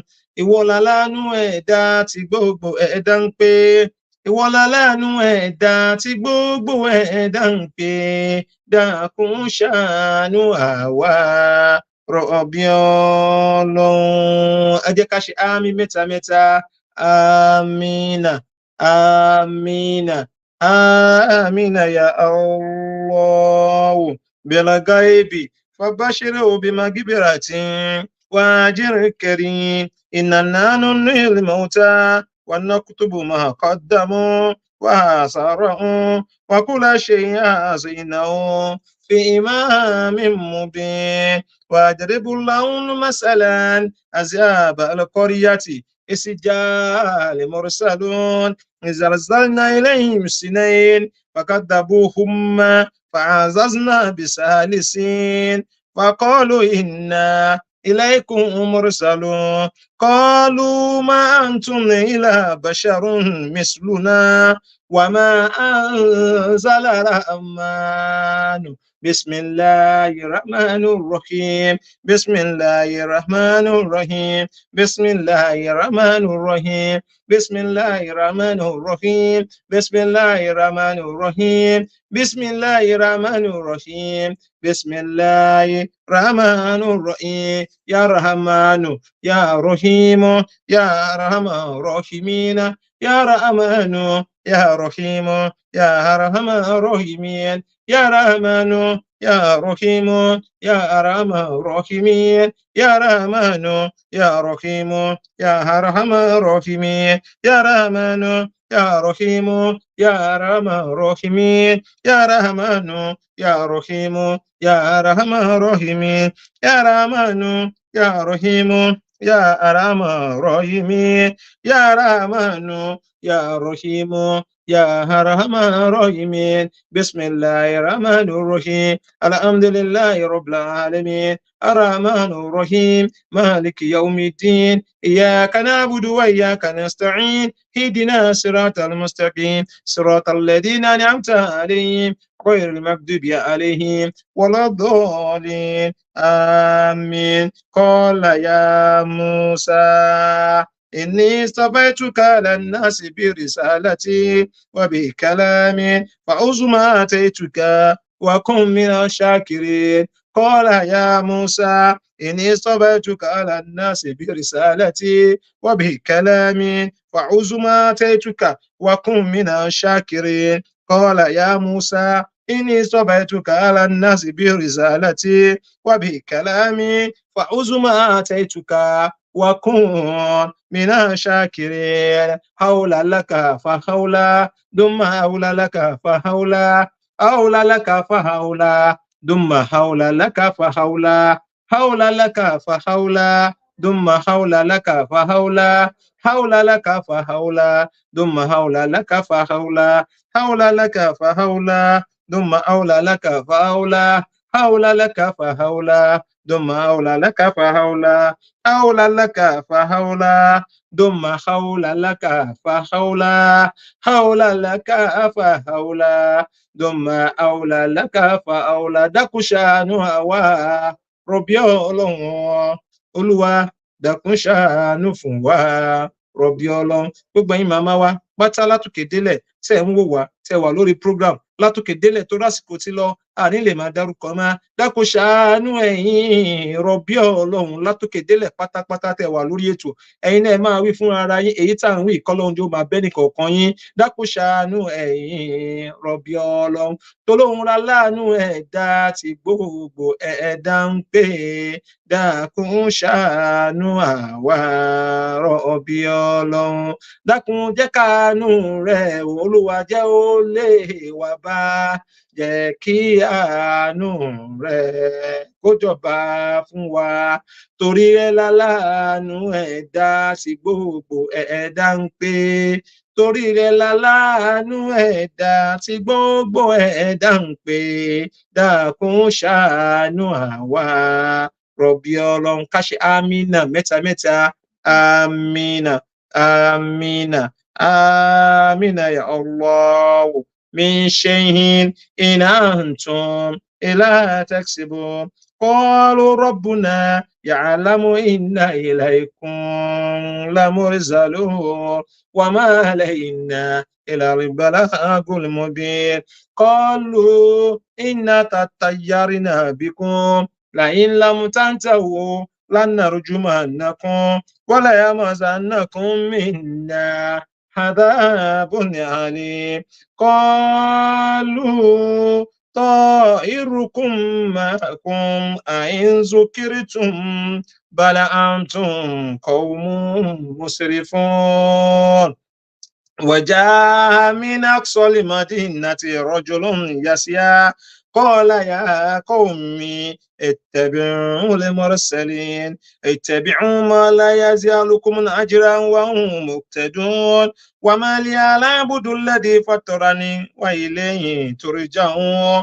أتخذ من دونه آلهة إن يردني رحمن بالضر أجاكي الدنيا أتعز من دوني آلية إن يردني رحمن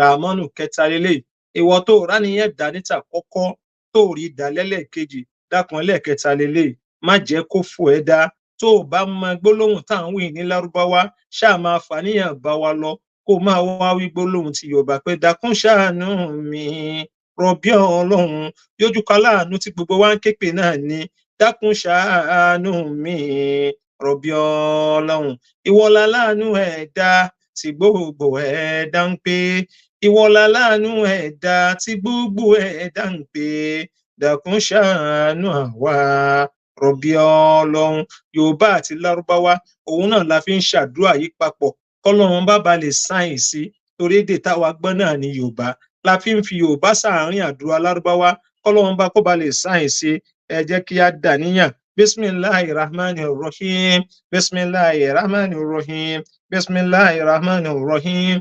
bismillahirrahmanirrahim bismillahirrahmanirrahim bismillahirrahmanirrahim bismillahirrahmanirrahim bismillahirrahmanirrahim ya rahmanu ya rahim ya arhamar rahimin ya rahmanu ya rahimu ya arhamar rahimin ya rahmanu ya rahimu ya arhamar rahimin ya rahmanu ya rahimu ya arhamar rahimin ya rahmanu ya rahimu ya arhamar rahimin ya rahmanu ya rahimu ya arhamar rahimin ya rahmanu ya rahimu ya arhamar rahimin ya rahmanu ya rahimu ya arhamar rahimin bismillahir rahmanir rahim alhamdulillahi rabbil alamin arrahmanir rahim maliki yawmiddin iyyaka na'budu wa iyyaka nasta'in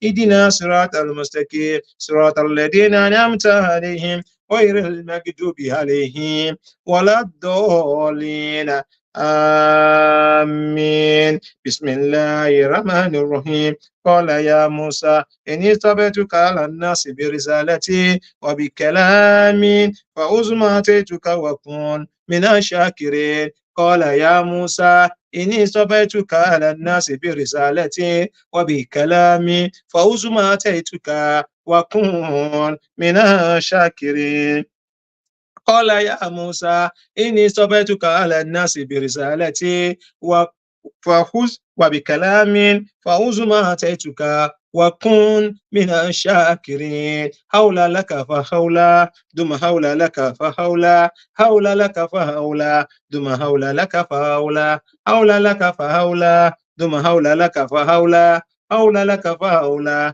دم حول لك فحولا حول لك فحولا دم حول لك فحولا حول لك فحولا دم حول لك فحولا حول لك فحولا دم حول لك فحولا حول لك فحولا دم حول لك فحولا ẹni dákun ṣàánú mi rọ̀bí Ọlọ́run lórí ọmọ gbogbo ẹ̀yin màmá wa tẹ́ fàníyàn yín síwájú lórí àwọn ọmọ ẹ̀yin Ọlọ́run dákun ṣàánú ẹ̀yin rọ̀bí Ọlọ́run gbogbo ibi tí bàtà ti ń bàtẹ nìkọ̀ọ̀kan wa lẹ́sẹ̀ Ọlọ́run ìrẹ́lá láàánú ẹ̀dá tí gbogbo ẹ̀dá ń pè Ọlọ́run jẹ́ ká ráàánú ẹ gbà ń bẹ̀ ìrẹ̀lá láàánú ẹ̀dá tí gbogbo ẹ̀dá ń pè dákun ṣàánú àwa rọ̀bíọ́ káwé lẹ́ẹ̀kan dákun ṣàánú èmi rọ̀bíọ́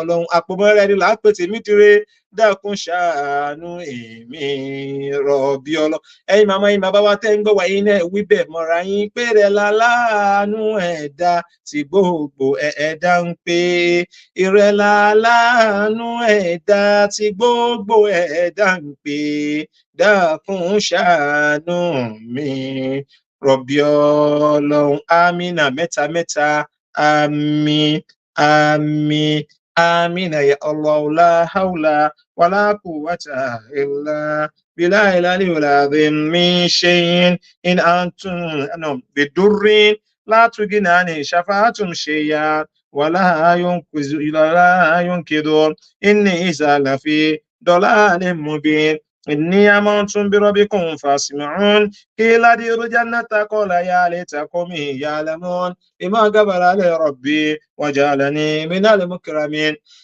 وما زلنا لكم من بعد من جود من السماء وما كنا مرسلين إن كانت إلا صيحة واحدة فإذا هم خامدون يا حسرة على العباد ما يأتي من رسول إلا كانوا به يستهزئون ألم يروا كما لكنا قبل من القرون أولين يرجعون وإن كل لما جميع الذين مدرون ويأتوا لهم الأرض ميتة أحيينا ورجنا منها أبا فمنه يأكلون وجعلنا فيها جنات من نخيل والنبي فجعلنا فيها من العيون ليأكلوا من ثمره وما عملت أيدينا فلا يشكرون سبحان الذي خلق الأزواج كلها مما تنبت الأرض ومن أنفسهم ومما لا يعلمون ويأتوا لهم للنسل منه نار فإذا هم مسلمون وشمس تجري مسخر لها ذلك تقدير العزيز العليم والقمر قدرناه منازل حتى عاد كالعرجون القديم لا شمس ينبغي لها أن تدرك القمر ولا ليل سابق النار وكل فيه فلك يسبحون ويأتون من نزلة في الأرض ماشيون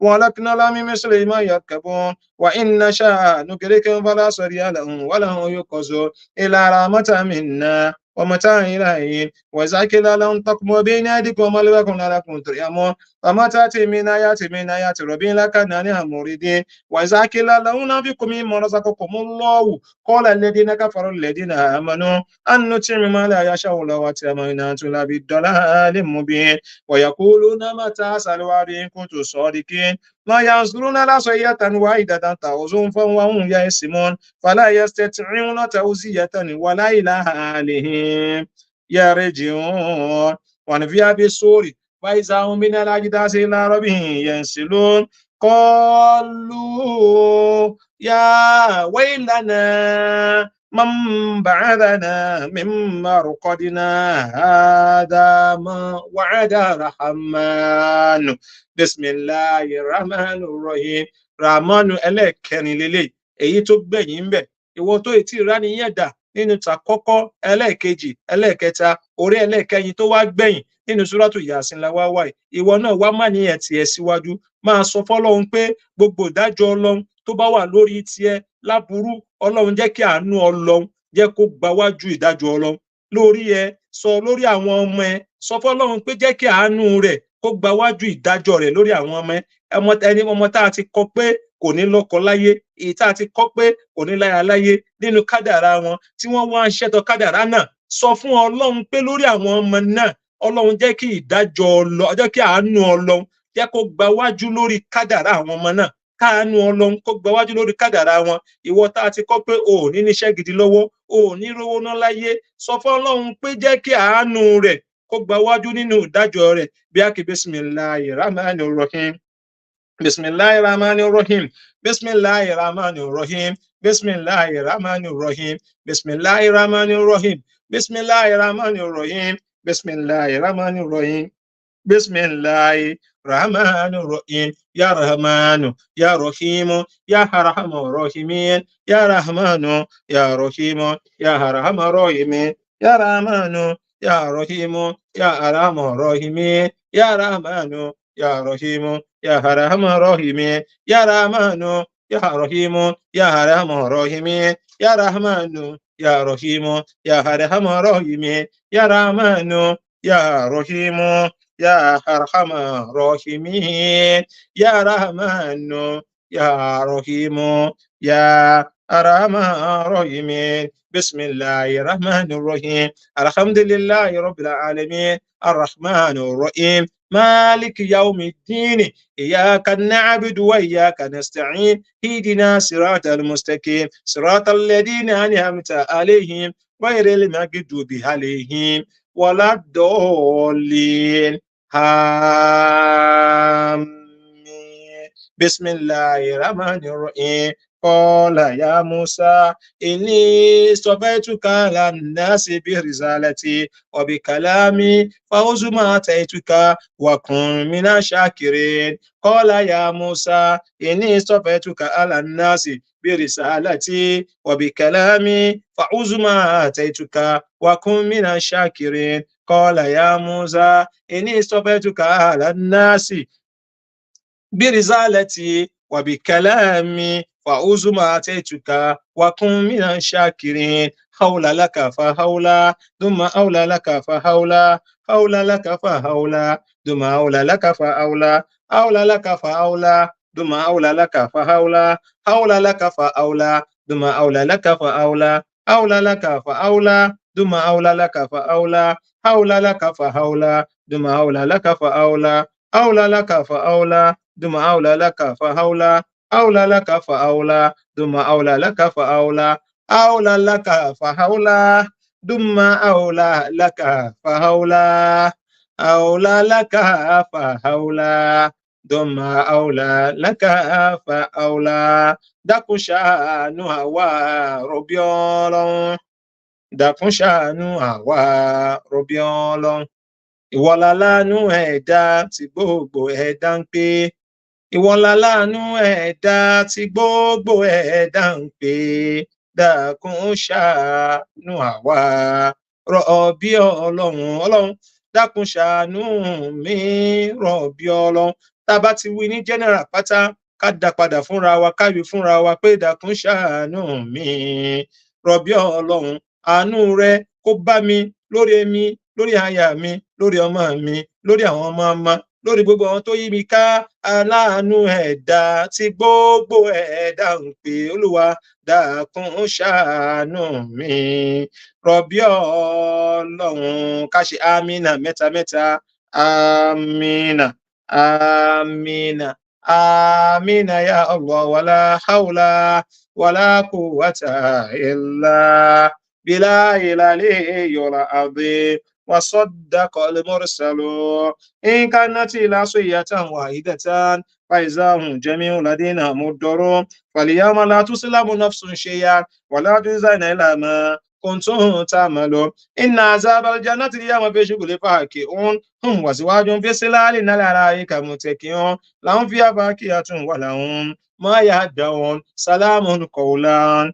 من رب رحيم وامتازوا اليوم أيها المجرمون ألم أعد إليكم يا بني آدم أن لا تعبدوا شيطان إنه لكم عدو مبين وأن اعبدون ذا صراط مستقيم ولقد أضل منكم جبلا كثيرا فلم تكونوا تأكلون هذه جهنم التي كنتم توعدون اصلوها اليوم بما كنتم تكفرون اليوم نختم على أفواههم وتكلمنا أيديهم وتشهد أرجلهم بما كانوا يكسبون ولو نشاء لطمسنا على أعينهم فاستبقوا الصراط فأنهم يبصرون ولو نشاء لمزقنا ولا ما كانت فما استطاعوا مضيا ولا يرجعون ومن نعمره ننقص ذلك فلا يأكلون وما لم نعشره ما ينبغي له إن ولا ذكرون وقرآن مبين لينذر ما كان حيا ويعيق القول على الكافرين أولم يروا أن لكن لهم من عملت أيدينا فهم لها مالكون وصلنا لهم فمن يركبون ومن يأكلون ولهم فيها منافع وما شربنا فلا يشكرون وتعزوا من دون الله آلهة لهم ينصرون لا يستطيعون نصرهم وهم لهم جند محضرون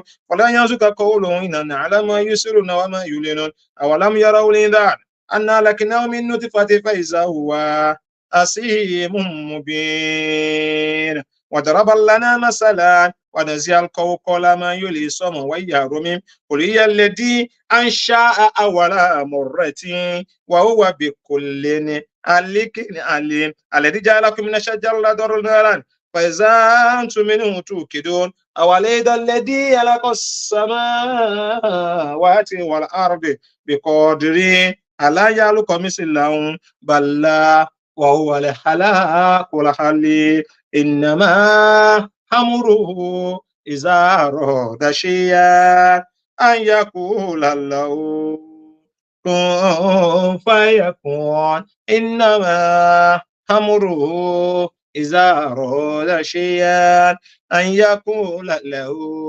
كن فيكون إنما أمره إذا أراد شيئا أن يقول له كن فيكون فسبحان الذي بيده ملكوت كل شيء وإليه ترجعون ولا حول ولا قوة إلا بالله العلي العظيم.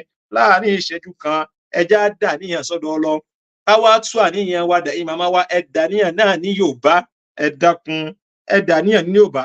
Ọlọ́run tó dá wa òun la ní ká dàníyàn fún, òun la ní ká ké pè sáfìlì wà rọ̀ mí ní àlìkín àwọn ma'abadin akọ síwáka lákàlébákọ òbí sẹrìmọdá. Ọlọ́run ta ní ká ké pè òun náà ní ń jẹ́ bẹ́ẹ̀ sáfìlì wàrà musáfìlì wàrọ̀ mí ní àlìkín àwọn ma'abadin akọ síwáka lákàlébákọ òbí sẹrìmọdá. Ọlọ́run ọba tó dá èmi òun tó dá ẹ̀yin òun náà la ní ká dà níyẹn sí. Kò sẹ́nìkan tá a lè fi wí Ọlọ́run ọba tí ń gbàdúrà ni, ọba tí ń kẹ́ ẹ̀dá ni, ọba tí ń fìyà jẹ ẹ̀dá ni, ọba tí ń gbógo fẹ́dà, ọba tí sì ń rẹ̀ dá ńlẹ̀ ni. Kò sára tí ò sí lọ́wọ́ Ọlọ́run ọba náà. Ọlọ́run akáwá dà níyẹn sọ́dọ̀ pé Ọlọ́run náà fi wá dára tí ò dá akọ̀ sí wá kàlákàl bàkọ́ òbèsè musẹ̀rìmọ́dá. Òun náà ni yóò padà ṣẹ́kù tó bá wùn ẹni tó ṣe tọ́lọ́run akẹ́, tó bá dẹ̀hùn ẹni tó ṣe tiẹ̀ àfìyàjẹ́ a sì gbé kébèrè a sì máa gbé dìde. Nǹkan tí ń já àánú ẹ̀dá nìyẹn. Bẹ́ẹ̀ lọ́hùn fún àánú pé jẹ́ kí n rá àánú ẹ̀ gba Ọlọ́run ọba làbúdà àyà fúnná lẹ aláìkè kò lè hin. A nígbàgbọ́ pé ìrẹ Ọlọ́run ìrẹ ló ṣẹ́kù, ìrẹ ló ṣẹ́kù nígbà tí gbogbo ẹ̀dá bá tán pátápátá. Wá wọlá agbára pé ìrẹ náà ni yóò máa ṣẹ́kù nígbà tí ò bá sí àwa tá à ń sọ̀rọ̀ ẹ̀, nígbà tí ò bá sẹ́yìn tẹ́ ń gbọ́ mi mọ́. Ọlọ́run ni yóò máa ṣẹ́kù. Àwa ti wá gbà pé ìrẹ Ọlọ́run ọba ìrẹ lọba tí yóò máa ṣẹ́kù. Anta lẹ́dí tàbùkọ́ bìgẹ́ èrè tàpá kọ́dín. Ọlọ́run ò ní dínkù nínú ọlá láéláé, ò ní dínkù nínú iyì, ò ní dínkù nínú ògo. Nítorí ìdí èyí wọlá títóbi ọlá rẹ, wọlá títóbi ògo rẹ, wọlá títóbi iyì rẹ, àwa bẹ́ẹ̀ Ọlọ́run jẹ́ ká wá bá àánú rẹ pàdé lórí ìjókòó wa tá a wà yìí. Bàbá ti ń parí àdúrà yìí à ń dìde ní Ọlọ́run. Gbogbo ẹnìkọ̀ọ̀kan tí ń gbọ́ mi lórí ìjókòó yín tẹ́ wà, ẹ̀yin màmá wa torí àsìkò ti lọ ni a ní lè máa dárúkọ ní kọ̀ọ̀kan. Gbogbo yín pátá látòkè délẹ̀ tẹ́ wà lórí program, àtàwọn tí wọ́n ti kúrò tí wọ́n ní àǹfààní àti padà mọ́, àtẹ̀yin tẹ́ wà ń bẹ̀, àtẹ̀yin tó fẹ́ wọlé náà, abẹ́rẹ́ wọn bàlékè ọlá fún gbogbo wa pátá. Bàbá ti ń dìde lórí ìjókòó wa jẹ́ ká máa bá àánú Ọlọ́run bá pàdé ni. Ọlá bíbí ànábì lọ́dọ̀ Ọlọ́run. Ọlá la ilaha illallah wà bí kàlà àrọ́ dí yá Allahu sọ fọ́lọ́run. Ọlọ́run ọba ló nílẹ̀, gbogbo nǹkan tí ń jẹ́lẹ̀ pátápátá tòun Ọlọ́run ọba ni. Ó sì fún àánú rẹ̀ ká lórí ilẹ̀. Àánú Ọlọ́run a sì máa bẹ lórí ẹni tó bá wọn Ọlọ́run máa káàánú máa bẹ lórí rẹ̀ ni. Wà bí kàlà àrọ́ dí wàsàmà wà ti wọlé òòlà wànàjìmú fi òfìkè sàmà ibi mọ̀kọ́ yẹdi. Sẹ́wọ́n sọ́lọ́run pé òun ló nílẹ̀, òun ló ní sánmà, ìràwọ̀ tí ń yọ nínú sánmà tọlọ́run ọba ni, ewéko tí ń jáde nínú ilẹ̀ tọlọ́run ọba ni, òjò tí ń jáde nínú sánmà Ọlọ́run ọba ló ní, oòrùn tí ń yọ àánú lọ́lọ́run bá fi ṣe. Gbogbo nǹkan tọ́lọ́run bá dáfẹ́ dápátá láàárá àánú Ọlọ́run ọba ni. Tó bá wọn Ọlọ́run ọba náà ni yóò máa jẹ́ káàánú máa bẹ lórí ẹ̀dá. Àwa bẹ Ọlọ́run fún àánú rẹ̀ Ọlọ́run ọba. Dákun ṣàánú àwa rọ̀bí Ọlọ́run, dákun ṣàánú àwa rọ̀bí Ọlọ́run. Ìrẹ lọba láàánú ẹ̀dá tí gbogbo ẹ̀dá ń pè. Ìrẹ lọba láàánú ẹ̀dá tí gbogbo ẹ̀dá ń pè.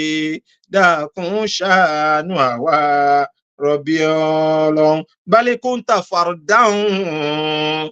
Ìrẹ Ọlọ́run ọba ọ̀kan ṣo ní ẹ́, ò ní pé méjì wá ìdáhùn wà músẹ̀rì mẹ́ta àná ọ̀kan ṣo ní ò ní pé méjì ò ní pé mẹ́ta ọlọ́run ò lórogún ọlọ́run ò lọ́bàkan ọlọ́run ò níyà ò ní bàbá ò lọ́mọ aṣónirẹ ọlọ́run bá wá wọlá àṣọ rẹ ọlọ́run bá wá fi àánú rẹ ọlọ́run bá wá fi lé wa bá jẹ́ káàánú rẹ ọlọ́run bá kó máa bẹ lórí wa yá máa ń la òó wá sí fólé olóòdè sẹ́rìmọ́dá yá máa ń la òó wá sí fólé olóòdè sẹ́rìmọ́dá ìwọ tí oríkì rẹ ń bẹ pé ó máa bẹ gbére ìwọ ọlọ́run bá lò ní àwọn èdè èèyàn máa kú ìwọ tó oríkì rẹ ń bẹ pé àṣọ ní ẹ ìwọ nìkan ṣoṣo ní àìrú èèyàn pọ̀jọ jàǹtìrẹrẹ ilé ọlọ́run ọba toríkì rẹ̀ ń bẹ pé nígbà tí ò bá sí gbogbo nǹkan mọ́ lórí ilẹ̀ ìwáhì dáhùn wàmúsẹ́rì mẹ́ta ìwọ ló máa ṣẹ́kù níwọ nìkan ṣoṣo ló sì máa bẹ gbére wá wọlá yìí máa ṣẹ́kù rẹ wá wọlá yìí máa bẹ gbére rẹ àánú rẹ ọlọ́run jẹ́ kó lẹ́nìkọ̀ọ̀kan wa bá gbogbo ẹ̀yin tẹ́ ń gbọ́ mi tẹ́ ń wò mí látòkè délẹ̀ àánú ọlọ́run ọba jẹ́ kó máa lẹ́nìkọ̀ọ̀kan yín bá olùtòfò bí abudin olùtòfò bí abudin yá Allahu abẹ̀rẹ̀ ọlọ́run ọba olùtòfò bí abudin qama yad'u lam yazal bukaihi wa tadarruhi wa ta'ajjudi bukaihi wàtàdọ́rùn wàtàájúdé ohun tó fún bí abùdín àwọn ẹrú rẹ ọlọ́run a tún ti dé síwájú rẹ lónìí níparí àdúrà wa tá a fi orí ẹ̀ sọ àánú rẹ ẹrú ọlọ́run ni wá a ti dé síwájú rẹ ọlọ́run kọ́mọ̀ọ́n tá a dúró síwájú rẹ a jókòó síwájú rẹ a kúnlẹ̀ síwájú rẹ a rùkú síwájú rẹ a sùjúdù síwájú rẹ gbogbo àyèkáyè tẹ́nìkọ̀ọ̀kan wà tá a fi dúró síwájú ọlọ́run ní wákàtí ọ̀wẹ̀ tá a fi ń béèrè àánú rẹ̀ yádìrún wàlámù ìyàsálẹ̀ bùkà ìhìnà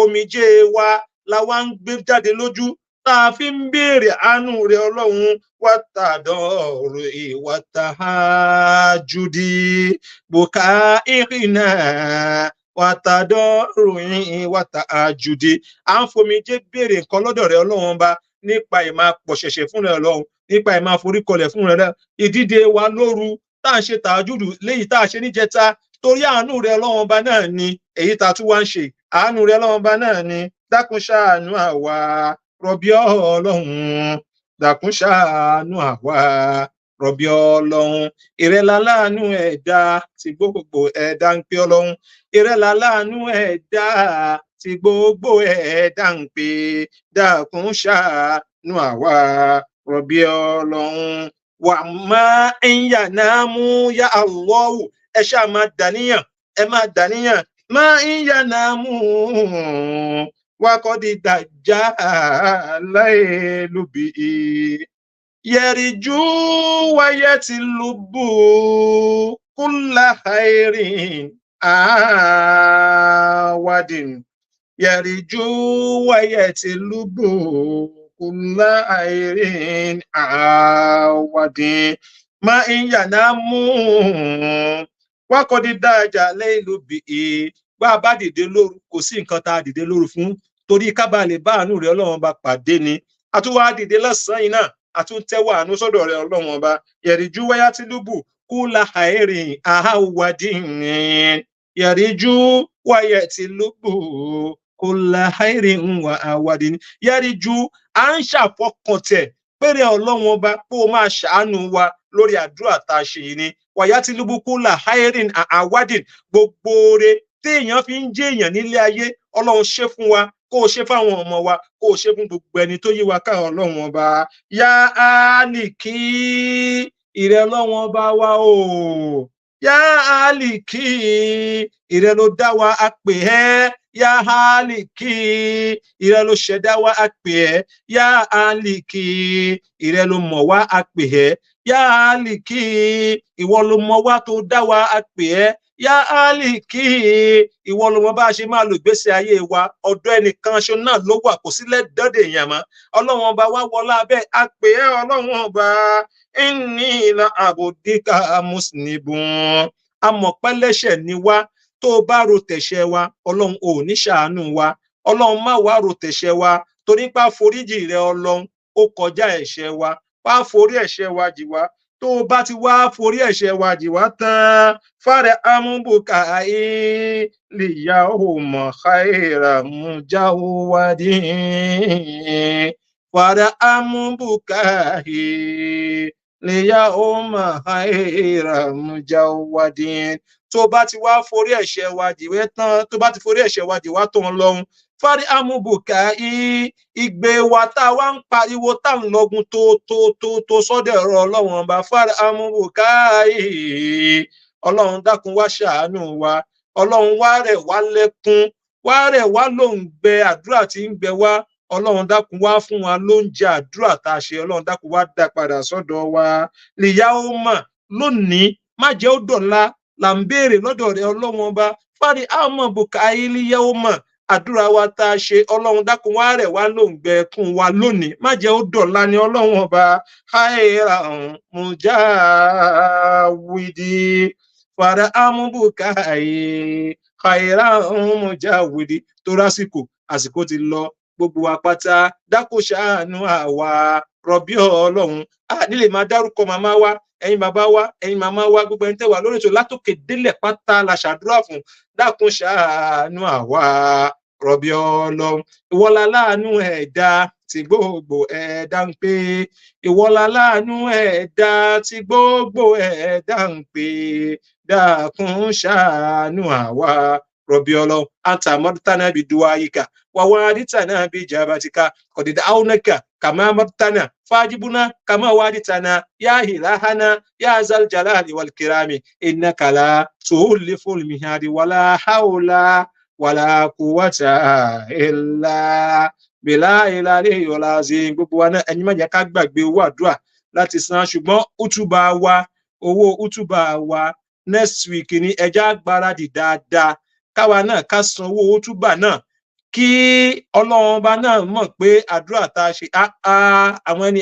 wọ́n gbìyànjú wọ́n san owó útúbà yìí útúbà wa náà díjọ́ méje pẹ̀lú ògo ọlọ́run tí àjìwá isa muhammad awal tí wọ́n á ti wà lára kọ́lọ́run dákun kó bá wa ṣàánú àfàwa náà kọ́lọ́run wọlá àdúrà tí a ṣe yìí àánú ọlọ́run jó máa bá isa gbé o gbogbo ibi tí isa muhammad awal ayatullah gbogbo ibi tó bá wà tó bá rìn sí àánú ọlọ́run jó máa bá pàdé lọ́tún ni lósìn ni iwájú lẹ́yìn ni ọlọ́run jó máa bá àánú ọlọ́run bá pàdé ọlọ́run máa bá wa fi ṣọ́ ẹ̀ṣọ́ wọn ọlànàbí lọ́dọ̀ ọlọ́run la ilaha illallah la hawla wala quwwata illa billahi al-aliyyil azim inshallah bi qudratillahi al-azim ẹ má gbàgbé hajj wa Nasfat hajj and umrah ó ń lọ kọ́lọ́n dákun gbogbo ẹni tẹ́ bá fẹ́ bá wa rin ìrìn àjò alálùbáríkà ẹ̀yin náà àwọn èèyàn ti sanwó wọ́n ti fẹ́ sanwó tó kódà ààyè náà ti ń lọ náà nìyẹn slot tí wọ́n fún wa ó ti pọ̀ rẹ́kẹrẹkẹ tó ti ń lọ náà nìyẹn kó tó di pé slot náà máa wá tán kájọ rìn àjò olóríire kájọ ìrìn àjò alálùbáríkà kọ́lọ́n bá kọ́ ṣe bẹ́ẹ̀ fẹ́ ní kọ̀ọ̀kan wa ọlọ́lá haúlà wàlá quwwata illa billah ọlọ́run dákun máa fẹ́ ìṣà àṣe máa olúwa ọlọ́run já tún pàdé lọ́sẹ̀ tó ń bọ̀ fún àṣekágbá fún útúbà àti parí àdúrà ọlọ́sẹ̀ méje lónìí útúbà ẹ̀ next week láwàá ké ọlọ́run máa fẹ́ ìṣà àṣe máa ọlọ́run má jẹ́ ká pé ọlọ́run má pẹ́ nìkọ̀ọ̀kan wa lókù nínú wa tí ìjọ́ mẹ́jọ tílẹ̀ ìjọ́ mẹ́jọ yóò fi mọ́ máa fẹ́ ìṣà àṣe máa olúwa máa fẹ́ ìṣà àṣe máa ọlọ́run ọbàjá ṣọ̀pọ̀ rẹ̀ láyé máa fẹ́ ìṣà àṣe máa wàlá haúlá wàlá quwwata illa billahi al-aliyyil azim subhana rabbika rabbil izzati amma yasifun والسلام على المرسلين والحمد لله رب العالمين لقاؤنا إن شاء الله بالخير والسلام عليكم ورحمة الله